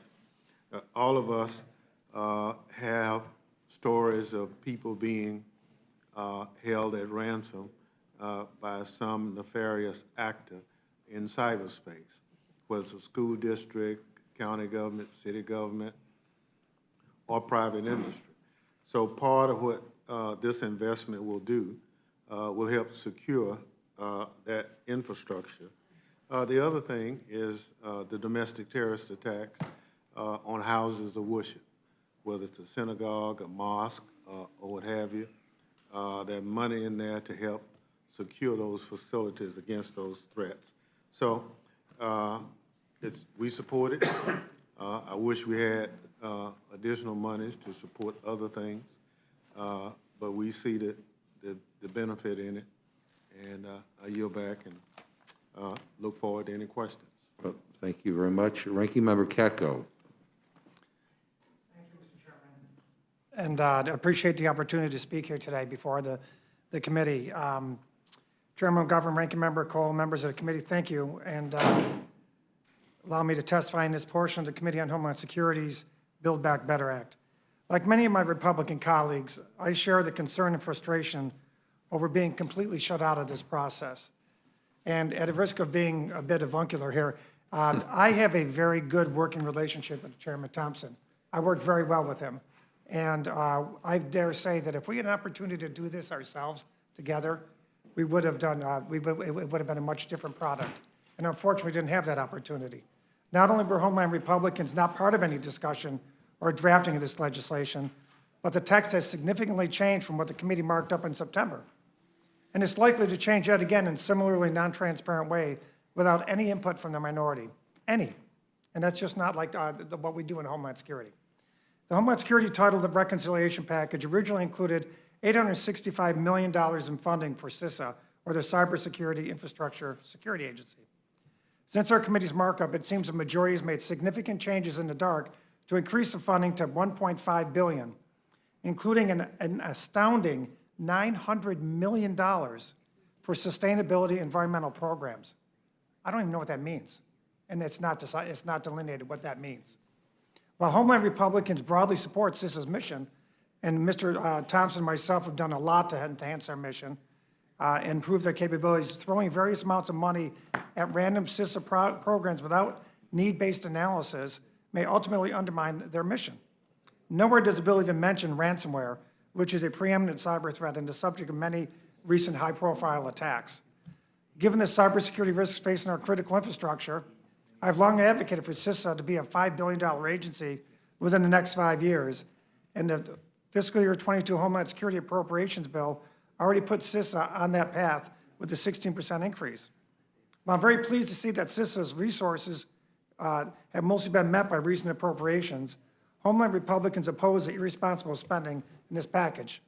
However, my biggest concern is not what is in the Homeland title of this legislation, but what is not included. Out of the $1.5 billion price tag, there is not a single dollar for border security or counterterrorism. Not a single dollar. Nothing. It was confirmed last week that the number of illegal border encounters in fiscal year 21 reached an all-time high as a result President Biden's January 20th orders. There were over 1.7 million illegal border encounters in fiscal year 21, and over 192,000 illegal encounters in September alone. That's a 232% increase compared to September 2020, and a 258% increase above the 3-year average for September. September was the 7th straight month with more than 170,000 encounters, a trend never before recorded. We know this is not just children and families that are being encountered at the border. In fiscal year 21, over 1.1 million single adults were encountered along the southwest border, compared to about 350,000 the year before. And to be clear, this border crisis is much more than economic. Migrants seeking asylum, as criminals, weapons, drugs, and trafficked persons are coming across the border in record numbers. 10,763 individuals with criminal convictions were arrested in fiscal year 21 attempting to cross the border, compared to around 2,400 the year before. U.S. Customs and Border Protection seized over twice as much fentanyl this year than in fiscal year 20, nearly 4 times more fentanyl than in fiscal year 2019. Over 11,000 pounds of fentanyl were seized this year. That's enough to kill 2.5 billion people, or the entire U.S. population 7 times over. Now, I was a federal organized crime prosecutor on the border, and that's where I started my career in El Paso, Texas. And I can tell you, when you're seizing that much more is getting across. And there's no question in my mind that this country has been flooded with fentanyl. In my district alone, 75 or 80 people in the first 6 months of this year died of fentanyl-related deaths. That's unacceptable. That is an astounding number, and it doesn't include the drugs and other illicit activity that evades our brave men and women at the border patrol every day. According to outgoing Border Patrol Chief Rodney Scott, over 400,000 people illegally crossed the border and got away this past year. They're called gotaways. That's just ones we know got away, on top of the 1.7 million, on top of the ones we don't know about. These are individuals for which we have no information regarding their identities or their current whereabouts. This is even more concerning given that known or suspected terrorists, I'm going to repeat, known or suspected terrorists, are crossing the border, quote, at a level we have never seen before, end quote, according to Chief Scott. Given the vacuum that has been created by this disastrous withdrawal from this administration's disastrous withdrawal from Afghanistan, we know that terrorist groups like ISIS and Al-Qaeda are reconstituting and planning attacks. Last weekend in Virginia, there was a concern about an ISIS-related terrorist attack. Last weekend. And the New York Times just had an article today, and I urge you to look it up, talking about the resurgence of ISIS in Afghanistan and what that might mean for the homeland. And I urge you to take a look at that. In this heightened threat environment, where our southern border has already been made vulnerable and exploitable due to this administration's policies, how is there not a single dollar for border security or counterterrorism capabilities? But there is $900 million for something called sustainability environmental programs. It is for this reason that Homeland Republicans offered numerous common sense amendment markup that were all rejected out of hand by the majority. These priorities included funding for border security barrier technology, Border Patrol staffing and hiring, screening and vetting capabilities, ransomware mitigation, transportation security technology, and more. And it's unfortunate that my colleagues have chosen partisanship over politics regarding the security of our republic, and I know that's not the choice of Mr. Thompson. This completely misguided reconciliation package does nothing to support our men and women on the front line of the border crisis or secure the American people from the numerous threats to the homeland. So thank you, Mr. Chairman, and I yield back. Thank you very much. Chairwoman Maloney. Thank you, Chairman McGovern and Ranking Member Cole. I appreciate the opportunity to testify before you today on the Build Back Better Act. The Committee on Oversight and Reform's title of this ambitious legislation provides crucial funding to establish the United States as a leader in modern transportation and the green economy. The Earth's climate is rapidly changing and humans are the cause. 19 of the hottest years have occurred since 2000, and July of this year was the hottest month ever recorded. Extreme weather events are more frequent and damaging and pose a severe threat to lives and national security. One of the most important steps we can take is to reduce the amount of carbon we put into the atmosphere. In 2019, the transportation sector accounted for 70% of petroleum used in the U.S. and was the largest contributor to greenhouse gas emissions nationwide. Transitioning to battery-powered electric vehicles, or EVs, will significantly reduce our carbon output. EVs will also reduce our dependence on fossil fuels and allow us to transition to renewable energy sources. This bill would make substantial contributions to electrifying the federal government's vehicle fleets, making the federal government a leader on climate change by building the fleet of the future. The bill includes nearly $3 billion to enable GSA to purchase tens of thousands of electric vehicles and build the infrastructure necessary to support them. It also includes nearly $6 billion, which would help the Postal Service purchase most of its new fleet as EVs and to build the infrastructure necessary to charge these vehicles. The benefits of these electric vehicles go well beyond the protection of our climate and human health. Electric vehicles have been shown to cost on average 20 to 25% less over the life of the vehicle as a result of reduced fuel and maintenance costs. This will save the federal government billions of dollars over time, making EVs a sensible and cost-effective investment and keeping the federal government competitive. The bill also includes funding for GSA to expand the use of emerging technologies and ensure that federal buildings are modernized with greener materials and systems. Our title will also ensure that the investments in the Build Back Better Act are subject to rigorous, independent oversight. Our title includes $25 million for the Government Accountability Office to examine implementation of the entire package. I'm especially pleased that we've included dedicated funding for implementation of President Biden's Justice 40 initiative, a commitment to ensure that at least 40% of the benefits of infrastructure investments go to the communities most impacted by environmental injustice. It is critical that the House pass the Build Back Better Act as quickly as possible so that we can get it to the President's desk without delay. Our climate is continuing to spiral out of control. There is not a moment to waste, and I yield back. Thank you. Ranking Member Comer. Chairman McGovern, Ranking Member Cole, I'd like to repeat what many of my colleagues have already said today, last week, last month, and frankly, ever since Democrats became the majority party. This is not how Congress is supposed to work. Today's Rules Committee hearing is just the most recent example, a hearing to consider legislation to spend trillions of dollars. A hearing first announced last week with less than 24 hours notice, a hearing that was started, then stopped after 5 hours of testimony. The bill text produced then was 1,600 pages. No one had time to read it. No wonder the hearing was canceled 5 hours into it. But here we are again, considering substantially updated legislation that has been written behind closed doors. These are major process fouls. Why do my Democrat colleagues continue to push for this excessive, expensive, unnecessary legislation and pushing it without any respect for the process? Because this legislation is designed to dramatically change the relationship between the federal government and the American people. It is intended to grow government and grow government dependency.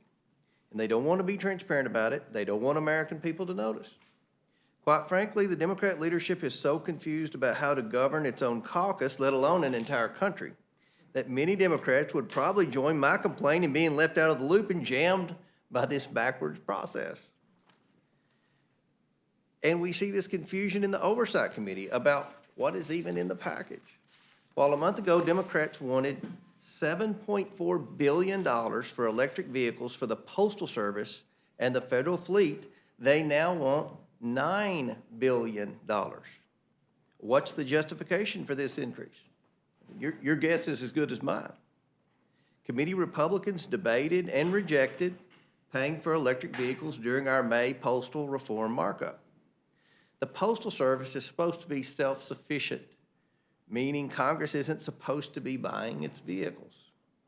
But on top of that, the Postal Service didn't even ask for electric vehicles. Remember that. They didn't even ask for this. Furthermore, I've worked in good faith with Chairwoman Maloney over the past year to craft bipartisan postal reform, and this reconciliation process is jeopardizing that effort. What's the point in negotiating in one area if you're just going to run through another Democrat spending package? Democrats dole out billions of dollars in this bill without explanation or without care for what it will do for our economy, American jobs, or prices they pay at the grocery store. This isn't a bill for national infrastructure.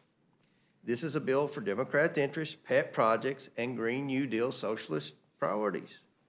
There are millions spent for woke objectives like the Green Youth Patrol, over $4 billion for green federal buildings, sustainable technologies, energy efficiency, and other vague initiatives at the General Services Administration.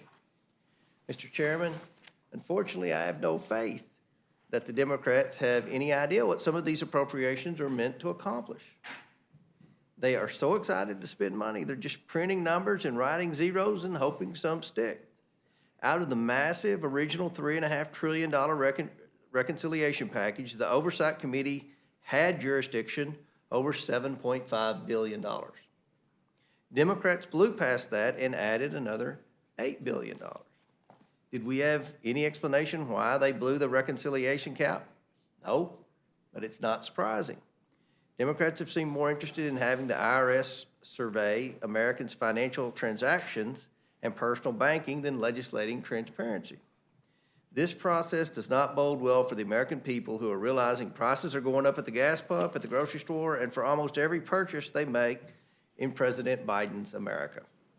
As many have pointed out, this is probably going to be the most expensive Thanksgiving meal in history, and that's not just a high-class problem, as a certain Democrat tweeted. Spending trillions means nothing to Democrats because money seems to mean nothing to Democrats right now. And, it doesn't seem that Democrats have a problem borrowing against our nation's future.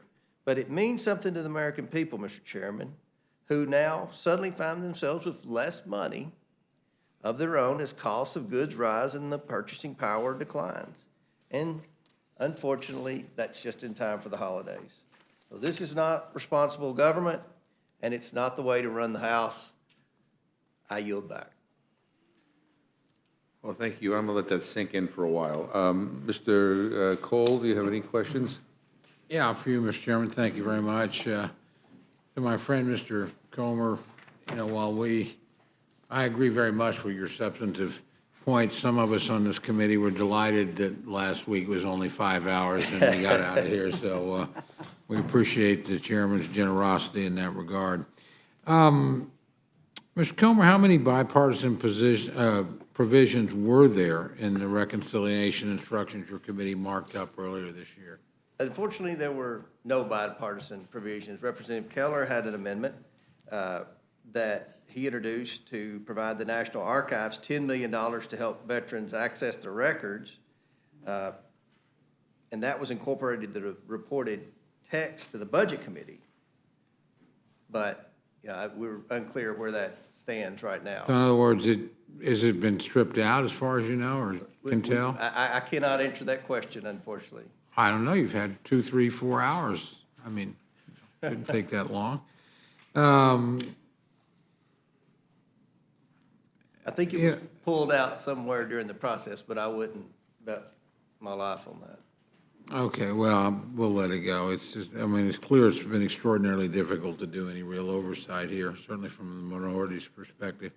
Mr. Lucas, my friend, let me go to you next. I think you and I both agree that money on research is a good thing, and getting more of it is a good thing. Do you have any concerns over the next 5 years? Oh, this is a pretty extraordinary amount of money, $45 billion. And any concerns about the amounts, whether or not we're set up to process that kind of money and distribute it wisely? First and foremost, we've worked in a very dedicated fashion, Chairwoman Johnson and I, and yes, Congressman Perlmutter, in the committee to do a lot of really good work. We've passed bills to reauthorize the National Science Foundation. We've passed bills to reauthorize and properly fund the civilian side of research at the Department of Energy, things at NOAA. We've done our homework. Unfortunately, our homework didn't make it into the text that I've seen. There's some things in here that took me by surprise. the $1.5 billion for a new technology innovation partnerships directorate at the National Science Foundation.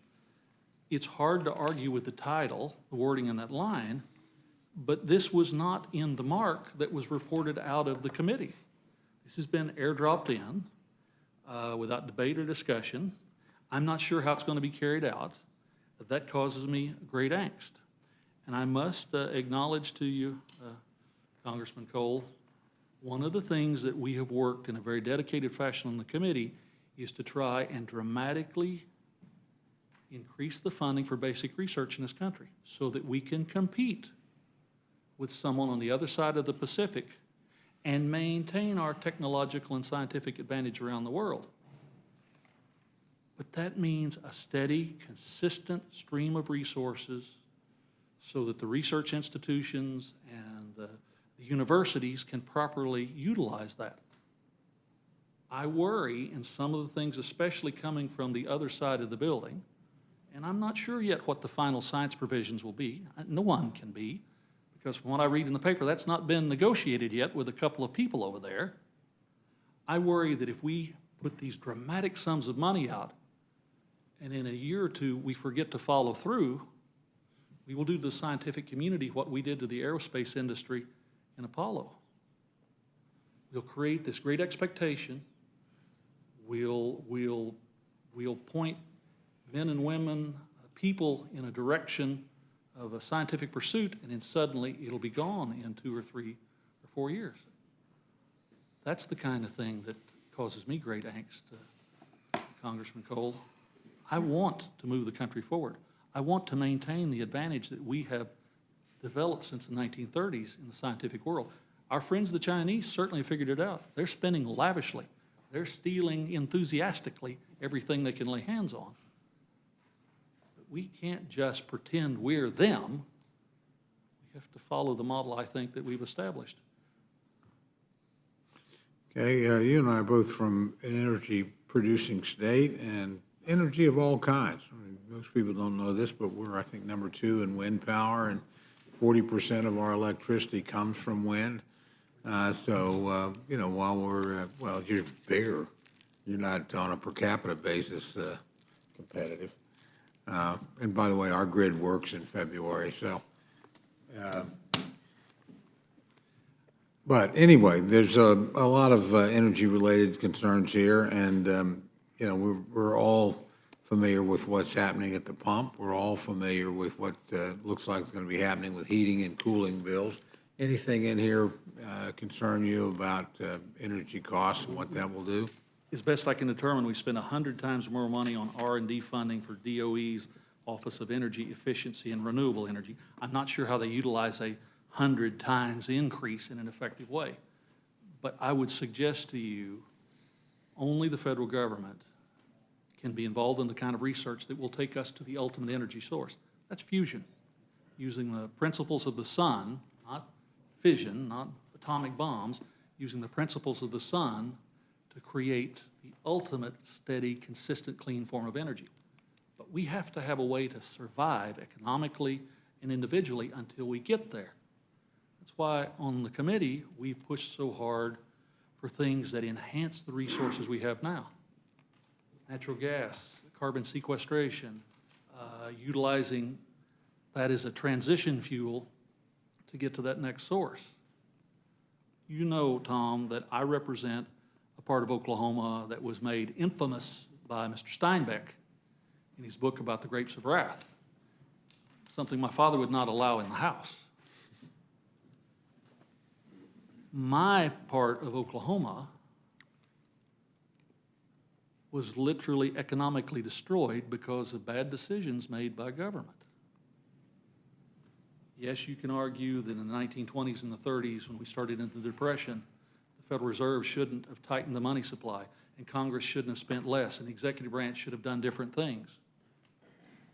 They magnified the hideous Great Depression. But go back to the Homestead Act.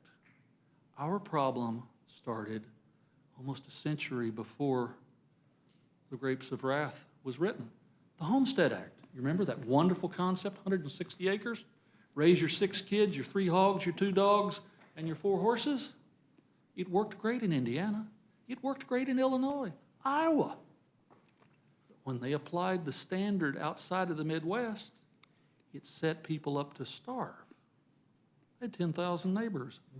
According to the Census Bureau in 1930, we're back to 3,400 now. I don't ever want to be a part of rushing in haste legislatively to create something that ultimately does more harm than good. The Homestead Act was horrendous outside of the Midwest. If we miscalculate how we move our energy future forward, we can create that kind of chaos, trauma, and destruction at home. I don't want to be a part of that. I like regular committee order. I like building consensus. I like working together. Everybody gets blame in this equation. But if we don't do things a little bit different, then, well, I don't want the fate of my district 80 years ago to come back to haunt us. Fair point. Can I? Certainly, certainly, my friend. I Just for a just second, was trying to spare you because I know the length your day has been. My friend from Oklahoma, Mr. Lucas, was waxing so eloquent there. One thing I want the record to be clearer about is the amount of investment is not the $45 billion that you mentioned. It's about a quarter of that, or it's like $7 or $8 billion.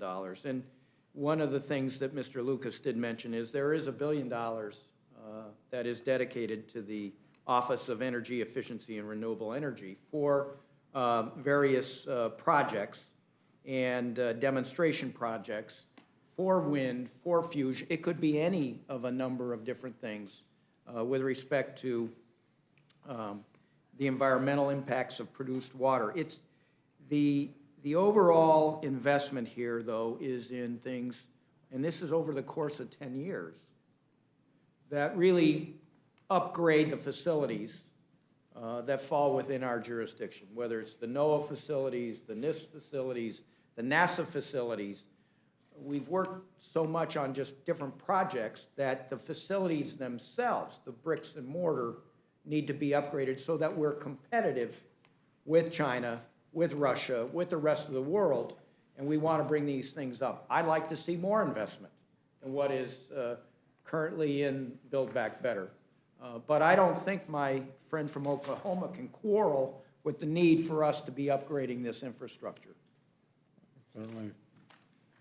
Just simply know that I've served long enough with many of you, I guess all of you, that it doesn't matter which administration it is, Republican or Democrat. I want things spelled out. I don't want somebody at the other end of Pennsylvania Avenue getting a huge pot of money and a blank check to go with. And I don't think we should airdrop legislation in that enables that sort of thing. This is one of those areas where my good friend and I sincerely disagree. We both agree we have to move forward, and as quickly and as thoroughly as we can.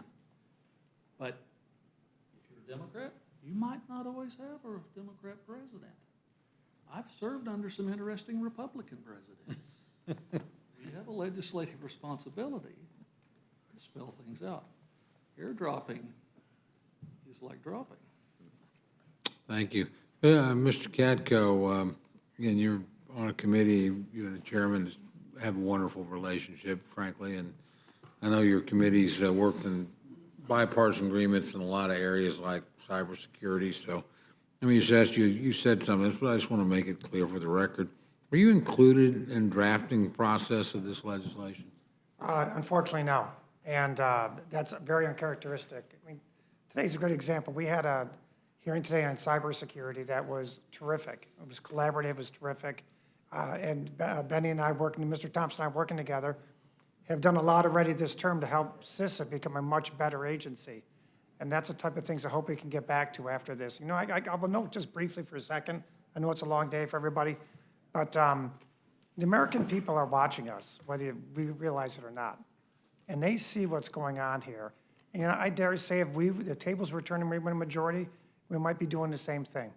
And we've got to get back to the point where all of us are working together and trying to understand that there's an opposing point of view and it needs to be listened to. And Mr. Thompson and I think, do that quite a bit, and I would hope that we can get back to that as a body, because American people want to see it. They're sick and tired of this, and I hope we can get back to it.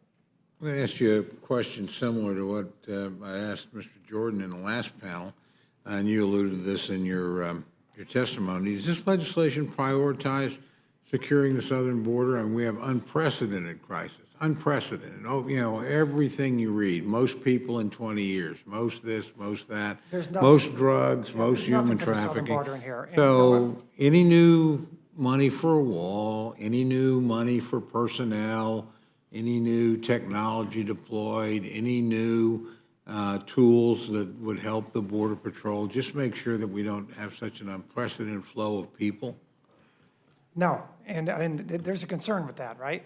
And it's not just for things that we believe we need, like more barriers, and they don't believe we need.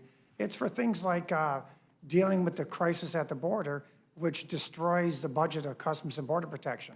Yeah, There's well, if nothing we're to going to supplement spend the that. kind of money we're spending, I mean, you can turn on the television and see the severity of the crisis. I mean, you literally can, and it's just amazing to me in a bill of this size and magnitude, we're not giving you extra resources.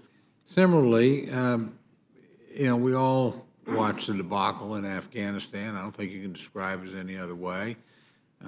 We hear the president talk a lot about over-the-horizon counterterrorism security.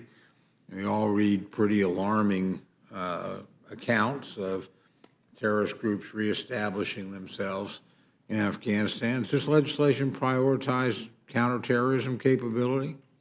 No, and it doesn't. And as I noted in that article today in the New York Times, of all places, they're quoting people that are saying, and military folks that are saying that within 6 or 12 months, they think ISIS is going to have offensive capabilities, which they haven't had before, they haven't had in a long time because of what's happened in Afghanistan. And like I remind you, last weekend there was a very big concern here in Northern Virginia for ISIS threats. I mean, just another individual just pled guilty to an ISIS-related plot to create bombs and blow things up in the United States. He just pled guilty today or yesterday in Ohio.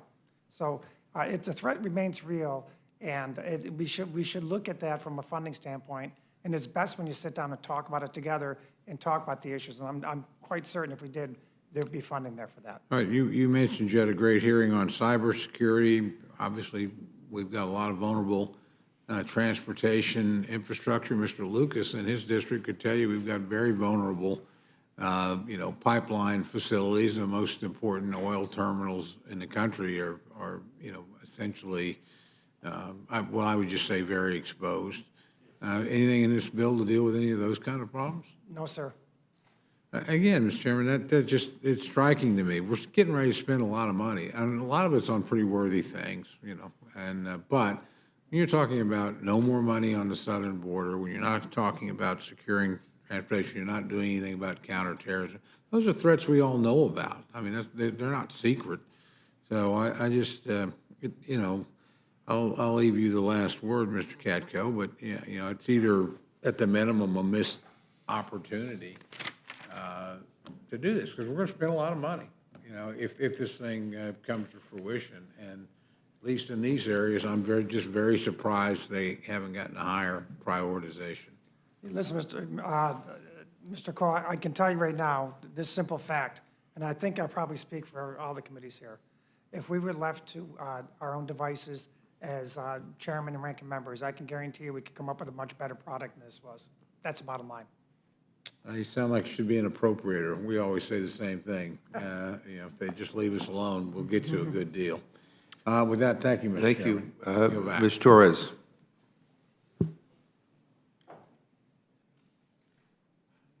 I yield back, Mr. Chairman. Thank you. Dr. Burgess. Thank you. Mr.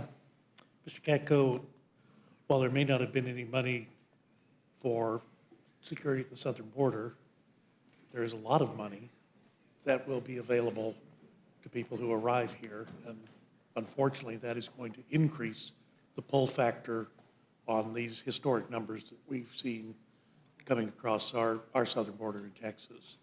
So the enhanced premium tax credit, paid family leave, all of the benefits that were discussed in our first panel when I asked the question, is citizenship a requirement for anyone to receive these? Stony silence was the answer. And with Mr. Nadler testifying that there would be state IDs and driver's licenses that would be available in this modified amnesty program that they've developed. I mean, just fill in the blank. You know that's how that's going to be monetized by traffickers in Central America. I mean, we've seen it before. It's just this time it's going to be so much more intense. But I've already made that point. I guess what I would ask you is, why wouldn't we even consider reimbursing the state of Texas for the amount of effort that Texas has had to exert to do the function of the federal government? We're not supposed to be, as a state, the state is not supposed to have the responsibility for enforcing the southern border. It is the federal government. And the state doesn't have the same tools that the federal government has, but they're trying to do the best they can. But they've had to invest an enormous amount of money in overtime for DPS officers. Yes, there have been some National Guard expenses. Was there any consideration given to reimbursing any state that has spent an inordinate amount of its own state budget on doing the work of the federal government? To my knowledge, no. And, when I talk about the border, I'm not talking about a partisan manner. I'm talking about the additional expenses that have come because of the January 20th orders from the president. I cited a few. That's another gigantic one, the burden on the states, the burden on the local economies dealing with the increase in crime in their communities. They're overburdened hospitals, they're overburdened facilities.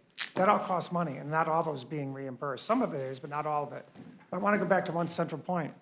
When I was down at the border, I think that was 4 or 5 months into their fiscal year, they were pretty much out of money at Customs and Border Patrol already, and they were cutting into future pay, money set aside for the paying their Border Patrol agents. So supplementals were needed.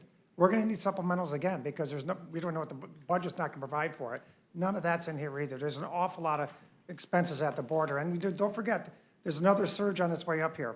Another huge caravan of 40 to 60,000 people who came into Mexico by blowing through security guards and just overrunning them. And so I doubt every single one of these are good, clean characters. So that's my concern, and that's the stuff that's not being addressed in this. And I'll reiterate what I said before. If we were left to our own devices, Mr. Thompson and I am quite certain we should address all the issues that haven't been addressed. So we need to do it. Thank you for traveling down to the southern border and paying attention to it. It is important. Been down there many times. I used to live there. I know it well. Yes. Thank you. I yield back. Mr. Perlmutter, you don't need to ask any questions of yourself, so. But I will give myself an answer. There was a question by Mr. Cole about cybersecurity. So cybersecurity cuts across a lot of different committees. So certainly we've had to deal with it in financial services. The Science Committee is involved with it because of the cutting edge quantum computing and all of that sort of stuff. So there is, in the science section of the bill, there is research and education regarding cybersecurity. It's in the Directorate for Technology, Innovation, and Partnerships. And with that, I yield back. Mr. Reschenthaler. Thank you, Mr. Chairman. I yield back. Thank you. Let me see, who's online here? Mr. Raskin? Thank you, Mr. Chairman. Are you hearing, okay? Yes. So, but I just had one brief remark and a question for Mr. Thompson, and that's it. Our nation is facing multiple and grave threats, and one from the overarching threat of climate change, which is causing wildfires in large parts of the country and flooding in other parts of the country and drought in the country and destabilized economic, environmental, and social relationships everywhere. We also have a serious threat from authoritarian autocratic regimes abroad, which continue to try to destabilize American democracy by injecting racial and ideological and religious poison into our social media to try to polarize our country and drive people apart. And finally, we have a threat of domestic violent white extremism, which the Department of Homeland Security identified as the greatest domestic security threat in the country. And of course, we saw that come to our own home at the Capitol on January 6th with the worst violent assault on the Capitol since the War of 1812, which postponed for the very first time in American history the counting of electoral college votes, led to the deaths of people and wounded, injured more than 140 of our police officers through out-of-control mob violence.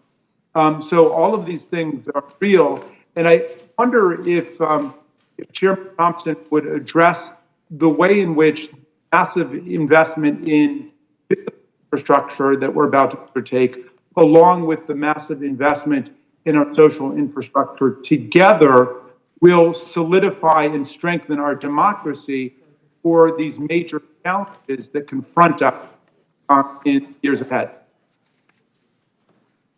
Thank you very much, Mr. Raskin. There's no question this kind of investment will help secure our democracy. There's no question that the challenge is real, whether it's fortifying our cybersecurity grid, whether it's making sure that our nonprofit agencies support it, the fact that the weather in the southern part of the country has a direct impact on people coming north. There are a lot of things, but the majority of a lot of what I hear today can be done in a supplemental package at any point. So if there's concern on the part of the members here to support a supplemental, which I always have as it related to immigration or any other thing, we can do it. So this does not have to be one size fit all. If there's interest on doing some things in immigration, let's work together and we can get it done. But we can do it in a supplemental. Well, I appreciate that very much, and I salute you and Mr. Katko for the spirit of bipartisanship that you've always tried to model and promote for our institution, even if the leadership has not always been with the other side. And I yield back to you, Mr. Chairman. Thank you, Ms. Fishbach. Mr. Chair, I yield back. You know, it was Ms. Fishbach's birthday yesterday. And I wasted it all here. Ms. Scanlon? Let me see, Mr. Morelli? Just two things, Mr. Chair. One is just the irony of acknowledging that we worked in a bipartisan fashion on the Homeland Security Commission to come to a deal on the January 6th commission, only to find that we couldn't get cooperation from both sides of the aisle to pass that. So when we talk about bipartisanship, I think there are opportunities, but that means good faith on both sides. The other thing that I just wanted to mention is that I've been longing for the opportunity to get Mr. Perlmutter in front of us on the record, and it's too late to really get into it with him, and I'm so disappointed by that. I'll yield back. Mr. DeSaulnier? I yield back, Mr. Chairman. Ms. Ross? Well, I want to just echo that Mr. Perlmutter is doing a great job representing science, space, and technology, one of the most bipartisan committees in the entire Congress, and I yield back. Thank you. Mr. Neguse? Okay, not here. No other questions? You are free to go. Thank you. Good morning. Good morning. Are there any other members who wish to testify in the bill? See you now. We can, once we get this bill done. No, there are none. I'm ready to. Yeah. Yeah. So seeing none, this closes the hearing on H.R. 5376. Before I recess the committee, I just want to say to everybody, thank you for your patience. I don't know about you, but I thought this was an incredible group of people who testified before us. I laughed, I cried, it was better than cats. I mean, so, you know, and we'll see how this all works out. But any event, without objection, the committee stands in recess, subject to the call of the chair.